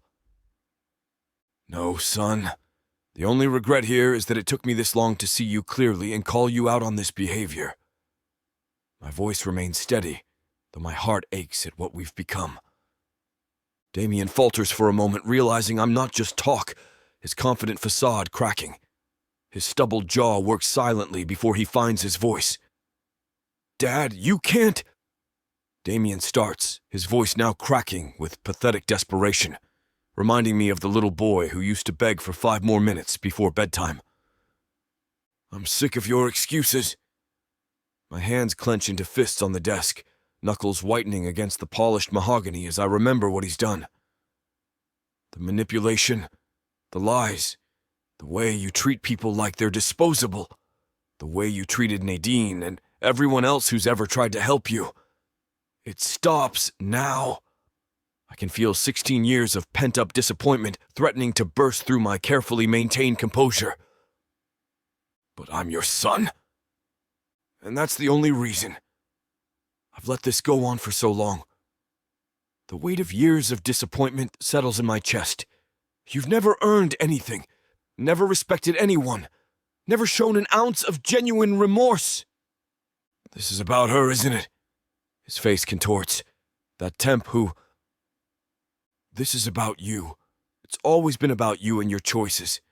I straighten my jacket, steadying myself. Don't expect another penny from me. Not for rent, not for your car payments, not for those expensive suits you wear to pretend you're successful. You'll regret this. He backs himself against the door, knocking over a chair. I'll make sure everyone knows what kind of man you really are. How you threw away your own son for some. Get out, I say coldly. This isn't over. His hand grips the doorframe until his knuckles turn white. I'll destroy everything you've built. Both of you will pay for this. I promise that. The door slams behind him hard enough to rattle the windows. In the sudden silence, I sink into my chair, the fight draining out of me. My eyes fall on an old photo on my desk of Damien at his high school graduation, before everything went wrong. Before he became this bitter, entitled stranger. The ache in my chest deepens. Somewhere along the way, I lost my son. Or maybe I never really had him at all. The relationship I wanted. The mentorship. The mutual respect. The pride of passing on my legacy to someone worthy. Was just a fantasy I clung to for too long. I turned the photo face down and closed my eyes, letting the mixture of relief and grief wash over me. Chapter 34. Nadine. I tug at my yoga pants, feeling underdressed in Malcolm's pristine Mediterranean mansion. The moving boxes scatter around us like building blocks, and I can't help but stare at Malcolm in his gray sweatpants and fitted black t-shirt. It's jarring seeing him so casual, but in the best way possible. Is something wrong? Malcolm catches me staring. Just not used to seeing you without a tie. I smile, setting down another box. Though I have to say, the relaxed look suits you. Wait until you see me in my reading glasses. He guides me through double French doors into a sun-drenched living room. This is where I spend most evenings. The room breathes warmth with its terracotta walls and exposed wooden beams. It's beautiful. My fingers trace the spine of a leather-bound book on the built-in shelves. You're beautiful. Malcolm wraps his arms around my waist from behind. Are you sure this isn't too fast? I need to voice my nagging concern. I'd be lying if I said I wasn't nervous. It's just... I turn to face him. I don't want you to wake up one day and regret this. Nadine. His gaze is soft and loving as he tucks a wave behind my ear. I've been thinking about asking you to move in since before everything happened with Damien. You've brought life back into my world, into my company. His thumb traces my cheekbone. The only thing that matters is if you're comfortable here. A laugh bubbles up from my chest. Comfortable? Malcolm, this place is bigger than my entire apartment complex. If you ever get sick of me, we could go days without running into each other. True, he chuckles. I feel cold when he removes his hands from me to unpack another box. I grow quiet as I unpack my books onto Malcolm's shelves, my fingers lingering on each spine. I hadn't realized how long I had stayed silent until Malcolm's voice breaks my paranoid thoughts. Are you really that worried I'll change my mind? My body tenses. It's not just that. I keep thinking about Damien. What if he tries something? Malcolm steps closer, his hand settling on my hips. He already did. What? The book in my hand trembles. He stormed into my office yesterday, calling you names. Malcolm's jaw clenches. I showed him the security footage from that night. Everything he said to you outside. Anxiety creeps up into my chest. Malcolm. I cut him out of the inheritance. His voice is firm, unwavering. He's been living off my money, making terrible decisions, hurting people. I enabled that behavior for far too long. The book now slips from my grasp. You didn't have to do that. Not because of me. This isn't just about you, though protecting you is important to me. Malcolm catches my hand in his. I failed as a father by letting him become such an entitled little butthead. Sometimes love means making hard choices. But that's his whole future. No. Malcolm picks up the book I had dropped and hands it to me. That was his safety net. Now he has to create his own future just like I did. It's been a long time coming. I lean into him, breathing in his cologne. What did he say when you told him? Nothing worth repeating. Malcolm presses a kiss to my temple. But he won't hurt you again. I promise. I pull back from Malcolm's embrace, a question nagging at me. Doesn't it bother you, dating your son's ex? Malcolm's rich laugh fills the space between us. His hands tighten on my waist, drawing me closer. Sweetheart, if anything, I'm bothered that he had you first. His thumb plays with the outline of my thong that is evident through my thin yoga pants. But someone needs to show you what it's like to be with a real Lynx man. Heat floods my cheeks at his boldness. Is that so? His lips brush my ear. The entitled boy you knew? He's nothing like his father. The deep timbre of his voice makes me knees weak.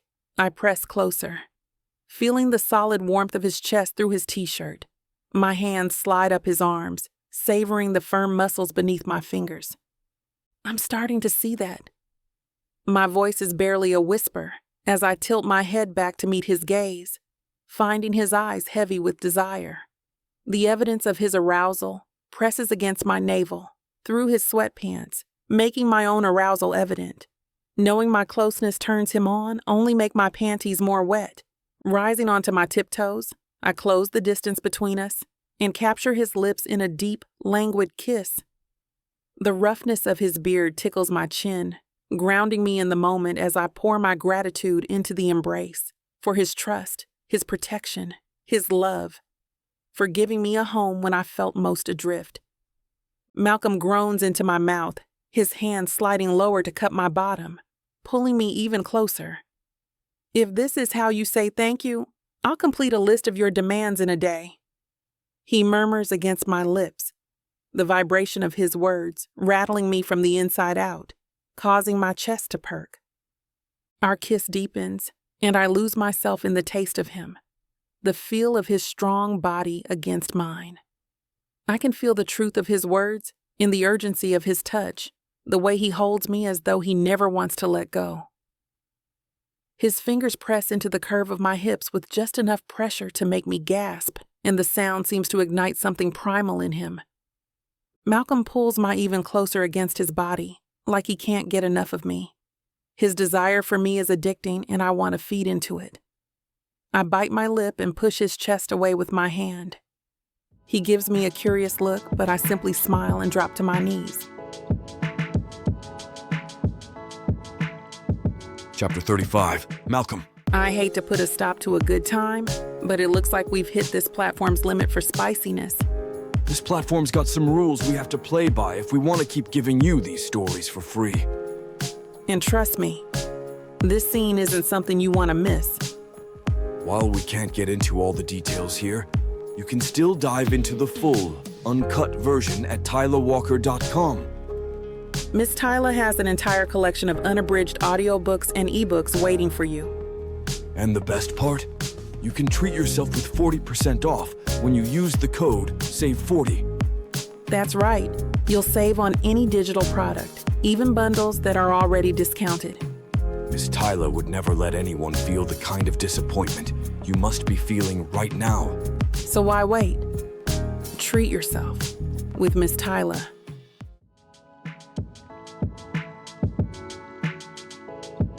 Chapter 36. Malcolm. I stand at the head of the conference table, pride evident as Nadine wraps up her presentation on Phase 2 of Lynx's rebranding strategy. And with these targeted social media campaigns, she explains, gesturing to the sleek graphs on the screen, we've seen a 200% increase in user engagement since the initial rebrand launch.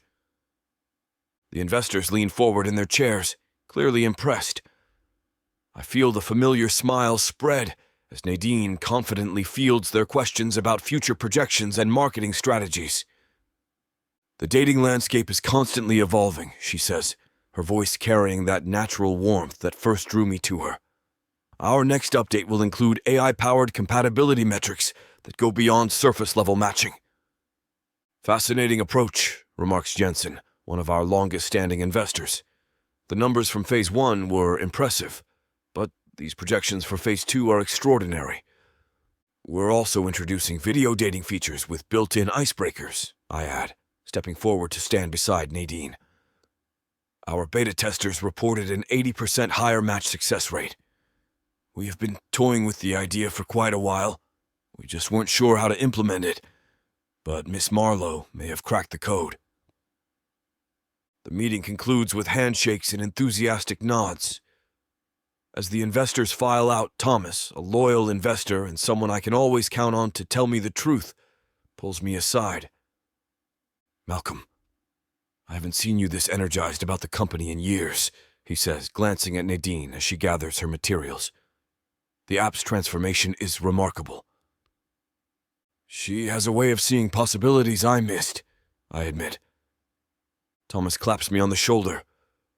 Don't let that one go, he says with a knowing smile.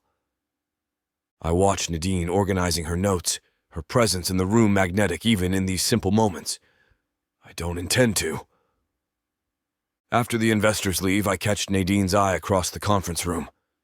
That went brilliantly, if I do say so myself. We make a good team. She straightens her blazer, her true smile non-wavering. I can tell she feels good about it too. I still can't believe how well the video dating feature tested. I can. You've brought fresh life to this whole app experience. I step closer, lowering my voice. Let me take you to dinner tonight to celebrate. Just us. That new French place on 5th? Her eyes sparkle.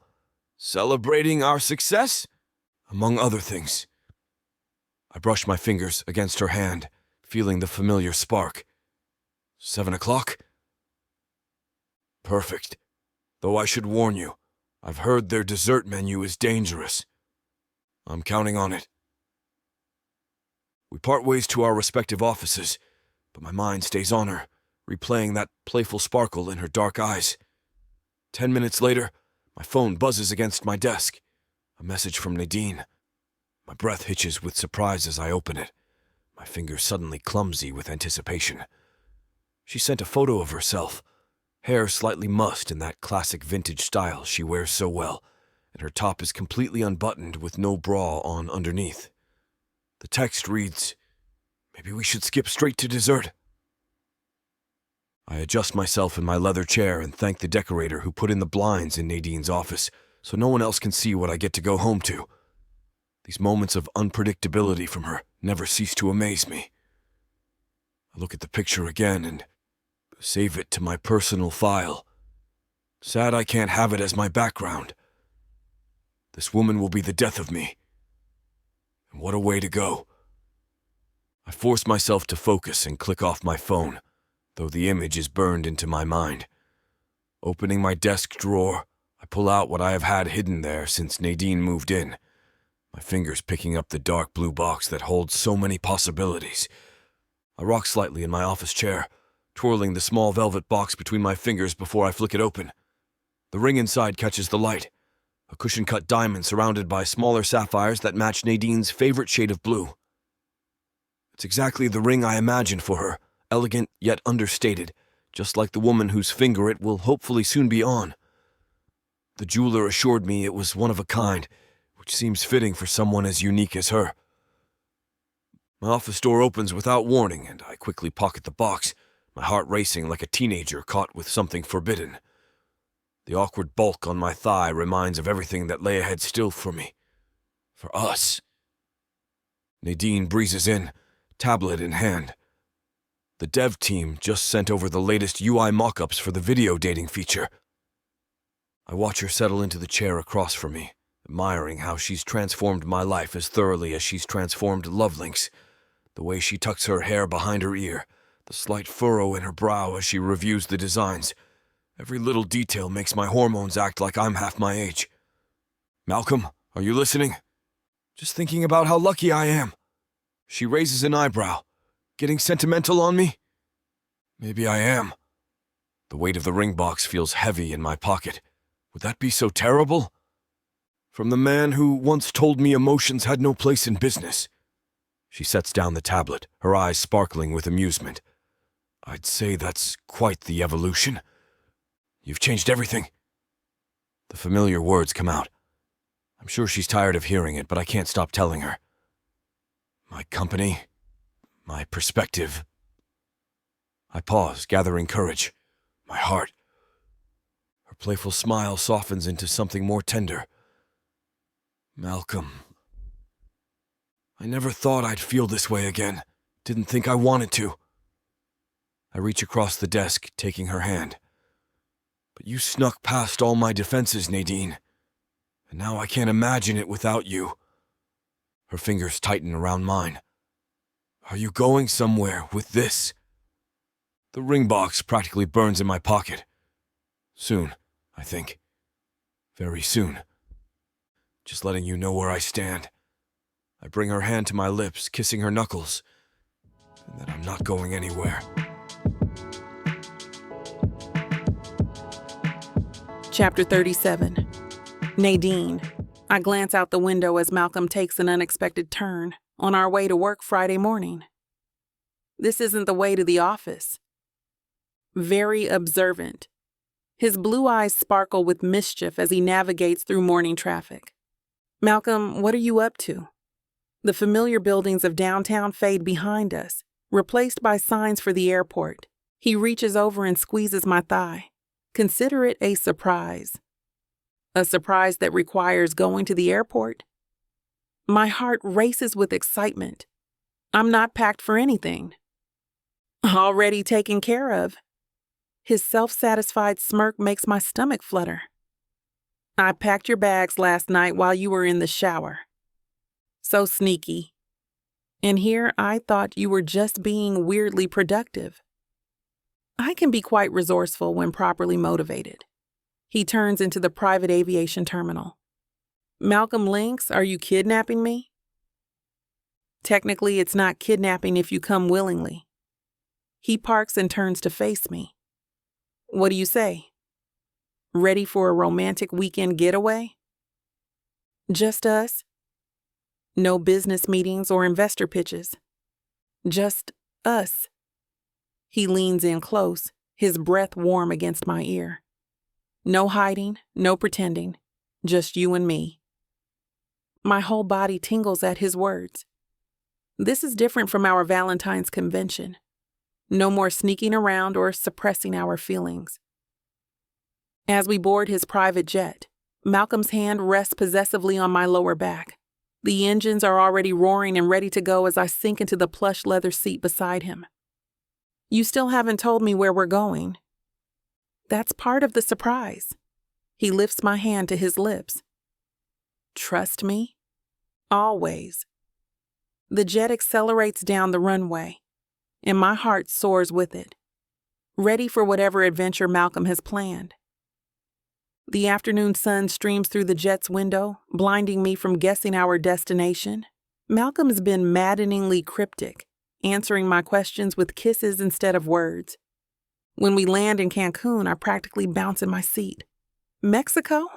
Really? Really? He helps me down the steps, the humid air wrapping around us like a blanket. A private car whisks us to a secluded stretch of beach, where a luxurious hut stands on stilts over crystal-clear water. Inside, the decor is a perfect blend of rustic and modern luxury.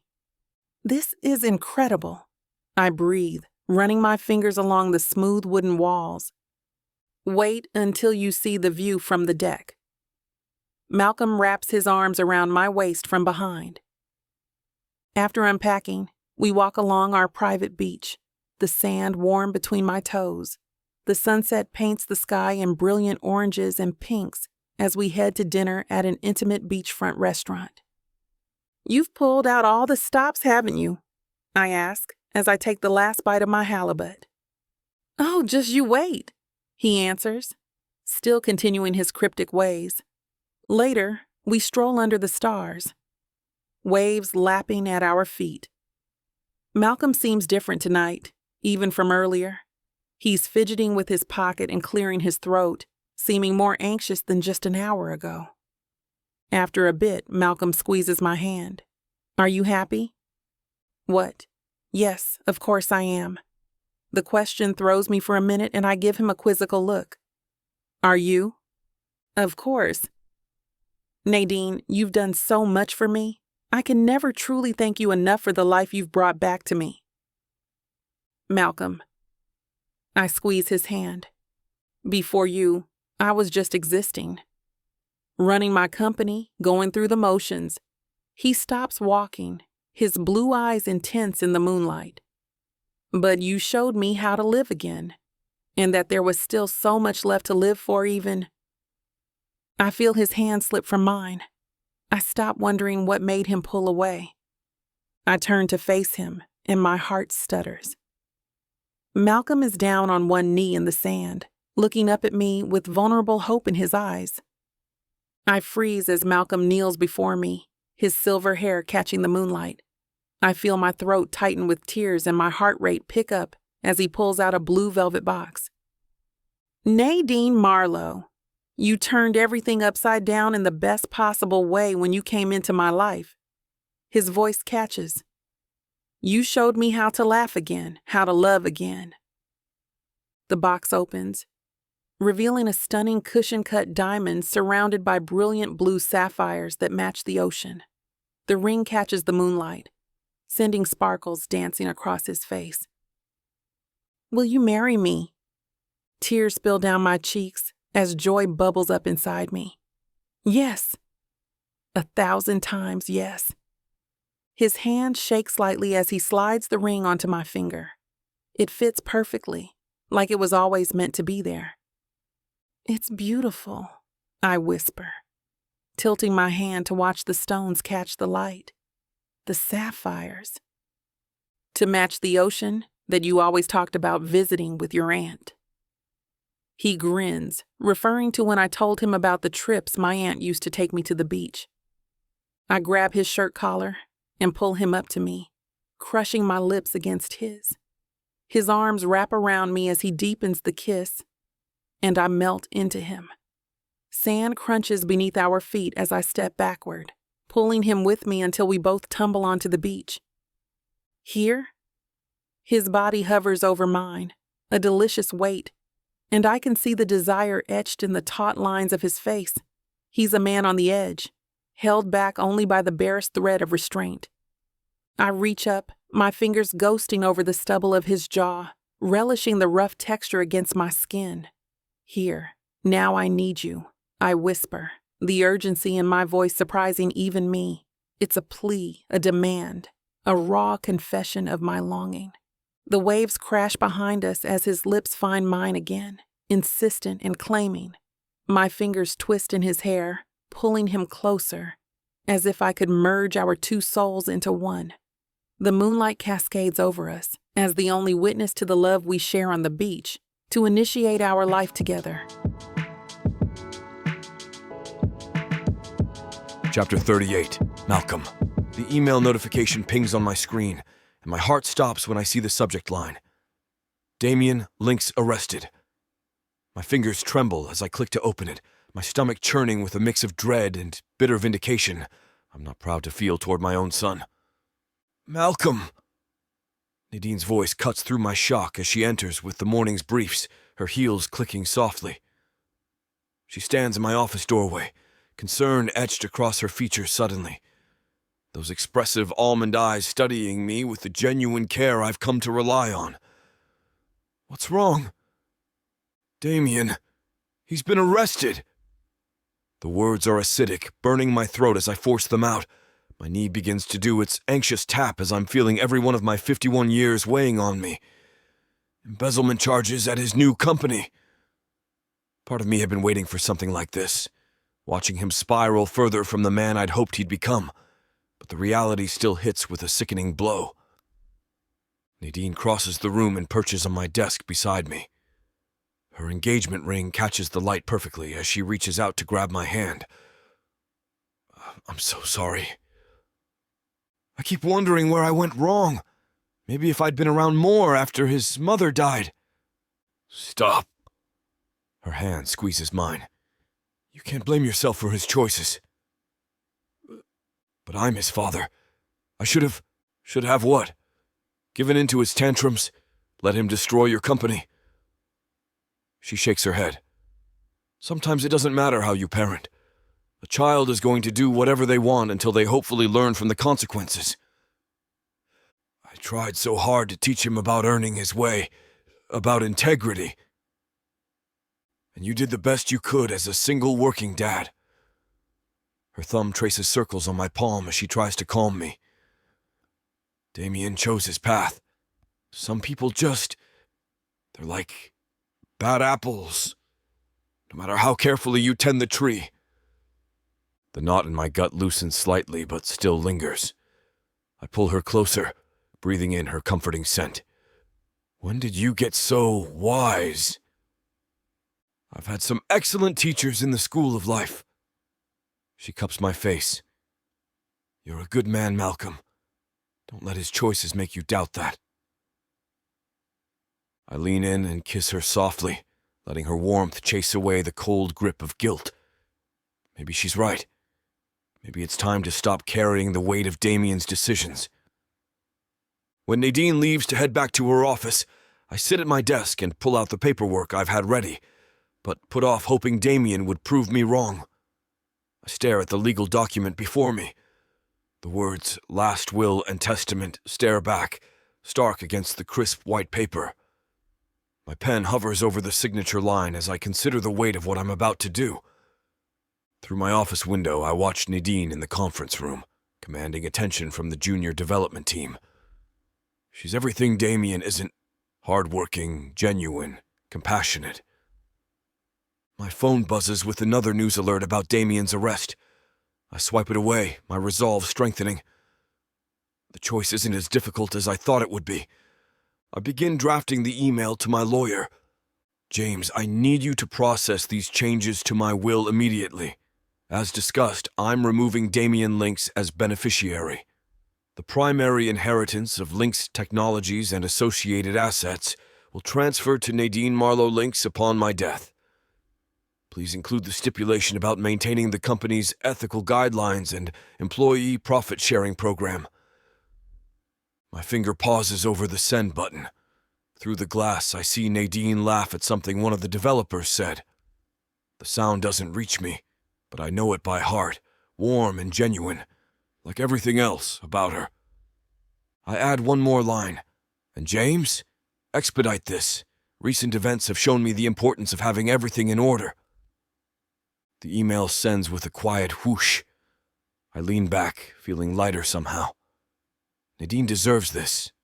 Not that I plan on her needing to deal with it anytime soon. We have too many plans, too much life to live together. I close my laptop and head to the conference room. Time to focus on the future we're building, not the past I'm leaving behind. As the afternoon creeps up, Nadine comes in with her lunch and something for me, still not giving up on forcing me to eat all 3 meals. I watch her arrange our lunch on my desk as I close out the articles about Damien. The news about my son has been weighing on my mind, making me think about things I should have addressed sooner. There's something we should talk about, I say, setting aside my phone.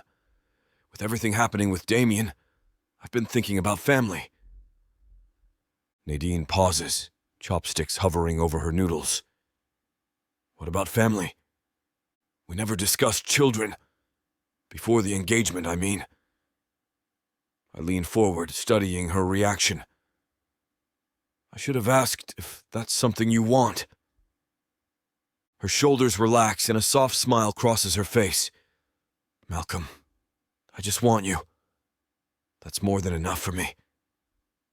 You're young, though. You might regret. I've never really thought about having kids. She sets down her chopsticks. Between juggling temp jobs and trying to keep my head above water financially, it wasn't exactly on my radar. If it happens naturally, great. If not, she shrugs. I'm at peace with that, too. You're sure? Because starting over with another child at my age is completely your choice. She reaches across the desk and takes my hand. I fell in love with you, not some imaginary future family. Whatever comes, we'll handle it together. The tension I've been carrying melts away. Here she is, this brilliant woman who continues to surprise me with her wisdom and understanding. I squeeze her hand, knowing with absolute certainty that every decision I've made, from hiring her that first day to changing my will this morning, has been right. Now, she says, pulling her hand back with a playful smile, are you going to eat your lunch, or should I take these dumplings hostage? Chapter 39. Nadine. I walk through our backyard, my heels sinking slightly into the lush grass as I envision where everything will go. The string lights Malcolm installed last month will create the perfect ambiance, twinkling above the pool area.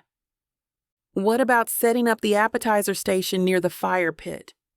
I call out to Malcolm, who's lounging on one of the outdoor couches, tablet in hand. Whatever you want, sweetheart. Though knowing your temp agency friends, they'll probably camp out there all night telling stories. I laugh, remembering the wild tales from my old colleagues.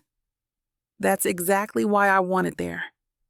Plus, the warmth from the fire will be nice when the sun sets. My fingers trail along the edge of the pool as I make mental notes. Just 6 months ago, I was juggling multiple temp jobs, living paycheck to paycheck. Now I'm planning my engagement party at a house that looks like it belongs in a magazine. I was thinking we could keep it casual, I say, settling beside Malcolm on the couch. Some tapas, drinks, maybe even s'mores by the fire. He pulls me closer, his beard tickling my neck. Sounds perfect, though I still can't believe you talked me out of having it at the Ritz. Because this is us. I gesture to the space around us, the real us, not some stuffy hotel ballroom. Malcolm's eyes soften as he looks at me. You know, when you first rear-ended my car, I never imagined I'd be letting someone plan a backyard party at my house. Our house, I correct him, pulling out my phone to start the guest list. And just wait until you see what other changes I have planned. He groans dramatically, but I catch the smile flirting on his face. God help me. I start typing names into my phone, feeling content. The party will be perfect, not because of elaborate decorations or expensive catering, but because it'll be filled with people who've supported each of us together and individually. I glance at the time and jump up. I told Janet I was stopping by soon. I want to tell her the news and give her and the guys the invite in person. Malcolm smiles at me before I give him a quick kiss goodbye. I go to pull away and he pulls me back on top of him. No, I need a better kiss than that, he teases. I press my lips firmly against his in a playing manner, but it soon turns into a hot makeout session. Okay, I say, pushing myself off and adjusting my hair. I promise I'll hurry back. I jump into my car before he can call me back. If I get this done fast, then I can come back sooner and finish what I started, I tell myself, trying to cool the flush that's come over me. Girl, when you said you had news, I didn't expect this. Janet squeals, grabbing my left hand to examine the ring. Malcolm Lynx? The Malcolm Lynx? We're gathered at the front desk of the temp agency as I show off my ring and tell them about the party. Morris sips his latte, grinning. And here I thought you were just going to tell us about another dog walking gig. Please, she's way past walking poodles now, Janet says, finally releasing my hand. She's running a whole tech empire. I roll my eyes. I'm not running anything. I just help with creative direction. And sleeping with the boss, Maurice teases, dodging the sugar packet I throw at him. Speaking of sleeping with bosses, Janet lowers her voice, leaning in. Did you hear about Sarah? She's been trying to get back into the temp pool since Damien got arrested, as if anyone would trust her after what she pulled. A smile tugs at my lips. I can't help it. How's that working out for her? About as well as you'd expect, Maurice snorts. Last I heard, she was complaining about how unfair everything is. Apparently, she thought dating the boss's son meant job security. Well, I say, stirring my coffee, I guess she backed the wrong horse. Janet raises her eyebrow. You're not even a little worried about her trying something? What's she going to do? Tell Malcolm I dated his son? He already knows. I shrug. Besides, I think she's got bigger problems now that her meal ticket's headed to prison. Karma's a beautiful thing, Maurice says, raising his cup in a mock toast.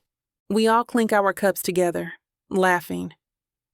It feels good to be here with them, sharing my happiness with people who knew me when I was at my lowest. The next evening, the string lights twinkle above us as I tap my glass with a spoon, drawing everyone's attention. The backyard buzzes with conversation and laughter, exactly as I'd imagined. Janet and Morris give me encouraging thumbs up from their spots by the fire pit. When I first hit Malcolm's car, I thought my life was over. Chuckles ripple through the crowd. I was having the worst day of my life, and there he was, this intimidating man in an expensive suit, looking at me like I'd just committed a capital offense. Malcolm shakes his head, smiling as he slides an arm around my waist. But life's worst moments can lead to its best. Who'd have thought I'd find love through a dating app company, without using the app? I wink at Malcolm. Love Lynx brought us together anyway. It let me prove myself, and helped Malcolm find someone who saw past his gruff exterior.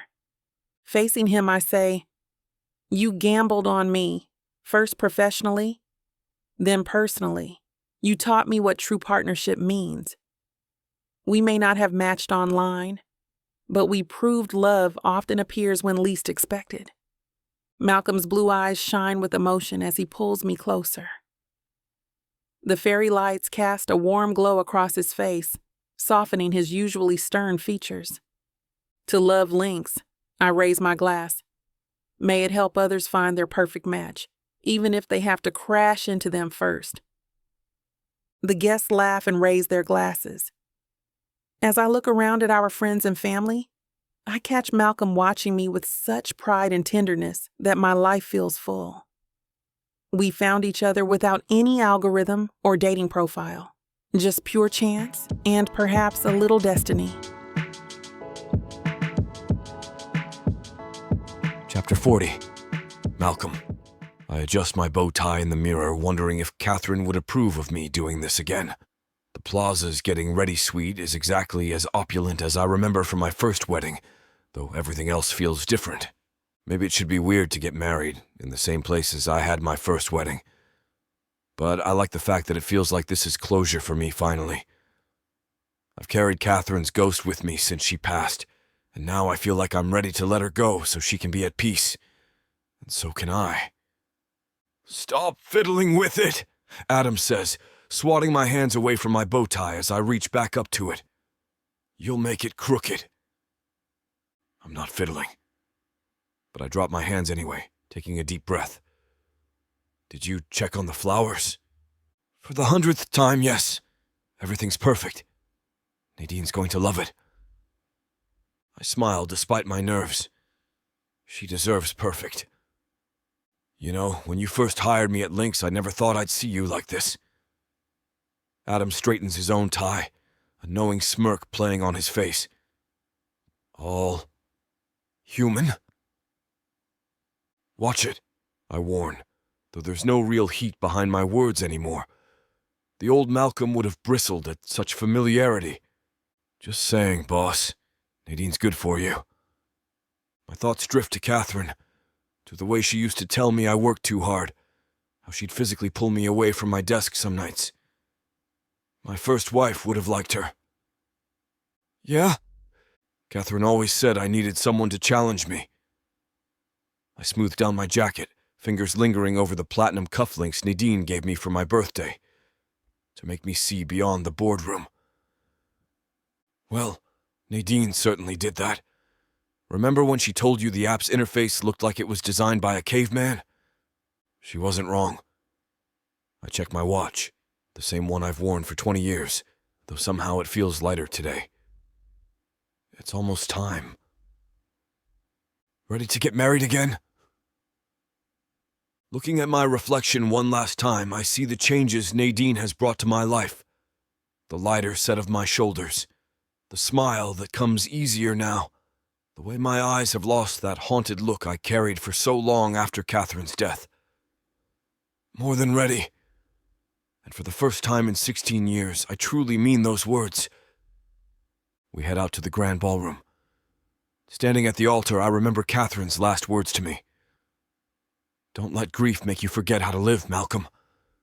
The string quartet begins to play, and my nerves pick up slightly with anticipation. It's time to start living again. The doors open, and my heart stops. Nadine stands there, radiant in vintage-style lace that hugs her curves before flowing out into a subtle train. Her hair. God, her hair. She's worn it down, the ebony waves cascading past her shoulders just the way she knows drives me wild. My throat tightens as she takes her first step. The string quartet plays softly, but all I hear is the blood rushing in my ears. Janet dabs at her eyes beside her, but Nadine's gaze is locked on mine, those almond eyes sparkling with joy. I grip my hands behind my back to keep from fidgeting. She glides closer, and I notice the subtle details of the pearl buttons trailing down her spine, the delicate beating at her waist, the way her lips quirk up slightly at the corners when she catches me staring. "Breathe, Malcolm," Adam whispers from behind me. I hadn't realized I'd been holding my breath. The exhale comes out shaky as Nadine reaches the halfway point. The sunlight through the stained glass windows catches the subtle golden undertones in her skin, making her glow. Janet gives her a hug before placing Nadine's hand in mine. Her fingers tremble slightly against my palm. "I love you," I whisper. We rarely say it, both of us having learned the hard way that actions mean more than words. But today, watching her eyes fill with tears of joy, I want to tell her 1,000 times over.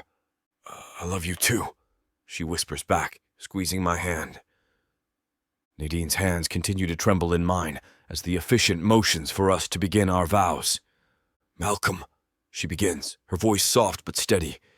You showed me that sometimes the best things in life come from unexpected collisions. A ripple of knowing laughter moves through our small gathering. You've taught me to trust again, to believe in myself, and to never settle for less than I deserve. I promise to challenge you when you need it, support you when you falter, and love you completely, even when you're being stubborn about app interfaces. My throat tightens as I look into her eyes. Nadine, before you, I'd forgotten how to live in the present. I was stuck in the past, afraid to move forward. I squeeze her hands gently. You brought color back into my world with your determination, your kindness, and your unwavering spirit. I promise to always trust in you, even when my instincts tell me to build walls. I promise to support your dreams, whether they involve revolutionizing dating apps or walking every dog in Manhattan.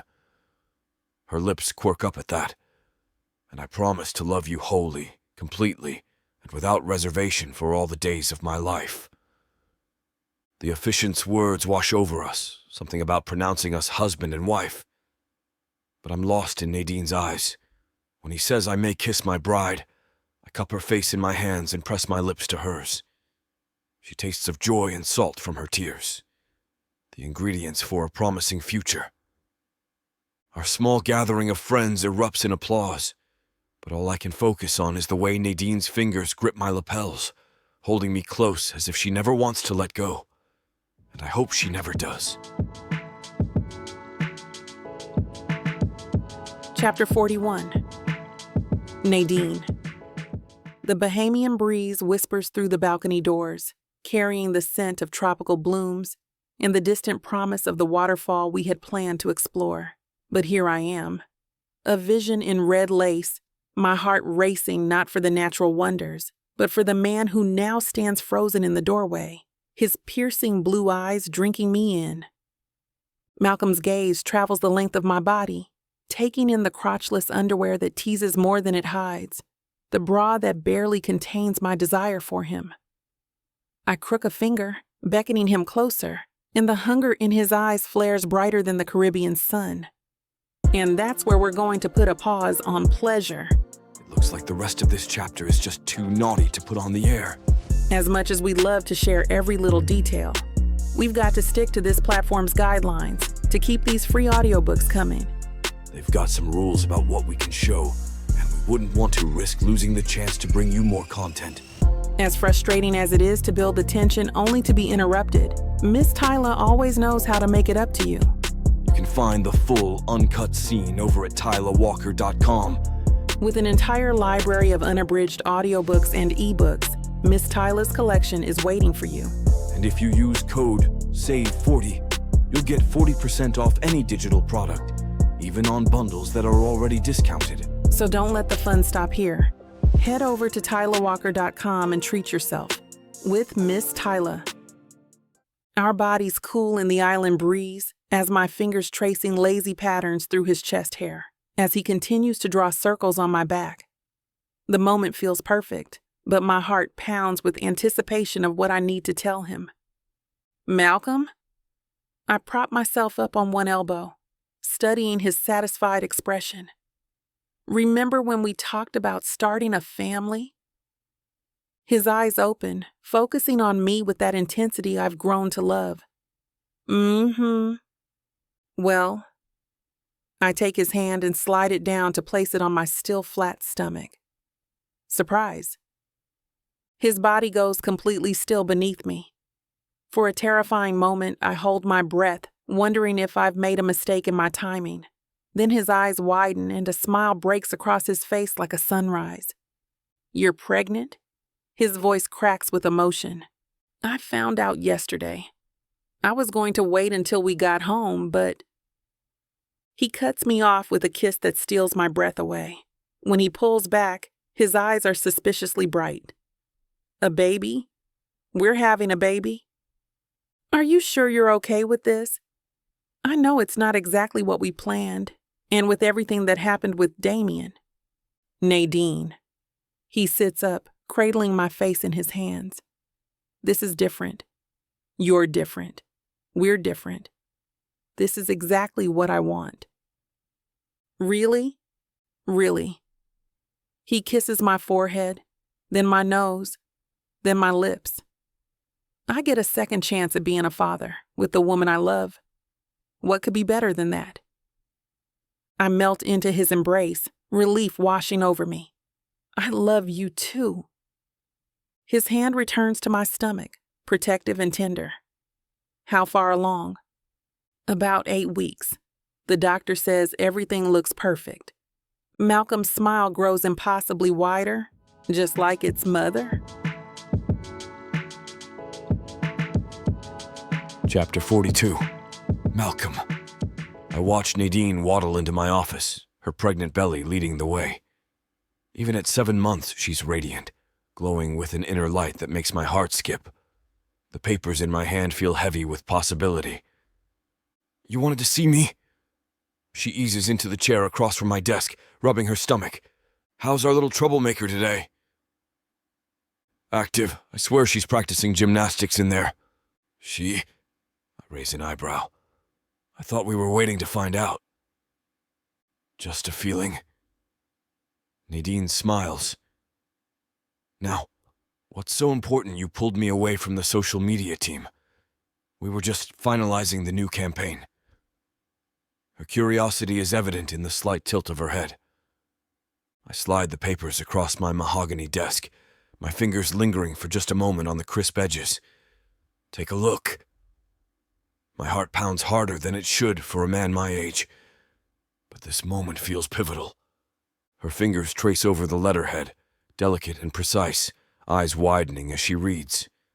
The light streaming through my office windows catches the gold flecks in her brown eyes. Malcolm, these are partnership papers. Her voice carries a hint of disbelief. You've transformed this company, Nadine. The app's success, the rebranding, it's all because of you. I want to make it official. I lean forward, clasping my hands together to hide their slight tremor. In just 8 months, she's done what I couldn't manage in years, breathing new life into Lynx with her modern perspective and infectious enthusiasm. But I'm already. Creative consultant isn't enough. You deserve more. Equal partnership, equal say in the company's future. Tears well up in her eyes. Damn hormones. She stands, circling the desk, and I push my chair back to make room for her. You're serious? Her voice quivers. Dead serious. Sign the papers, Mrs. Lynx. She grabs my face and kisses me hard. I love you, you impossible man. Is that a yes? Yes, 1,000 times yes. She pauses, laughing. Though I already said that at our wedding. I pull her onto my lap, careful of her belly. Best decision I ever made both times. The warmth of her body against mine feels right. Perfect. Just like everything else about us. Later that night, as a form of celebration, Nadine decides it's time to paint the nursery. I try to convince her we should hire professionals, but she insists this needs to be personal, done by our own hands. I steady the ladder as Nadine reaches up with the roller, her swollen belly brushing against the rungs. The soft yellow paint transforms our spare room into something magical and hopeful.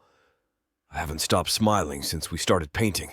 The color reminds me of sunrise, of new beginnings, fitting for what this room will become. You missed a spot, I tease, pointing to a patch near the ceiling. My hands never leave the ladder, protective instincts in overdrive as I watch her stretch. If you think you can do better, get up here yourself. She shifts her weight, and suddenly the paint can wobbles. Before I can react, it tips over, splashing across the drop cloth and our shoes. Damn! Nadine starts to climb down, but I grab her hips to help. Easy there. I guide her safely to the floor. Both my treasures in one piece. She pats her belly. We're fine, just embarrassed. And now we need more paint. I'll run out and get some. I kiss her forehead, noting the smudge of yellow on her cheek. You sit down and rest those swollen ankles. They're not swollen, she protests, then glances down. Okay, maybe a little. At the hardware store, I grab a fresh can of Duckling Dawn, Nadine's choice, not mine, and throw in some extra rollers and brushes. The teenage cashier smirks at my paint-splattered shoes. Nursery? He asks. How can you tell? The yellow's a dead giveaway, plus you've got that new dad glow. Second time around, actually. But this time feels different. Better. Complete. I load the supplies into my car, thinking about the tiny onesies Nadine's been collecting, the way she hums while folding them, about how she's transformed not just my company, but my entire life. The paint can rattles in the trunk as I turn toward home, that damn smile still plastered on my face. I pull into our circular driveway, noticing an unfamiliar black sedan parked at an odd angle near our front door. The paint cans rattle continuously in my trunk as I brake. Probably Mrs. Martin's bridge club running out of parking again. They're always spilling onto our side of the street. Killing the engine, I grab the supplies from the trunk, hefting the paint cans with practiced ease. The evening air carries the scent of fresh-cut grass and early spring flowers, reminding me of how different the property looks since Nadine moved in. She's been nesting, planting bulbs everywhere for a proper garden. Or so that's what she's told me, though I suspect it's more about creating something permanent. My face begins to hurt with the unrelenting smile that I now seem to wear on a daily basis. A foreign sensation after years of boardroom scowls. I picture her on her knees in the garden, belly making it impossible to bend properly, stubbornly refusing my suggestions to hire a landscaper, just as she refuses any of my offers to make things easier. My keys jingle as I approach the front door, the weight of the paint cans making my arms ache slightly. Something feels off, though, raising the hairs on the back of my neck. The porch light isn't on, though I distinctly remember Nadine programming it to activate at sunset, insisting it was safer that way. Through the beveled glass panels, I notice shadows moving inside, quick and purposeful in a way that seems wrong for my usually peaceful home. A crash echoes from within, glass breaking. Then Nadine's voice, high and terrified. Get out! Please, just get out! And then all I hear is her scream. My heart stops. The paint cans hit the porch with a metallic clang as I fumble with my keys, hands shaking. Nadine! I slam through the door, adrenaline surging. Nadine! The foyer light flickers, casting strange shadows as I charge inside. My wife's screams pierce the air again, coming from upstairs. Chapter 43. Nadine. The paint spreads across the hardwood floor like spilled wine. I grab paper towels from the bathroom, wadding them up to contain the mess before it seeps into the baseboards. My rounded belly makes it awkward to bend over, but I manage. The front door creaks open downstairs. That was quick? I call out, dabbing at the paint. Did you sweet-talk the store clerk or just flash that CEO smile? No response, just footsteps on the stairs. Malcolm? I straighten up, one hand resting on my belly. Don't tell me you forgot which color we picked. I swear if you come back with... The nursery door squeaks behind me. Something feels wrong. The footsteps are too light, too hesitant to be Malcolm's confident stride. I turn toward the doorway, my heart hammering. Mal! Pain explodes across my temple. The world tilts sideways as my legs give out. My maternal instincts kick in before my mind can process what's happening. I twist my body, desperately trying to protect my stomach as I fall. No! I cry out, curling around my unborn child. The floor rushes up to meet me. My vision swims as I look up from the floor. Damien looms over me, his face contorted into something inhuman. The expensive suit he wears is wrinkled, his hair disheveled. His eyes burn with a manic intensity I've never seen before. How? My throat tightens. You're supposed to be in jail. His lips curl into a sneer. You destroyed my life, you jerk, and now you're trying to replace me? Replace you? I press one hand protectively over my belly, using the other to push myself up against the wall. Paint smears across my fingers. This isn't about replacement. I love your father, Damien. I've forgiven you for everything you did to me. Forgiven me? He barks out a laugh that sends chills down my spine. You think I want your forgiveness?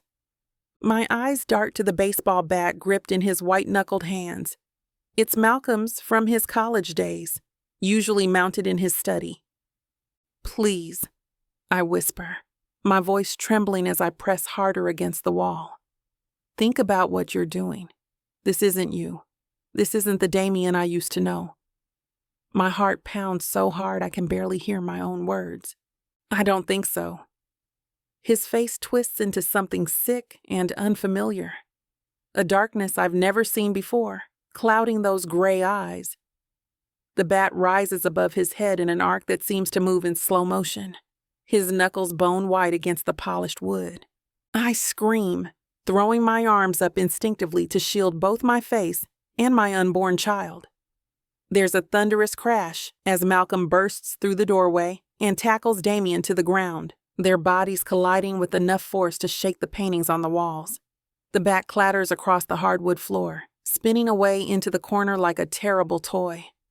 Moments later, the police officers lead Damien away in handcuffs, while Malcolm holds me close on our living room couch. My hands still shake, but the adrenaline is finally wearing off. We'll need to know if you want to press charges, Officer Allen says, flipping open her notepad. I shake my head. No charges. Malcolm stiffens beside me. Nadine. Instead, I squeeze his hand. We'd like to help pay for therapy, rehab, whatever treatment he needs to get better. Officer Allen raises an eyebrow. You understand he violated his bond conditions?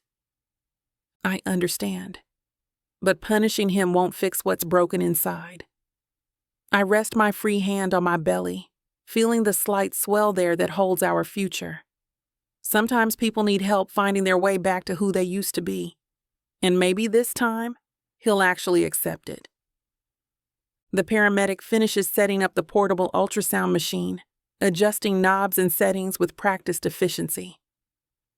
Let's check on your little one, Mrs. Lynx. The cold gel makes me flinch, and I grip Malcolm's hand tighter. But then the familiar whooshing sound fills the room. Our baby's heartbeat, strong and steady, like a tiny drummer keeping perfect time. The paramedic points to the screen with a reassuring smile. Everything looks perfect. No signs of distress. Your little one's quite resilient, just like Mom. Malcolm's breath catches beside me. I look up to see tears shimmering in his eyes, so different from the icy stare he'd given Damien earlier. You're going to be an incredible mother, he whispers, pressing his lips to my temple. His silver beard tickles my skin. The way you handled this, your compassion towards Damien. I don't know how you can still show such kindness. I lean into him, watching our baby's image on the screen, marveling at those tiny fingers and toes. We'll focus on our future now, but we'll be here when Damien's ready to get help. That's what family does. And if he doesn't want it, then that's his choice. Just so you know, Mr. and Mrs. Lynx, your son won't be getting out of prison for a long time based on the embezzlement charges alone. But especially not after this, the officer informs us. That's fine by me. Less to worry about, Malcolm says, holding me closer. I don't know how you can think of forgiveness when he could have, but he didn't. He's sick and troubled, and that's his own doing. All we can do is try and help. Malcolm lets a small smile pull at his features. I don't understand how you can be so amazing. The paramedic prints us a new ultrasound photo, a much better memory to associate with this day than what could have been. Here you are, a picture of your little girl. Malcolm's eyes widen. We're having a girl. The paramedic looks instantly ashamed. Oh my goodness. I'm so sorry, sir. I thought you already knew. I apologize. No, don't. I'm happy to know. He replies, still in awe. All I can do is smile. I told you, I say with a nudge. Malcolm kisses my forehead again, and I see him tuck the picture carefully into his wallet, like it's made of precious gold, and I know we're both thinking the same thing. Our family's story is just beginning. We have all we need right here and now, safe and sound.